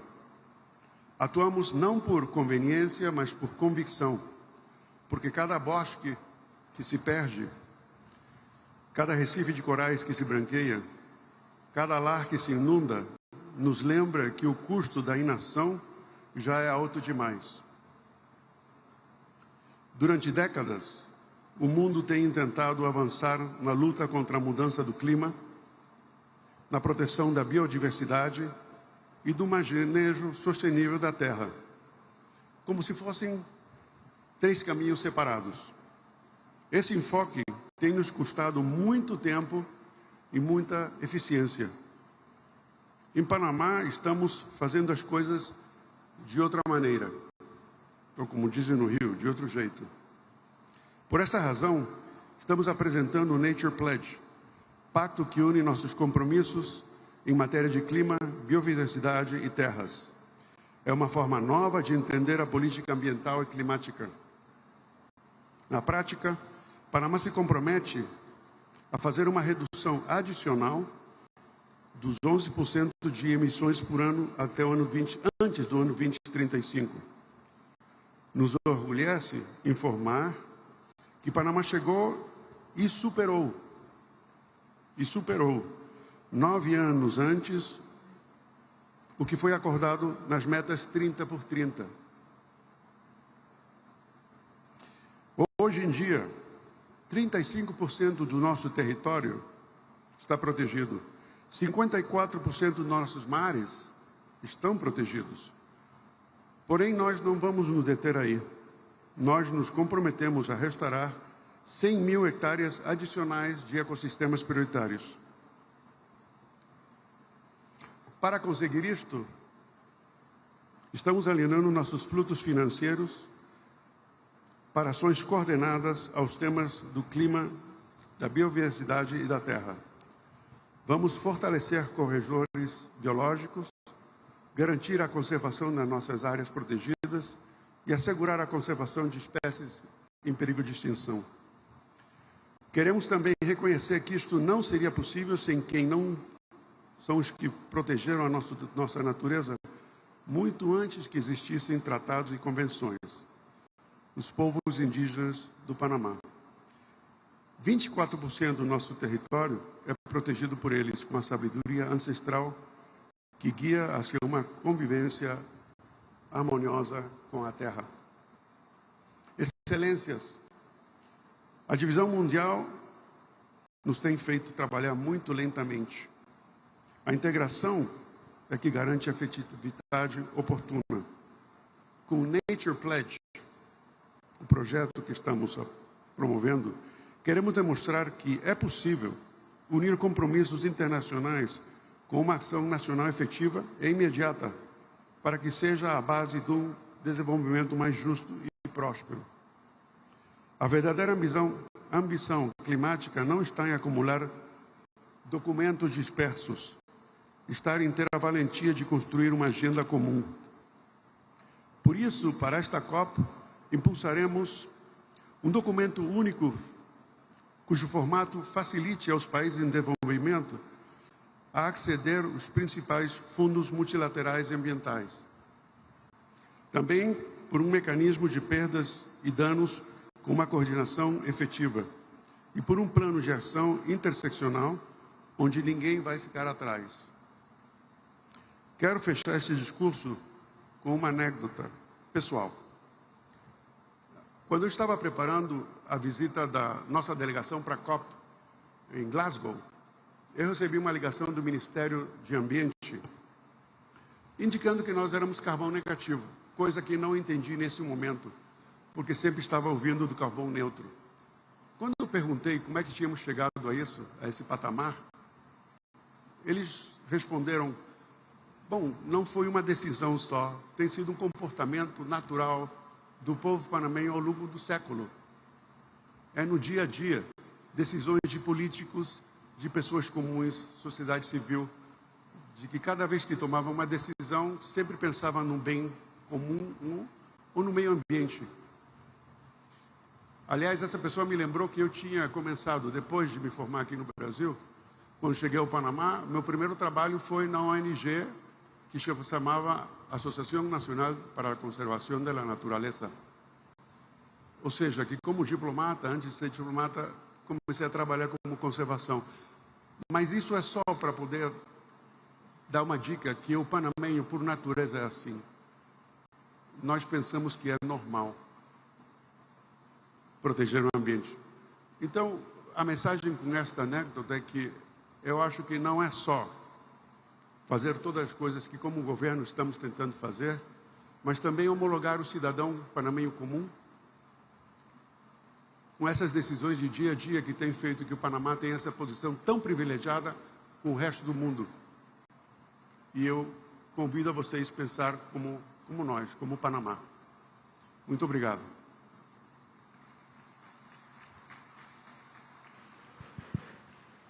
Convidamos agora representante da Polônia, o embaixador Andrzej Trzaskowski.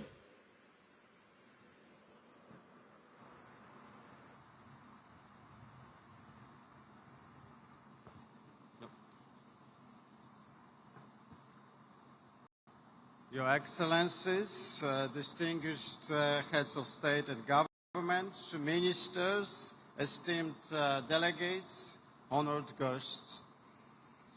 First of all, allow me to express my sincere appreciation to Brazil for hosting this summit and for leading the Conference of the Parties this year. Poland wishes you every success and stands ready to work closely with you to achieve it. Poland knows this process very well.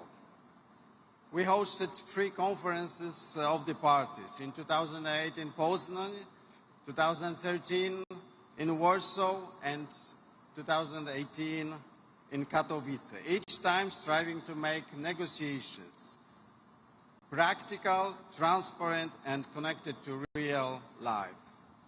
Our work has been and remains at the very heart of this system. Climate change remains one of the defining challenges of our time. We agree on the fundamental importance of multilateral cooperation and recognize the undeniable value of the Paris Agreement. That agreement provided us with a universal framework for climate action. It brought us instruments designed to guide implementation. And yet we must also acknowledge that while the direction is right, our collective effort still falls short in ambition, in financing, and in implementation. The details will be taken up by our negotiators in the coming weeks. We may differ in our approaches, but Poland believes that as long as we continue to listen to each other and to compromise, we will find a way forward. Global progress, still insufficient, is visible. In 2025, renewables overtook coal as the world's main source of electricity. That milestone is not symbolic, it is historic. There are projections that global demand for coal, oil, and gas may start falling in this decade. Such results came from rules, institutions, policies, and cooperation, from the essence of multilateralism. This process is working, and our collective work is making a difference. Clearly, the Paris Agreement delivers, and so does Poland. Poland takes the challenge of climate change very seriously. Our favorite word is pragmatism, and in this spirit, we consequently and responsibly deliver on our commitments. For decades, our energy system was heavily reliant on coal, but over recent years, policy shifts, technological progress, and rapid deployment of wind and solar have transformed our energy mix. This year, renewables in Poland produced more electricity than coal. In the next 10 years, Poland is planning a comprehensive transformation of its energy system. The goal is to make it clean, diverse, reliable, with nuclear power and renewables at its core. This transformation strengthens not only our climate policy, but also our energy security and economic resilience, and ability to adapt to climate change. We believe that just and resilient energy transition will help us to build a sustainable future. Poland's example shows that economic growth, energy transition, and climate adaptation are not the opposing goals. They can progress together.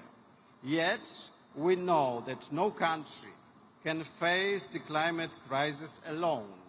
It's a global challenge that demands a truly global response. Poland remains fully committed to this process, the one we have helped to shape, and to working with all partners towards a fair, effective, and successful energy transition.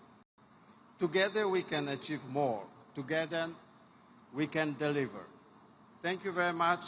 Muito obrigado.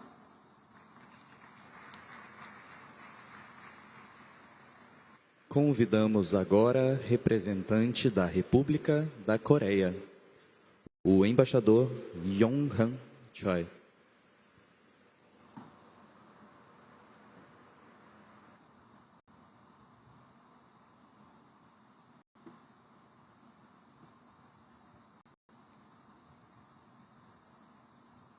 Your Excellencies, distinguished delegates, good afternoon, boa tarde. It is a great honor to attend the Belém Climate Summit at COP30 and to speak on behalf of the government of the Republic of Korea. Today, we gather at a critical moment as the climate crisis accelerates. Last year, for the first time, the global average temperature rise exceeded 1.5 degrees above pre-industrial levels. Climate disasters are becoming more frequent, hard to predict, and increasingly devastating in their impact and scale. Faced with these realities, our collective response and cooperation have never been more crucial. The Republic of Korea expresses its deep appreciation to the COP30 presidency for its leadership and dedication in preparing for today's summit. as we mark the 10th anniversary of the Paris Agreement, the coming 2 weeks represent a defining moment to reaffirm our shared resolve to strengthen global climate action. In particular, COP30 should serve as the bridge where ambition transforms into implementation. With the first global stocktake in 2023 and the submission of the first biennial transparency reports and 2035 nationally determined contributions this year, the Paris Agreement ambition cycle is now fully underway. While progress has been made in lowering projected temperature increases, the NDC synthesis report indicates that further acceleration of climate action is needed to keep the 1.5 degrees goal within reach. Therefore, at COP30, we must address both the ambition and implementation gaps and send a unified signal of determination to translate our pledges into concrete action. The Korean government is committed to contributing to this process by placing climate action and energy transition at the core of our national agenda. Korea remains steadfast in the implementation of our 2030 NDC, and at the same time, we are formulating an ambitious and implementable 2035 NDC and developing a mid to long-term emission reduction roadmap beyond 2035 as a forward-looking milestone toward carbon neutrality by 2050. Our 2035 NDC target is now in its final stage of confirmation, and we look forward to announcing it in the coming weeks. The Korean government is also committed to addressing the interlinkages between climate and energy. The establishment of the Ministry of Climate, Energy and Environment well reflects this mandate. We are pursuing a major energy transition centered on renewables and aim to enhance energy efficiency and connectivity by leveraging technologies such as artificial intelligence, energy storage systems, and a more resilient power grid. National action alone is not enough. Implementation must extend beyond borders. Through contributions to multilateral organizations such as the Green Climate Fund and the Global Green Growth Institute, and continuing support through Green ODA, Korea is supporting developing countries in adaptation and green transition, demonstrating that climate action is both a global task requiring joint efforts and a new opportunity for prosperity. Moreover, as the host of APEC 2025, Korea will continue to work together, not only within our region, but also beyond, towards the vision of building a sustainable tomorrow. Lastly, it is deeply meaningful that COP30 is being held in the Amazon, reminding us of our shared responsibility for preserving nature and advancing climate action. COP30 can be an opportunity to highlight the importance of synergies across climate, oceans, and biodiversity, which deserve greater attention as they are essential for delivering core benefits for adaptation and mitigation. In particular, Korea will work towards advancing the ocean climate agenda by hosting the 4th United Nations Ocean Conference in 2028, together with Chile. We hope that Muchiraung, the spirit of solidarity and cooperation rooted in the indigenous traditions of Brazil, will bring us together to reinvigorate multilateralism. The Republic of Korea stands ready to work with all parties toward a successful COP30, one that will be remembered as the moment when ambition turned into implementation and confidence in multilateralism was renewed. Thank you very much. Muito obrigado.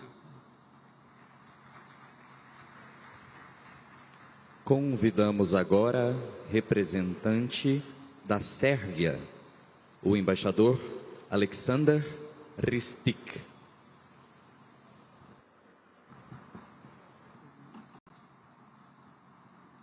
Boa tarde a todos e a todas. Eu gostaria de agradecer ao povo brasileiro, ao governo brasileiro, também ao povo e governo paraense pela calorosa recepção e pela esta oportunidade de conhecer essa região linda e rica e diversa. Dear colleagues, excellencies, we'd like to extend our gratitude to the President of Brazil, His Excellency Luiz Inácio Lula da Silva, for having the vision to organize this conference in Belém, this beautiful place where we are witnessing today that the importance of maintaining the Amazon ecosystem as it literally secures the future of our civilization. Since Rio 1992, the perils, dangers, and challenges of advancing climate change grew on a yearly basis. Extreme weather events, violent storms, unprecedented hurricanes, and massive floods, as well as forest wildfires, became the norm and not the exception. Serbia is located in southeastern Europe, in a geographic area that is affected in an above-average manner by climate change. Over the past 5 years, the mean annual temperature has been 2.5 degrees higher than the baseline, with consecutive record-breaking year after year. Droughts, heat waves, floods, and extreme storms have intensified, causing over 10 billion euros in losses since year 2000, including 1 billion euros in the summer of 2024 alone, when 92% of our territory suffered from severe drought. Not to mention the floods of 2014 that we are still recovering from, one of the reasons why the Serbian people expressed its solidarity with the people of Rio Grande do Sul, because we know the best what the floods can do in our nations. These impacts threaten our agriculture, water resources, forests, biodiversity, public health, and infrastructure. As a country where agriculture remains vital for food security and economic stability, we are deeply aware that the adaptation is not an option, it is a necessity. We call Serbia a small country, but I've learned from my colleagues from other European countries of the same size that we should drop this designation and call ourselves well-optimized and compact countries. But yet, we have an energy sector which still relies on domestic lignite, but we have a commitment to global action for sure. This year, in September, the government of the Republic of Serbia adopted our third national determined contribution, and it reflects our new level of ambition while also confirming our intended mitigation trajectory. The third Serbian NDC of September this year, we have committed to an economy-wide emission reduction target of 40.1% by 2035 compared to 1990 levels, or 46.7% when including land use.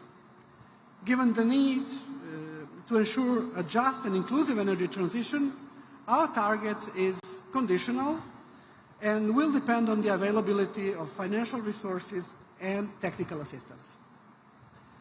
Our message today is clear. Despite our size and developing economy, Serbia stands firmly with the global community in pursuing a climate-resilient, low-carbon future, one that is fair, ambitious, and built on solidarity. I thank you very much. Muito obrigado.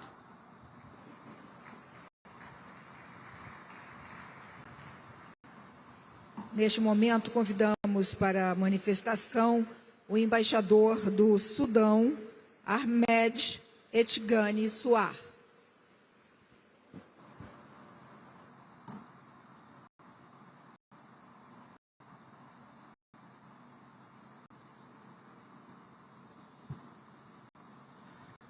بسم الله الرحمن الرحيم. السلام عليكم ورحمة الله وبركاته. فخامة السيد لويس إيناسيو لولا دا سيلفا رئيس جمهورية البرازيل الاتحادية، أصحاب الفخامة والمعالي الرؤساء ورؤساء الحكومات، السيدات والسادة، السلام عليكم ورحمة الله وبركاته. يطيب لي باسم رئيس مجلس السيادة الفريق أول عبد الفتاح البرهان وحكومة وشعب السودان أن أعرب عن خالص الشكر والتقدير لحكومة وشعب البرازيل الصديق على كرم الاستضافة وحسن التنظيم لهذه القمة التاريخية التي تنعقد في قلب الأمازون، رمز التنوع البيئي وكنز الإنسانية المشترك. كما نثمن الجهود المخلصة التي تبذلها سكرتارية اتفاقية الأمم المتحدة الإطارية بشأن التغير المناخ وكافة الشركاء الدوليين الساعين إلى مستقبل أكثر أمنا واستدامة لكوكبنا. السيدات والسادة، يواجه السودان اليوم آثارا مركبة للتغير المناخي تتجلى في تدهور البيئة والنظم الإيكولوجية نتيجة ما قامت به الميليشيا المتمردة من تدمير لأهم مناطق التنوع الحيوي، بما في ذلك الغابات النيلية مثل غابة الصمت والمنشآت الصناعية ومستودعات النفط، مما أدى إلى تلوث الهواء والمياه بالمواد الكيميائية وارتفاع غير مسبوق في درجات الحرارة، إلى جانب موجات الجفاف والتصحر المتكررة والفيضانات المدمرة التي تهدد سبل كسب العيش والأمن الغذائي لملايين المواطنين. وليس خافيا أن التغير المناخ لم يعد قضية بيئية فحسب، بل أصبح قضية تنمية وحياة وكرامة وسيادة وطنية، إذ تؤدي التدخلات البشرية في الصراعات المسلحة التي تفاقم هشاشة الدول وتنزف مواردها. ومن هذا المنطلق يدعو السودان إلى مواقف دولية أكثر تضامنا وإنصافا في مواجهة هذه التحديات، استنادا إلى مبادئ اتفاق باريس للمناخ ومبدأ المسؤوليات المشتركة وتحقيق العدالة في التنمية والتحول الأخضر. السيدات والسادة، رغم الظروف الاستثنائية التي تمر بها بلادنا، فإن السودان يواصل التزامه الثابت بأهداف اتفاقية المناخ ويسعى بجدية إلى تنفيذ خططه الوطنية الرامية إلى معالجة آثار التغير المناخي في قطاعات الزراعة والطاقة والمياه من خلال التحول نحو الطاقة المتجددة والنظيفة وإعادة تأهيل الغابات واستزراعها وتطوير أساليب الإنتاج الزراعي لتعزيز الأمن الغذائي ضمن مسار إعادة الإعمار والتعافي الوطني وتحقيق أهداف التنمية المستدامة. إن السودان وهو عضو فاعل في المجموعة الأفريقية ومجموعة ال77 والصين التي يؤكد دعمه لمواقفهما المشتركة، يدعو الدول المتقدمة إلى الوفاء بتعهداتها الدولية المتعلقة بالتمويل المناخي ونقل التكنولوجيا وبناء القدرات. فجهود الدول النامية ستظل محدودة دون دعم عادل ومستدام يضمن قدرتها على التكيف والتحول نحو تنمية منخفضة الكربون. السيدات والسادة، إن العدالة المناخية ليست شعارا سياسيا، بل ضرورة أخلاقية وإنسانية لضمان مستقبل متوازن وآمن. ومن هنا يجدد السودان دعوته إلى تفعيل صندوق وآلية الخسائر والأضرار التي أقرتها قمة شرم الشيخ وتوفير التمويل الكافي لتنفيذها. فالقارة الأفريقية الأفريقية رغم مساهمتها المحدودة في الانبعاثات العالمية تتحمل العبء الأكبر من تداعيات التغير المناخي، الأمر الذي يجعل تحقيق العدالة البيئية شرطا أساسيا للسلام والاستقرار والتنمية في عالمنا.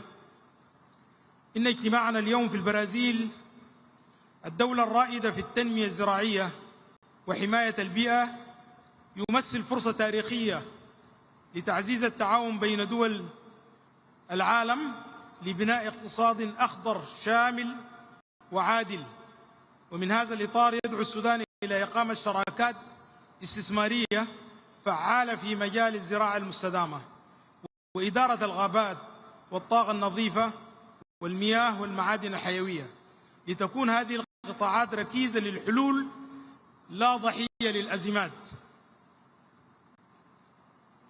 إن السودان وهو يسعى لتجاوز التحديات الراهنة وبناء مستقبل أفضل لأبنائه، يحمل هذه القمة رسالة أمل وشراكة، ويدعو الجميع إلى الوقوف والتأمل في هذه الصراعات وتعزيز الدور الإيجابي من أجل إحلال السلام الدائم والتنمية الشاملة من أجل كوكب آمن ومستقبل مزدهر للبشرية جمعاء. شكرا جزيلا، والسلام عليكم ورحمة الله وبركاته.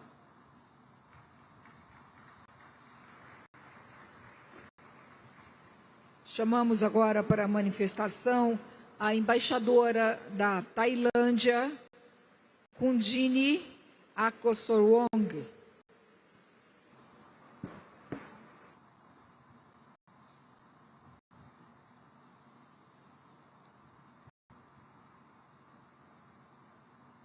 Mr. President, Excellencies, distinguished delegates, ladies and gentlemen, since becoming a party to the Paris Agreement in 2016, Thailand has translated its commitment and obligation into concrete policies and actions and has continuously raised our bold ambition. Our nationally determined Contribution 3.0 feature a more ambitious absolute emission reduction target, reflecting our commitment to a deeper cut by 2035 in line with the 1.5 degrees Celsius goal of the Paris Agreement. Our NDC 3.0 also incorporates an investment plan, align climate goals with investment prioritization, climate finance mechanism, and collaboration with international and private sector partners.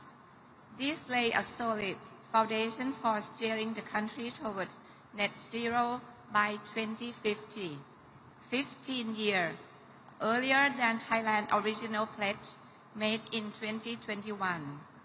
This reinforced Thailand's unwavering effort to create a sustainable and resilient future. On the adaptation front, our vulnerable communities are on the front line of climate impacts. That is why we have adopted a national adaptation plan while also strengthening early warning system, building resilient infrastructure, and empowering local administrations. We are also in the process of drafting the Climate Change Act. This legislation is designed as a comprehensive and balanced framework to fulfill Thailand's international climate commitment to foster a rapid transformation toward a low-carbon, climate-resilient economy and society, encompassing both mitigation and adaptation obligations, while providing adequate support to all sectors. Excellencies, distinguished delegates, at COP30, our work toward Baku to Beleng roadmap to realize the goal of both $300 billion annually and $1.3 trillion by 2035 will be critical. We are also eager to see all parties agree on indicators that will effectively track progress made under the Global Goal of Adaptation framework. Our expectation also includes the establishment of clear guidelines on the implementation of the fund for responding to loss and damage, especially on the disbursement of funds annually by 2035 and on accessing the fund. Excellencies, our collective effort, or the so-called multi-round, should not be taken for granted. Our efforts here in Belém will not only mark a milestone in climate negotiations, but also act as a trigger point for more inclusive action on climate mitigation and adaptation. Let us work together towards this goal. Muito obrigada. Thank you.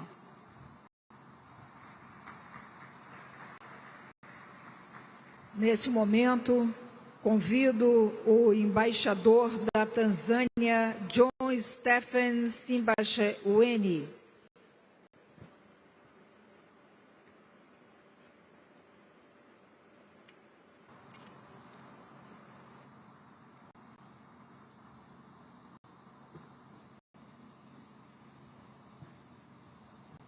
Your Excellencies, distinguished delegates, ladies and gentlemen, on behalf of the government and the people of the United Republic of Tanzania, I extend our heartfelt appreciation to the government and the people of Brazil for their warm hospitality and the excellent arrangement for COP30.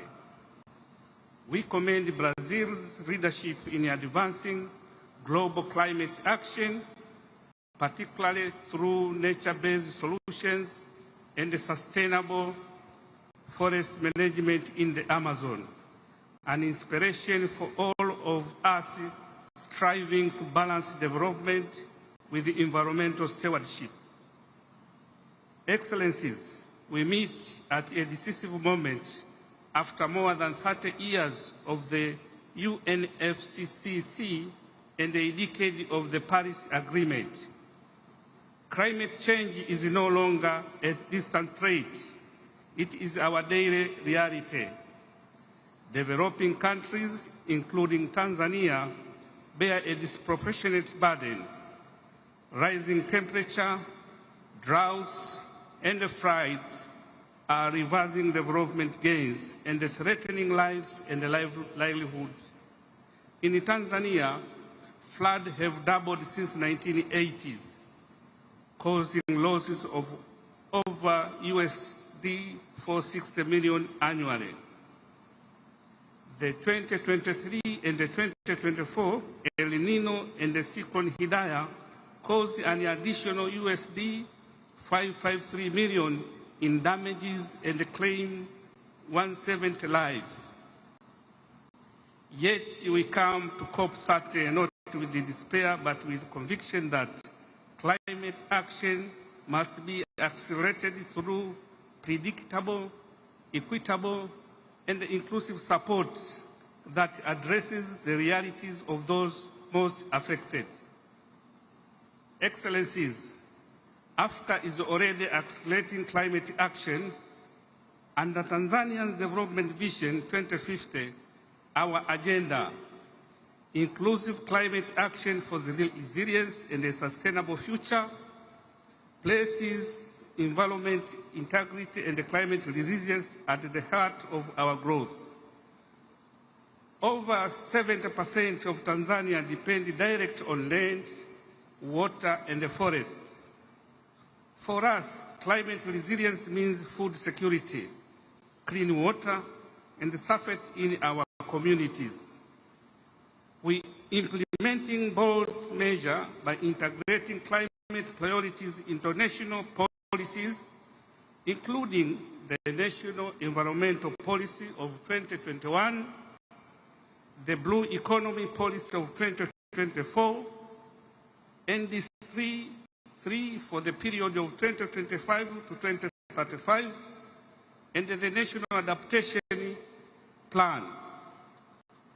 We have also established the National Carbon Monitoring Center to enhance transparency and the capacity in carbon trading.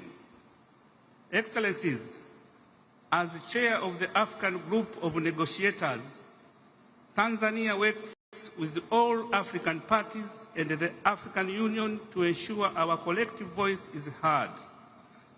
However, progress remains constrained by limited access to predictable and grant-based finance, technology, and capacity.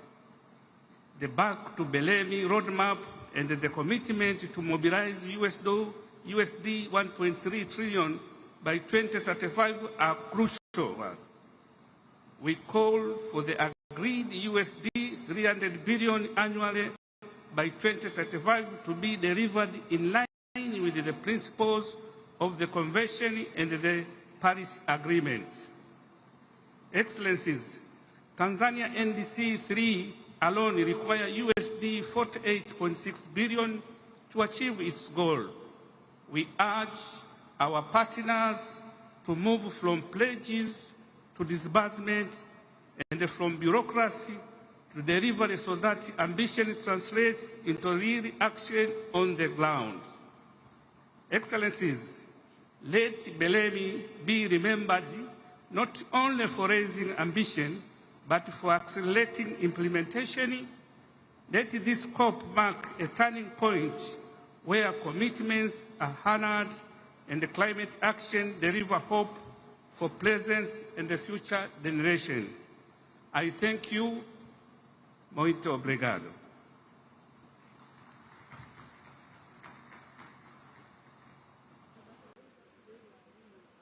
Neste momento, convido o embaixador da Albânia, Gentil Bendo.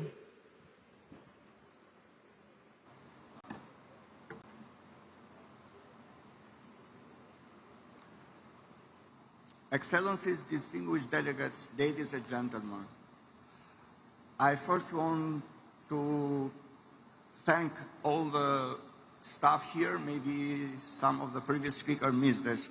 I think that the conference could have been such a successful meeting without the excellent work of the supportive staff of the Secretariat. And I also am very appreciative of the hospitality of the government of Brazil. And we should recognize that Brazil is a leader in climate diplomacy. And in a way, my country, Albania, is also trying to make the climate topic a central pillar of our country diplomacy. And in this way, we have demonstrated that solidarity between large and small nations is the key to collective success. Albania was among the countries that co-sponsored and supported the Vanuatu resolution in the United Nations General Assembly, an act reaffirming the importance of advisory opinion of the International Court of Justice on the obligation of states concerning climate change and this turning point of the international law which can guide to global policy towards a fair and accountable climate order. We believe that climate justice is inseparable from social justice, and small nations can have a big impact when they speak with a voice of fairness and principle.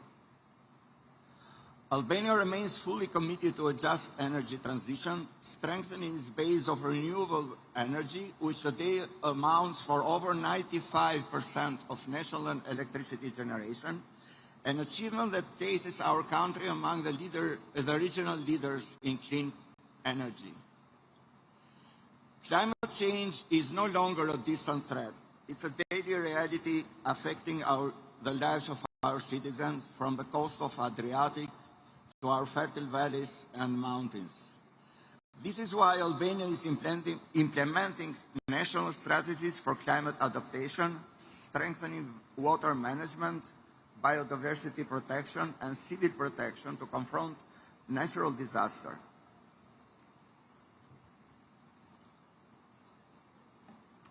Ladies and gentlemen, in fulfilling our obligations under the UNFCCC and the Paris Agreement, Albania has taken concrete steps to strengthen national climate governance and to build long-term resilience. We are finalizing our national adaptation plan, and 8 municipalities drafted their local adoption plans, and 14 other municipalities are in the process. In parallel, we are integrating adaptation priorities into national development planning and mobilizing investments to safeguard our coastal zones, ensure water security, support climate-smart agriculture, and increase the resilience of infrastructure and public health system. These efforts reflect Albania's determination not to only commit, but also to deliver on the global climate agenda, in line with the spirit and ambition of COP30. About this summit, we have also been presented with several initiatives and declarations from Brazil, such as the call to action on integration of fire management and wildfire resilience, the T50S, the tropical forest, and also the Belgian Declaration on Hunger, Poverty and Climate Action. My country is studying very carefully this, and given that we can have also the possibility to join them during next week that starts the COP30, we now have only positive reviews, and it's very likely we can join them in a few days. In this spirit, Albania is also exploring ways to reflect the human dimension of climate action and ensuring that our climate policies serve people, equity and dignity. Today, more than ever, law, science and solidarity must advance hand in hand. Albania will continue to be a responsible and constructive voice for climate justice and human-centered climate action. At this historic meeting in this city of life and greenery, let us unite our efforts to make climate action synonymous with human dignity and our shared future. Because the fight against the climate crisis is the fight for the life itself. Muito obrigado.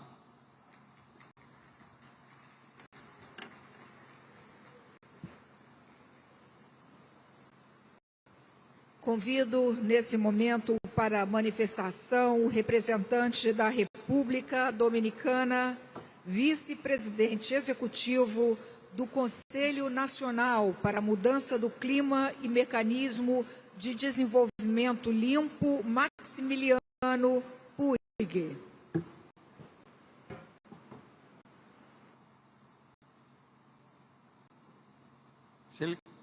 Distinguido presidente de la sesión, excelentísimos jefes de Estado y de Gobierno, distinguidos delegados. Quiero iniciar estas palabras agradeciendo al presidente Luis Ignacio Lula da Silva por su liderazgo al convocar este evento de alto nivel y por asumir el reto de recibirnos en la Amazonía para la COP30. El simbolismo de esa decisión es poderoso. Desde la República Dominicana, que ocupa una de las vicepresidencias de la COP, respaldamos los esfuerzos de Brasil para que esta sea una COP enfocada en resultados, en acciones concretas, en los 30 objetivos que este extraordinario país ha compartido con el mundo. La República Dominicana reitera hoy su firme compromiso con el Acuerdo de París. Trabajaremos para un mundo de no más de 1.5 grados. Nuestra acción climática está centrada en proteger a nuestra gente y nuestros recursos naturales, la preservación de cuencas y costas, la gestión sostenible del agua, la resiliencia agrícola, la salud y la protección social adaptativa para los más vulnerables. Para nosotros, la resiliencia climática es una cuestión de seguridad nacional, estabilidad económica y justicia social. hemos definido una visión de país en nuestra Meta RD 2036, cuyo objetivo es duplicar nuestro Producto Interno Bruto per cápita para el año 2036. Pero ese crecimiento debe ser sostenible, inclusivo y resiliente, o no será crecimiento real. El Fondo Monetario Internacional ha señalado que para alcanzar esa meta debemos fortalecer nuestras capacidades, la competitividad y la resiliencia ante desastres naturales, además de integrar la variable ambiental a la política fiscal. En coherencia con ello, hemos incorporado la acción climática en nuestra planificación y presupuesto.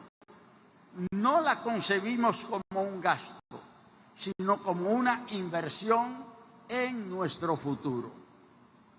En 2020 nos comprometimos a reducir nuestras emisiones en un 27% para 2030, de las cuales solo un 7% sería cubierto con recursos internos. Sin embargo, ya hemos alcanzado una reducción del 11% exclusivamente con el esfuerzo nacional, superando en más del 50% nuestra meta autoasignada, lo que demuestra que con voluntad política, compromiso social y confianza del sector privado se logran transformaciones reales. El costo estimado para implementar nuestras medidas de adaptación asciende a 12.200 millones de dólares, abarcando 7 sectores prioritarios con 41 medidas y 155 metas específicas.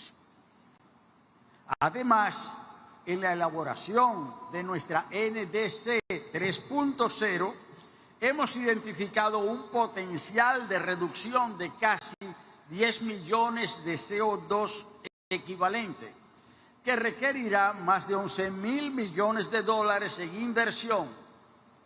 Podemos movilizar recursos internos, pero necesitamos acompañamiento y cooperación internacional. Cada dólar invertido en acción climática en un país en desarrollo no solo reduce emisiones, salva vidas, estabiliza economías, impulsa la innovación y construye prosperidad compartida. Este es un momento crucial. El liderazgo, la solidaridad y el compromiso deben traducirse en decisiones concretas. La República Dominicana está lista para contribuir a ese gran multirao global, como ha llamado el presidente Lula, al gran esfuerzo colectivo que tenemos por delante. Muchas gracias.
Neste momento, convidamos para a manifestação o secretário-geral da Organização dos Estados Ibero-Americanos, Mariano Jaboneiro.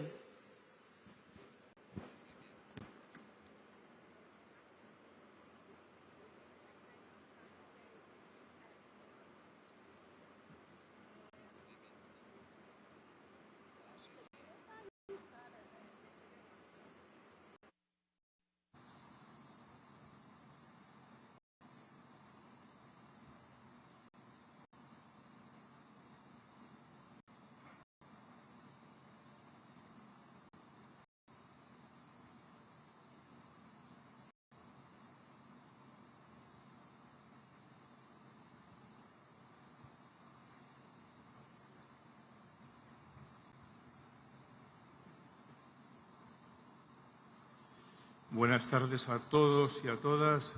Boa tarde. Es un privilegio estar aquí hoy. Quiero expresar nuestro sincero agradecimiento al Gobierno de Brasil, en nombre del presidente Lula, así como a todas y todos los trabajadores y trabajadoras que han participado en que este evento sea posible. Tenemos la alegría de acompañar al Gobierno de Brasil en la realización de esta iniciativa en calidad de organismo coorganizador de la COP. Agradecemos profundamente la confianza depositada en la OIT para esta tan honorable tarea. Somos un organismo multilateral de cooperación que trabaja desde hace más de 75 años en la educación, la ciencia, la cultura, junto con los países iberoamericanos, con una mirada especialmente atenta al sur global. Nuestro sistema está conformado por 23 países, hogar de más de 800 millones de personas que comparten dos lenguas intercompresivas, el español y el portugués. La decisión de traer la COP a la Amazonía brasileña ha sido, en nuestro entender, tan acertada como necesaria. La OI desarrolla proyectos de cooperación en los países amazónicos, muchos de ellos orientados a objetivos medioambientales que cuentan con miles de beneficiarios. Intervengo en Belén para reafirmar una convicción sencilla. La transición energética, para ser duradera, debe ser justa. Y solo será justa si los países del sur global son escuchados protegiendo a quienes más se exponen, reforzando la seguridad energética y ampliando las oportunidades para todos. El presidente Lula ha señalado algunos ejes centrales que compartimos. En primer lugar, hablar de mutirao global, lo que implica decidir con los territorios, coordinar con los gobiernos, sectores académicos y productivos y mantener la integridad y la transparencia entre metas, presupuestos y resultados. Cuando hablamos de verdad, de la verdad, reconocemos el papel de la ciencia, afirmar que, más allá de coyunturas u opiniones políticas, debemos invertir en la investigación sin ninguna excusa. Al hablar de implementación, el presidente recordó ayer la desconexión entre los salones diplomáticos y la vida real. El lema de la OI es muy explícito al respecto: hacer que la cooperación realmente suceda, con más recursos, más ejecución y menos retórica. Sobre financiación es necesario avanzar en la integración regional y lograr acuerdos de asociación, como es el caso del acuerdo Mercosur-Unión Europea, que desde la OI aplaudimos. Quiero enfatizar que la COP no es un punto de llegada, es un punto de partida. Es la culminación de todo lo que se ha hecho antes, durante y lo que se hará después de este evento. Y un gran proyecto de futuro que nos une y al cual la OI siempre acompañará, como hace en esta ocasión, haciendo sostenible a través de la educación, la cultura y la ciencia, que, insisto, son lo que le harán sostenibles. Sabemos que la materialización de esta agenda no será alcanzada por solo los gobiernos. Es imprescindible contar con todos y con todas.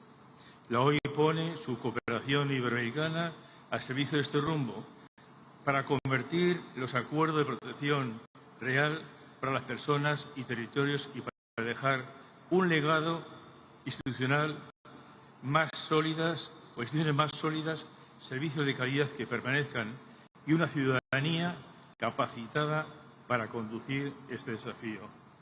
A todos y a todas, muchas gracias, muito obrigado.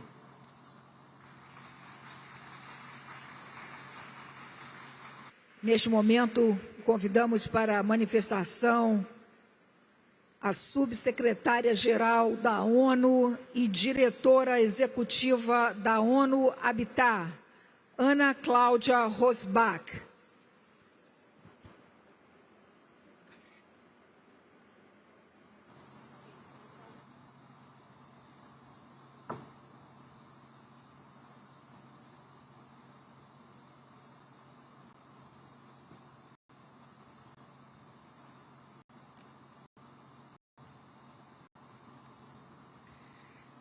Excellencies, Heads of State, Ministers, eu agradeço o presidente Lula e a presidência da COP30 por nos convocarem e por colocarem os desafios climáticos e soluções mais cruciais ao centro desta COP.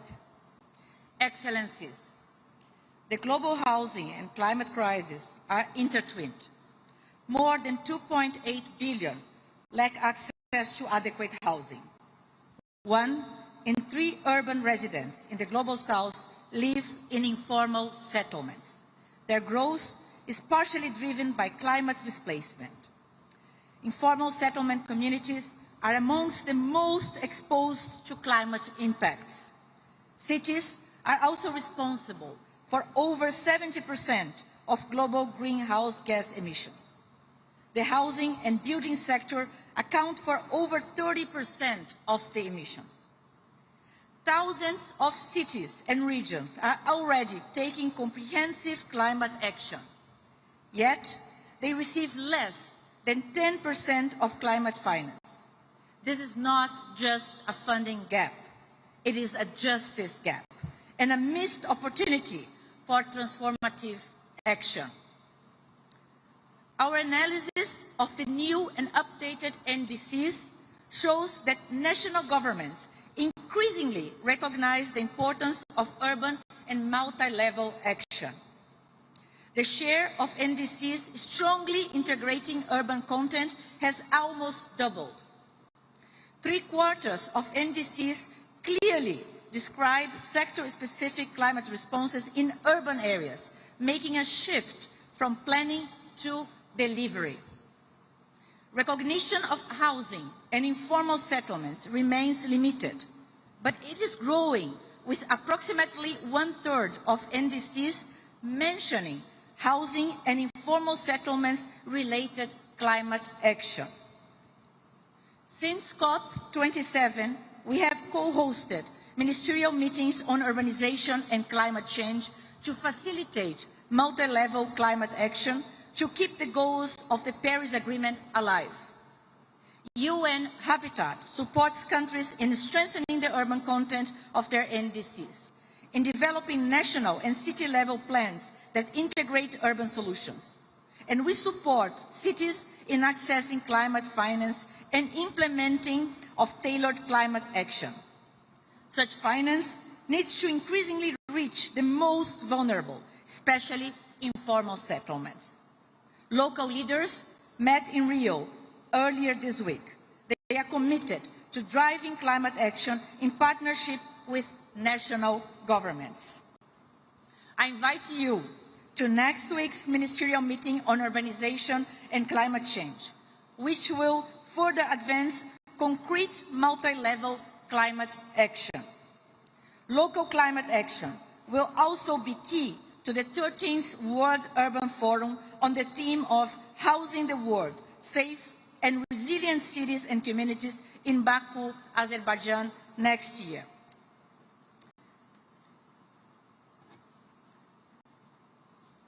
Excellencies, 10 years after Paris, the upcoming decade must be one of delivery. Let us operationalize multi-level climate action in mutirão spirit of collective action and ensure cities and regions are recognized and resourced as co-architects of the Paris Agreement's implementation. Thank you. Obrigada.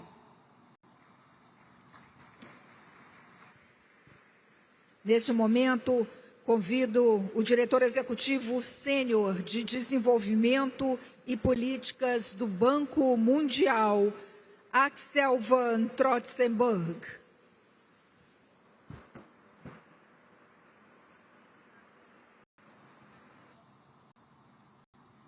Excellencies, good afternoon. At the World Bank Group, we are committed to helping countries grow, create jobs, and lift people out of poverty while facing droughts, storms, and floods. The demographic surge in emerging markets presents an opportunity for the future. If young people have access to clean air and water, education, healthcare, and jobs, that's why we focus on smart development, resilient, fiscally sound, efficient, and built to last. Last year, 48% of World Bank Group financing across sectors from education to waste management, agriculture to transport realized climate co-benefits exceeding expectations.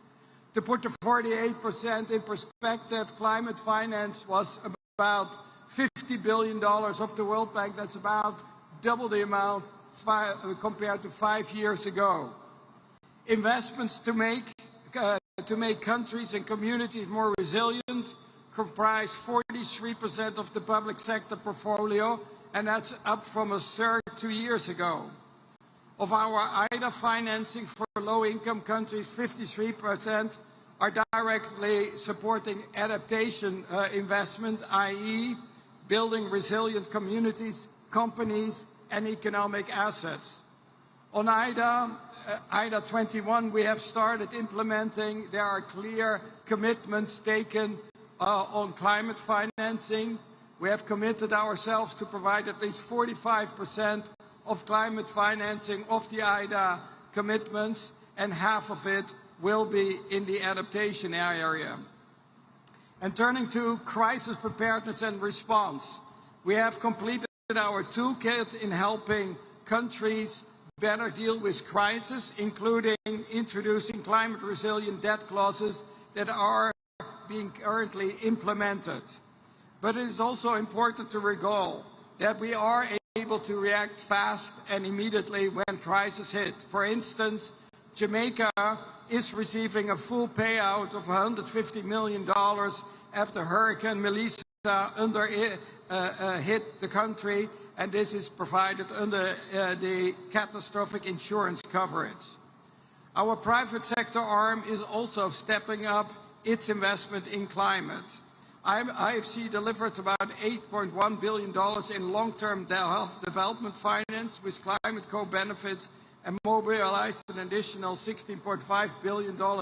So totally almost $25 billion. But behind these numbers, we need to say there are key outcomes.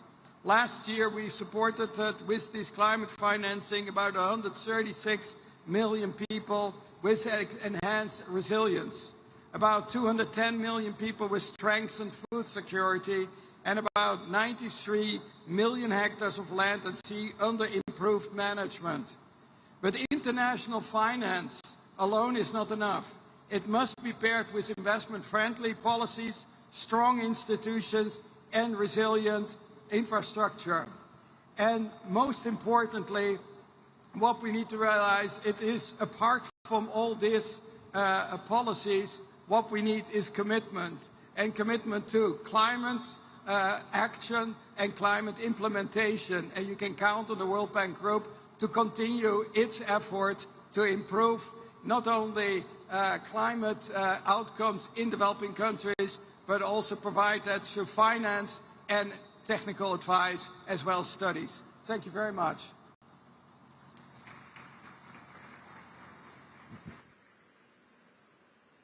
Convidamos agora a diretora-geral da Organização Mundial do Comércio, Ngozi Okonjo-Iweala.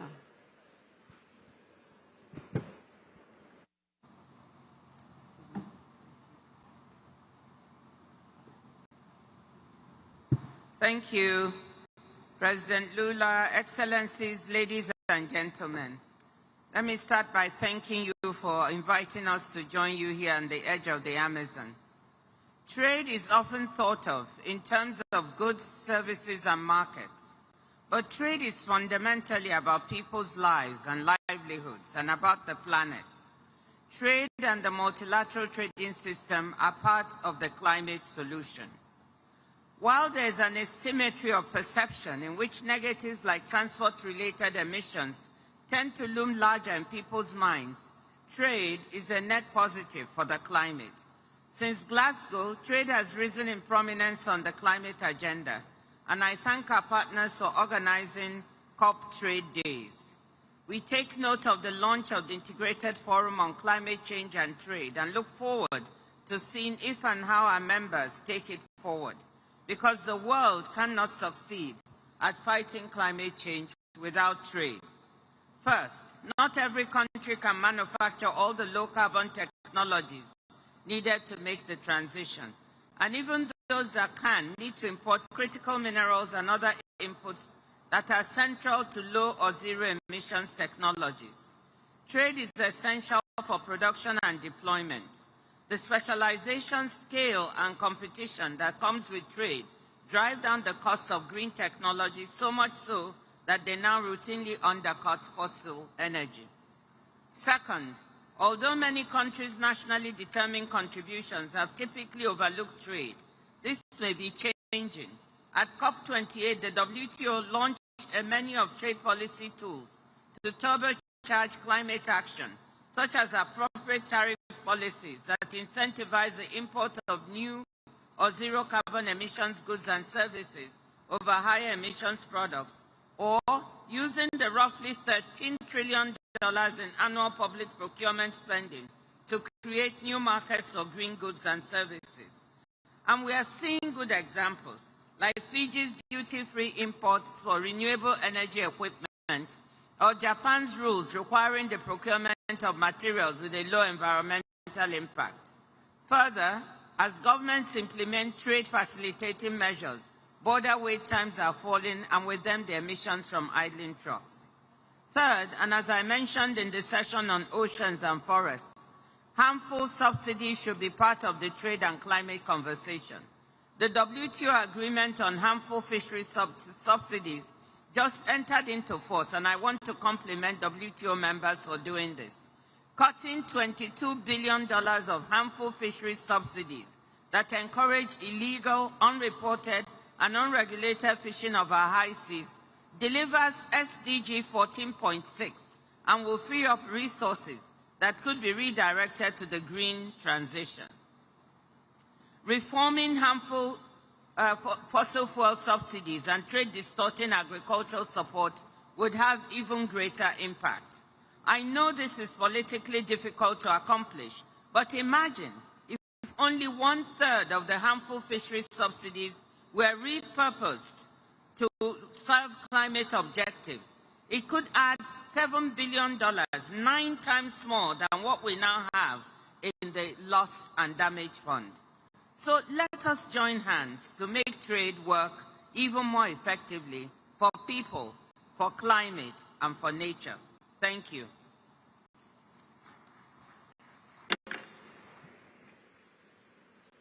Nesse momento, convidamos o senhor Dan Donner, que aqui representa o diretor executivo da Agência Internacional de Energia.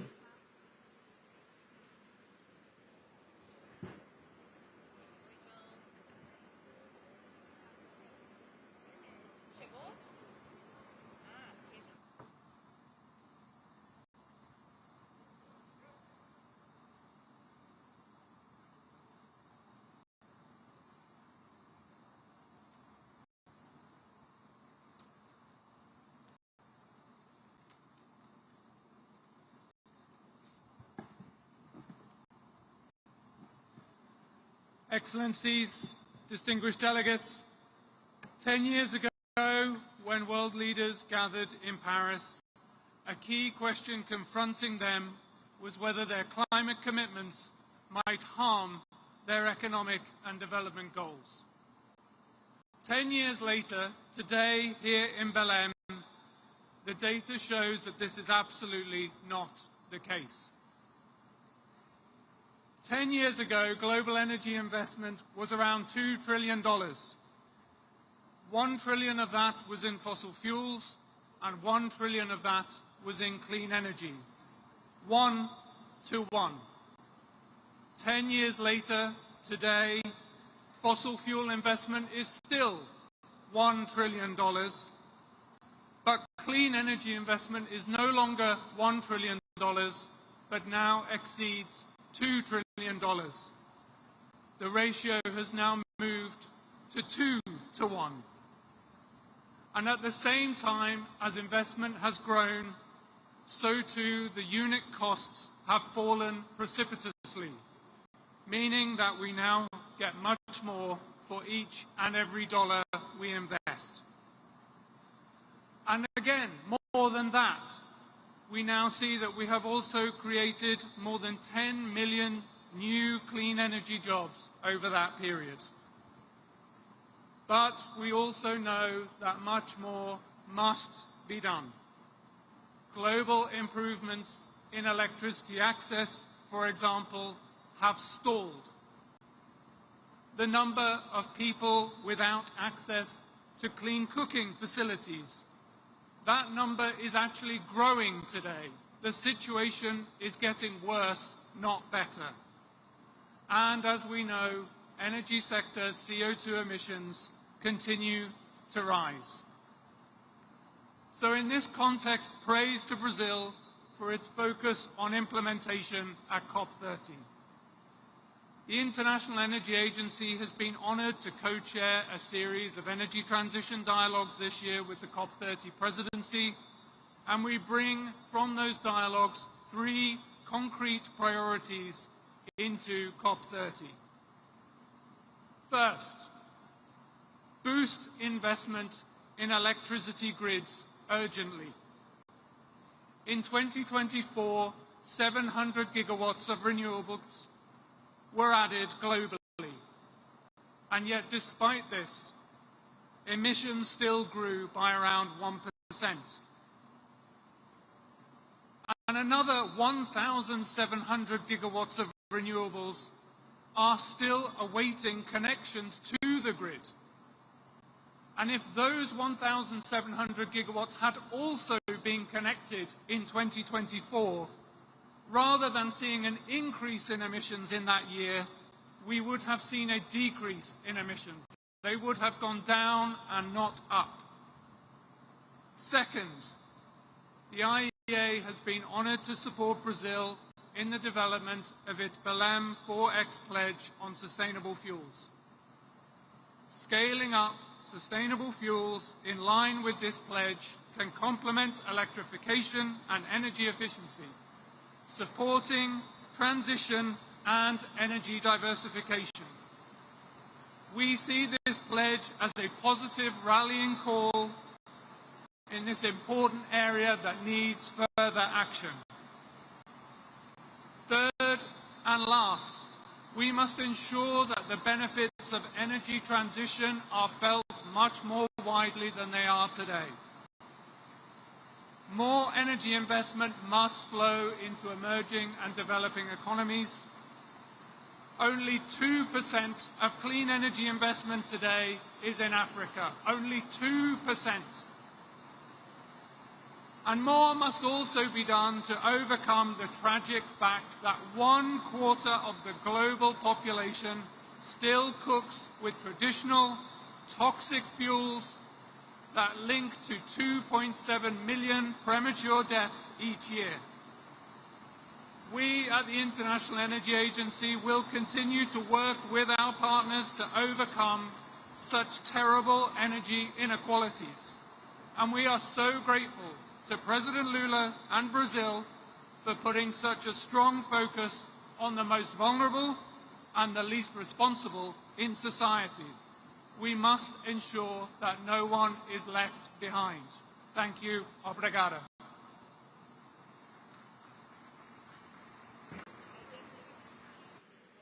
Convidamos agora o assessor especial da presidência do Banco Interamericano de Desenvolvimento, Avinash Persaud.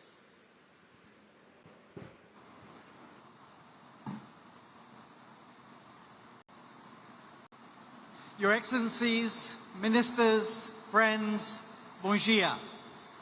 I speak to you on behalf of Ilan Goldfein, President of the Inter-American Development Bank. We are proud to be the current chair of climate heads of the multilateral development banks. The MDBs have been acting in recent years as a system, and I can report to you, pleased to report to you, that that system is strong and stronger than ever before. Last year, the multilateral development banks delivered a record $118 billion mobilized and invested directly to low and middle income countries on climate action. Within that figure, the proportion, the amount for resilience and adaptation has doubled since 2019. We want to do more. We're on track to do more.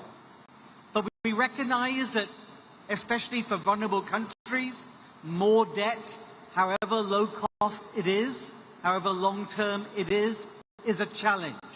And so we're also expanding debt swaps, the ability for countries to release funds for resilience without increasing debt. We will be launching here a new initiative at COP, a first multi-guarantor debt swap facility to enable us to expand the size and amount of those debt swaps. We are also expanding the amount of pause clauses in debt to make debt more shock absorbing. We recognize the importance of investing in resilient public infrastructure, but we're also prioritizing ways to catalyze the private sector to mobilize that money into national development priorities. We know that the billions to trillions has so far been elusive, and we propose some new instruments here at COP, Reinvest Plus, where the multilateral development banks may act as a bridge between those with the money and the capital internationally, but without the risk appetite, and with those locally, with experience, of navigating local conditions, but without the money. We can act as a bridge to catalyze and get us from the billions to trillions. We're also launching Kolabara, because we need not just debt, but we also need equity. And here in Belém, at the doorstep of the Amazon, we are scaling up our Amazonia Forever, an umbrella of holistic programs, because we know that we cannot stop deforestation unless we're also building resilient livelihoods. Here, what we must urgently do, which is to reduce emissions. A just energy transition will bring enormous benefits for children, reducing air pollution, which accounts for 15% of all under 5 deaths, and creating new opportunities for young people in the green economy. We must scale up investments in adaptation and in the response to loss and damage, particularly in the basic services children rely on to survive and thrive: health, education, water and sanitation, nutrition, and social protection. UNICEF welcomes the growing recognition of children's needs in national plans and the COP process. Today, 70% of the nationally determined contributions include child-sensitive commitments, and 70 governments have signed the Declaration on Children, Youth, and Climate Action. We commend your leadership and reaffirm UNICEF's readiness to support your efforts. Children need and deserve a cleaner, safer planet. The question for all of us is, will we meet that challenge? Thank you very much.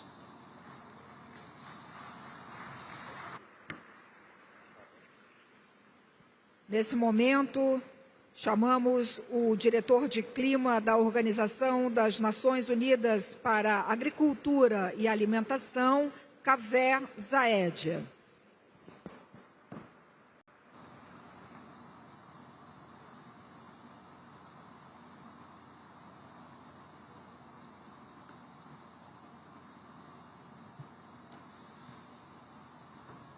Excellencies, ladies and gentlemen, dear colleagues.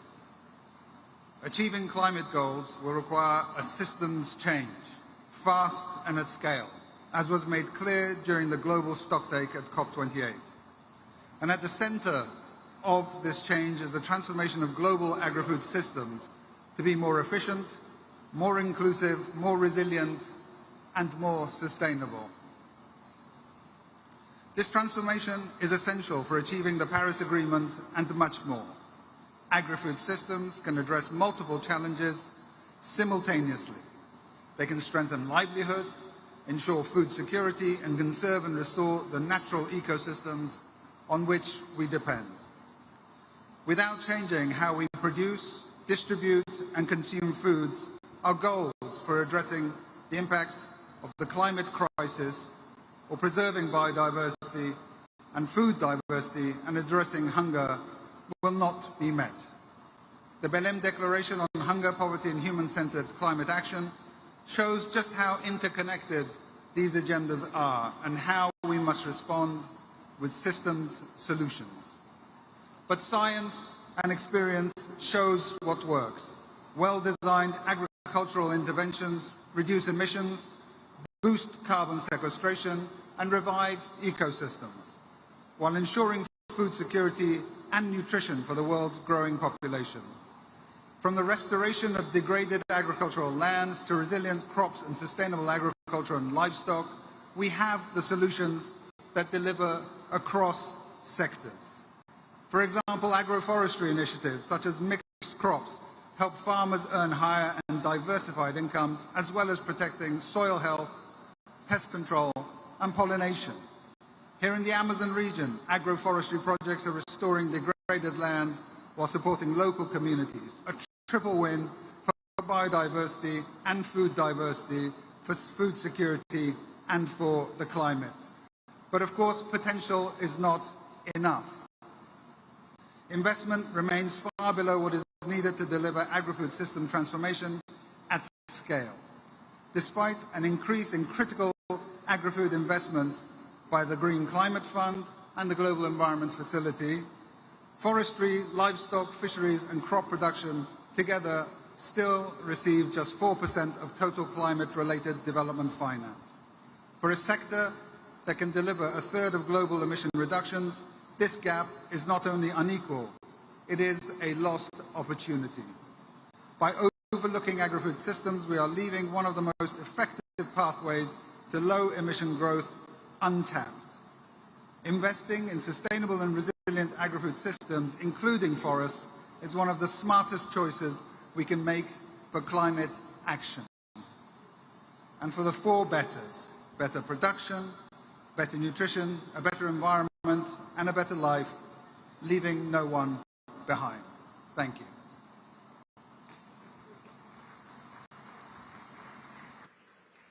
Nesse momento, teremos a manifestação do diretor-geral da Organização Mundial de Saúde, Dr. Tedros Adhanom Ghebreyesus.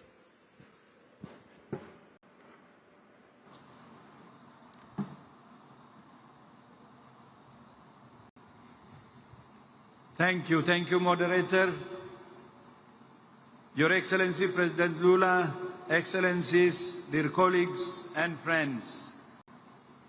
WHO thanks Brazil for hosting COP30. Here in the heart of the Amazon, the lungs of the earth, we're reminded that healthy people depend on a healthy planet. If our planet were a patient, it would be admitted to intensive care. Its vital signs are alarming.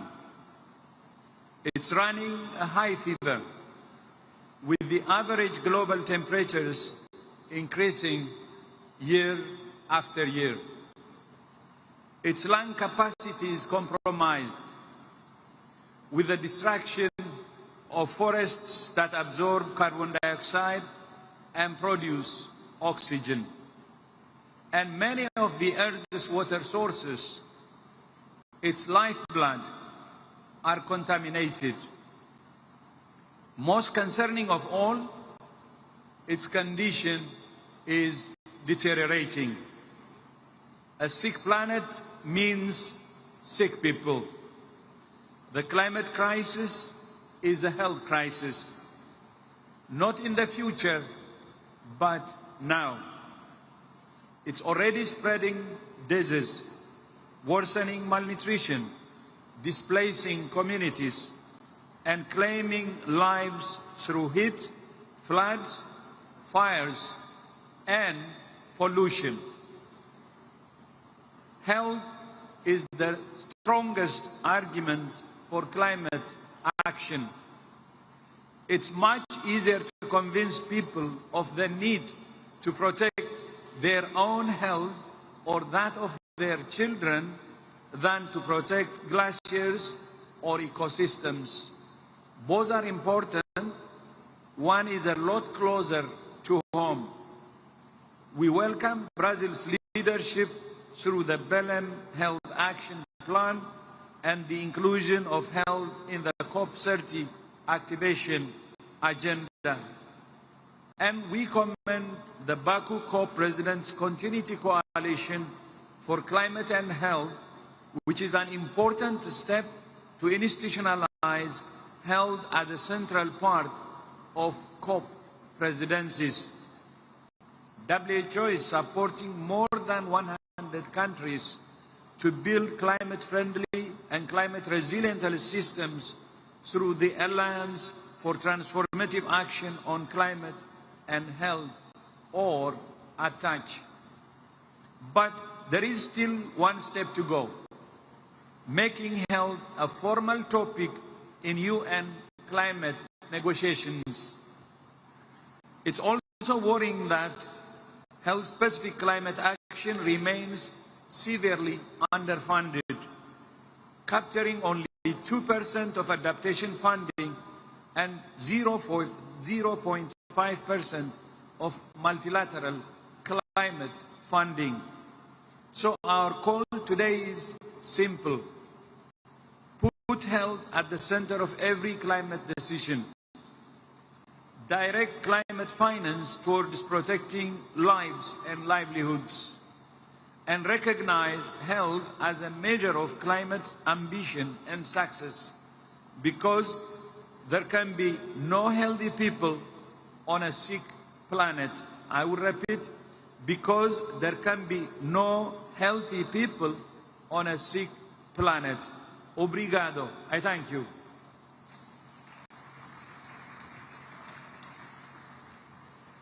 Nesse momento, teremos a manifestação do gerente adjunto do Fundo Monetário Internacional, Borli.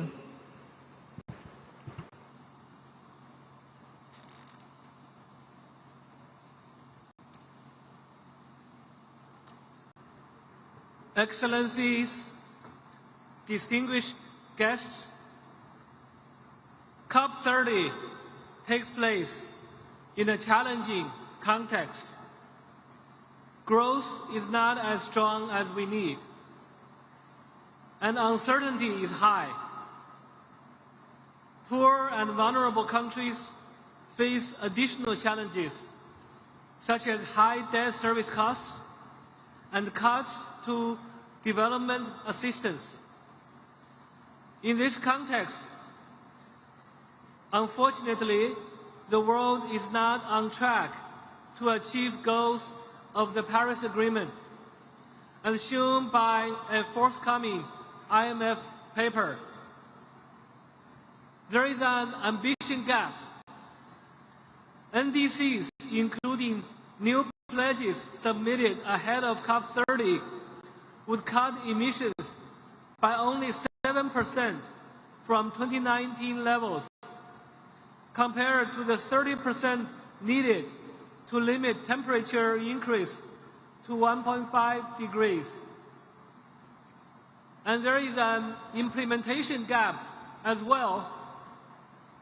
IMF analysis suggests the gap between promises and practice is such that current policies will see global emissions rise by 9% by 2035. In part, the shortfall is driven by explicit fossil fuel subsidies, which amounted to $800 billion last year alone, that effectively constitute a negative carbon price. By making it cheaper to burn oil, coal, and gas, these subsidies are in direct opposition to our climate goals.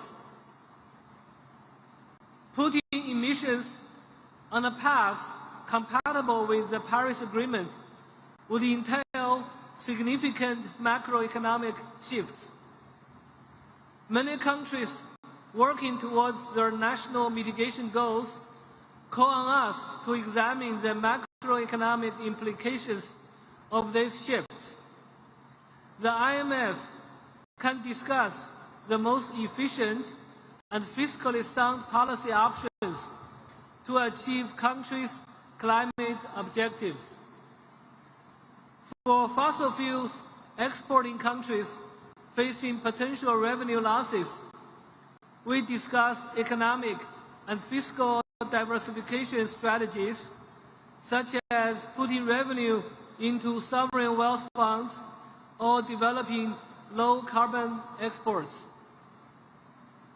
Climate change and extreme weather events already threaten economic stability and put pressure on budgets and external positions in many countries. The IMF is working to map these threats into macroeconomic and debt sustainability frameworks. When relevant, we have also included climate-related risks into our financial sector assessment programs. We advise on policies to enhance resilience, including through technical assistance, data and capacity development. Through the Resilience and Sustainability Trust, we also provide affordable lending to reduce climate-related risks to prospective balance of payment stability in low-income and vulnerable middle-income countries. We have approved 26 countries with RSF arrangements so far, with total commitments of about $14 billion. In the context of ongoing RSFs, we can also work with country authorities to help them mobilize and coordinate climate finance by convening dedicated roundtables. One thing we found through these roundtables is that public sector and private sector have to work together to scale up climate finance. Public sector has to assume more risk by providing equity investment or providing guarantees as a way to de-risk for the private sector. And private sector have to be innovative and also look through short-term fluctuation for long-term gains and long-term profitability. Thank you.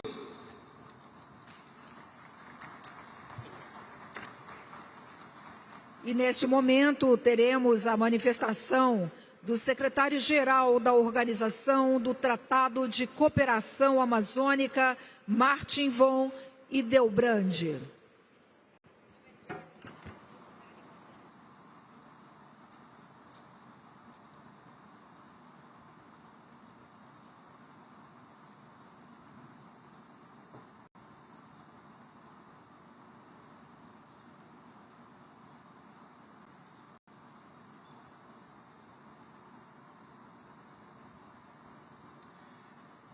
Excelencias, distinguidos delegados, muy buenas tardes.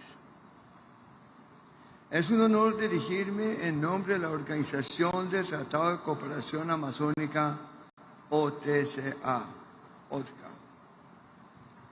una organización de los países amazónicos Bolivia, Brasil, Colombia, Ecuador, Guyana, Perú, Surinam y Venezuela, y allí trabajamos juntos para cuidar la Amazonía y a casi 50 millones de personas que aquí viven, celebrando una de las mayores diversidades culturales del planeta. La Amazonía reúne más de 500 pueblos indígenas y centenares de lenguas en paisajes rurales y también urbanos, con casi el 70% de su población en ciudades. Es una región plural, contemporánea y en permanente cambio. Esta floresta, manejada ancestralmente por pueblos diversos, es esencial para el equilibrio climático, para la vida de millones de todos en el planeta.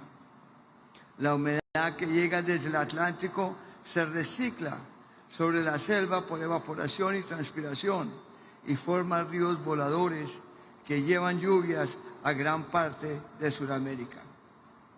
Los países amazónicos sabemos que el equilibrio y funcionamiento de esos ciclos es imperativo para mantener nuestro bienestar. Hemos avanzado mucho en ese sentido, pero también sabemos que podemos y debemos hacer mucho más. Estamos comprometidos con detener la deforestación y la degradación en nuestros territorios, pero si el calentamiento global no se frena, la ciencia advierte que la Amazonía puede colapsar a pesar de nuestros esfuerzos locales. Mantener el funcionamiento de la selva y su conectividad con los océanos es una responsabilidad global. Del lado de los países amazónicos, gobiernos y sociedades civiles hemos avanzado. El 47% de la Amazonía está bajo figuras de protección legalmente reconocidas, lo que vale a casi 300 millones de hectáreas, de las cuales la mitad es territorio indígena. Estas cifras representan un logro extraordinario, fruto de la cooperación y del compromiso regional durante las últimas 3 décadas. Aún así quedan muchas tareas por hacer. Consolidar lo avanzado, implementar plenamente las áreas protegidas, fortalecer la gestión de los pueblos indígenas en sus territorios, restaurar la conectividad perdida y seguir adelante con eficiencia, sinergia y unidad. La OTC acompaña este rumbo con una agenda robusta de cooperación entre gobiernos y sociedad civil, con protagonismo de los pueblos indígenas y participación activa de comunidades locales, academia y ciencia.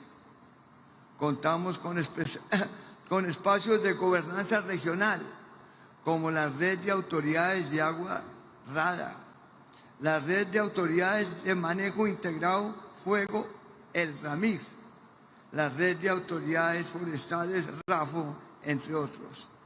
Estas redes alinean esfuerzos, promueven cooperación a escala de paisaje y aseguran la coherencia entre conservar el bosque y mantener sus funciones para la vida y el bienestar de las personas.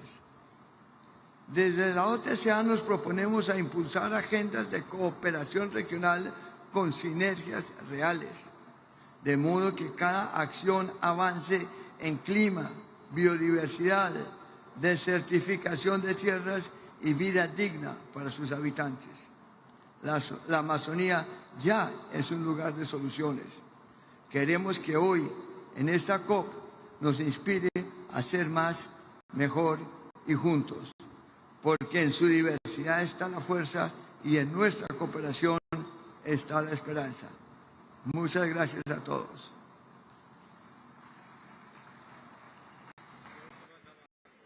Neste momento, convido para a manifestação o diretor da Divisão de Mudança do Clima do PNUMA, Martin Kraus.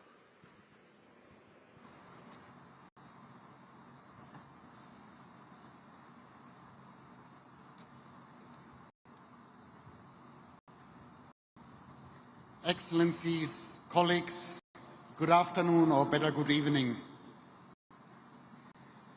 The new NDCs have made a slight difference to global warming predictions, but not enough of a difference.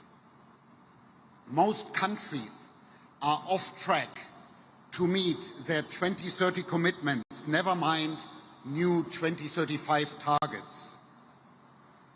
Excellencies, we are strolling along while climate change is sprinting. UNEP's emission gap report that was launched earlier this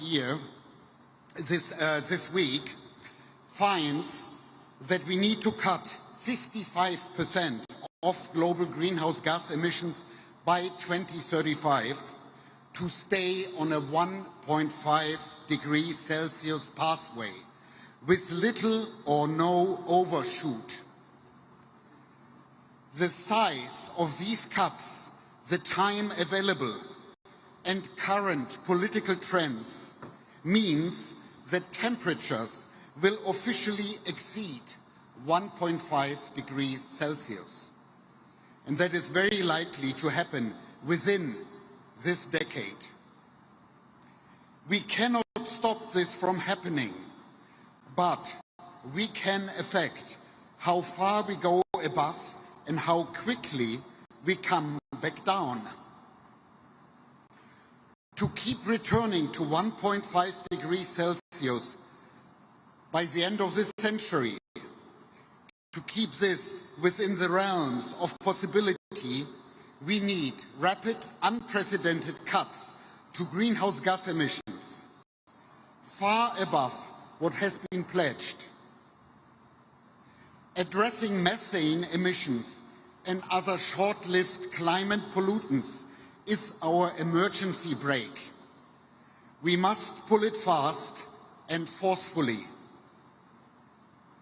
Such action is essential because every fraction of a degree avoided reduces damages, saves lives, reduces the need for carbon dioxide removal, and also lowers the need for adaptation.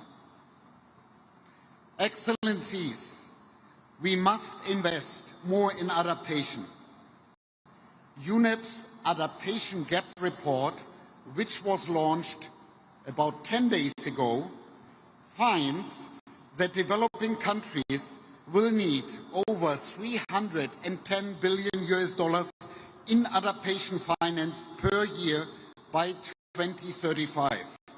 And that is 12 times as much as current international public adaptation finance flows. Temperature exceedance will require exponential investments in adaptation and in loss and damage. So, we need COP30 to deliver a clear plan to close the gaps on mitigation, on adaptation, and on finance. We need nations, and particularly the G20, to step up. Excellencies, we are on the right path, but with the wrong pace. UNEP is working with nations to deliver solutions, particularly those that bring socio-economic benefits, such as protecting forests, tackling short-lived climate pollutants such as methane, implementing cooling solutions, transforming the building and construction sector, and backing also early warning systems. Excellencies, investing in and implementing these solutions can rapidly bring down emissions, can save lives and deliver trillions of dollars in economic benefits. And that is what this COP must deliver. We welcome the COP focusing on implementation and on action. And we are pleased to be partners of the Beat the Heat, the wildfires and other mutiraos. Many thanks. Obrigado.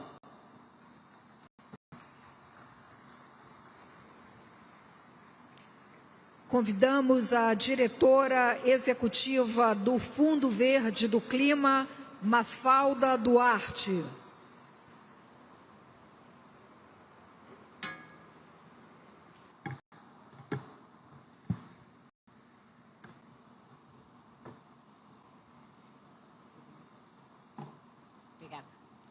Excellencies, colleagues, caros amigos brasileiros, let me begin by recognizing Brazil's leadership and thanking President Lula and the COP30 presidency for bringing us together here in Belém, no coração da Amazônia. Standing at the heart of the world's largest tropical forest reminds us what's at stake: a stable climate in support of human prosperity, resilient ecosystems, and the dignity and inclusion of the people and communities who depend on them. We commend the Presidency for establishing the 4 leadership circles, which have created new bridges across ministries, financial institutions, civil society, indigenous and traditional communities, political leadership, and cultural sectors. The Circle of Finance Ministers, in particular, has been instrumental in guiding inputs to the Baku to Belém roadmap's bold target of mobilizing at least 1.3 trillion per year by 2035. We also recognize how the People's Circle and the Global Ethical Stocktake Circle have ensured that the voices, rights, and knowledge of indigenous people, Afro-descendant, and traditional communities are integrated in the global conversation. We further value the Mutirão for Climate Action as a principle that has amplified inclusivity throughout the process leading into Belém. This COP has rightly been called the implementation COP because promises kept matter more than promises made. It is time to focus on accountability and to stop pretending that there are trade-offs between climate ambition and human development. To recognize that climate finance, of which Green Climate Fund is at the heart of this system, has been critical in reducing the green premium of critical investments and helping prevent suffering for the poorest and most vulnerable. In that spirit, at this COP, we are highlighting our support to the Tropical Forest Forever Facility countries, advancing multi-level climate action, particularly for adaptation, and will soon unveil new momentum on country platforms in support of greater scale and impact of investments. These are all priorities in the COP's presidency action agenda. Excellencies, as most speakers have alluded, we gather at a defining moment in history and in a world shaken by overlapping crises.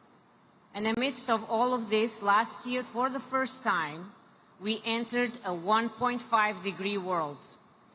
And partly because of the compounding crisis the world is facing, multilateralism and the post-Second World Order is being tested. But 10 years after the Paris Agreement, we must recognize that multilateralism is delivering. Together, we have reduced projected global warming by around 1 degree. In many countries, emissions are falling even as economies grow. And as another example, renewable power is expanding faster than total energy demand. Change is happening, and the Green Climate Fund is helping drive it. Now, 10 years since we first approved our first project, we have grown into the world's largest multilateral climate fund for developing countries, delivering capital at scale, strengthening national systems, and building partnerships for lasting impact. With our $20 billion of investments and the $60 billion from our partners, We are on track to support 1.7 billion become more resilient to the impacts of climate change and reduce 3.2 billion tons of CO2 equivalent. These figures reflect the real-world change that happens when finance reaches where it can achieve the greatest impact. This year, we've achieved our highest volume of investments, more than $3 billion, a result of the reforms now taking hold as we work to build a $50 billion fund by 2030, one capable of mobilizing far greater volumes of public and private capital in alignment with the new collective quantified goal. As we look ahead to the next decisive decade, we will carry forward the spirit of Belém, a spirit of solidarity and delivery. We will continue to show that when the world works together, transformation is possible. I thank you.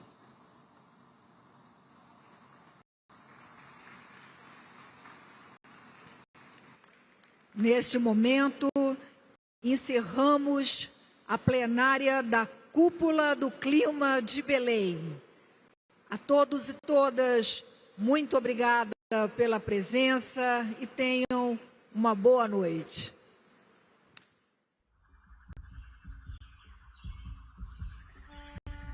A Amazônia não é Eldorado. Seus rios voadores irrigam o céu. Suas árvores sustentam o pulsar do mundo. Seus povos carregam saberes ancestrais, respostas para agora e para o amanhã. Aves, peixes, plantas, solos, águas são nossos parentes mais antigos. Divindades que guardam o segredo do renascer.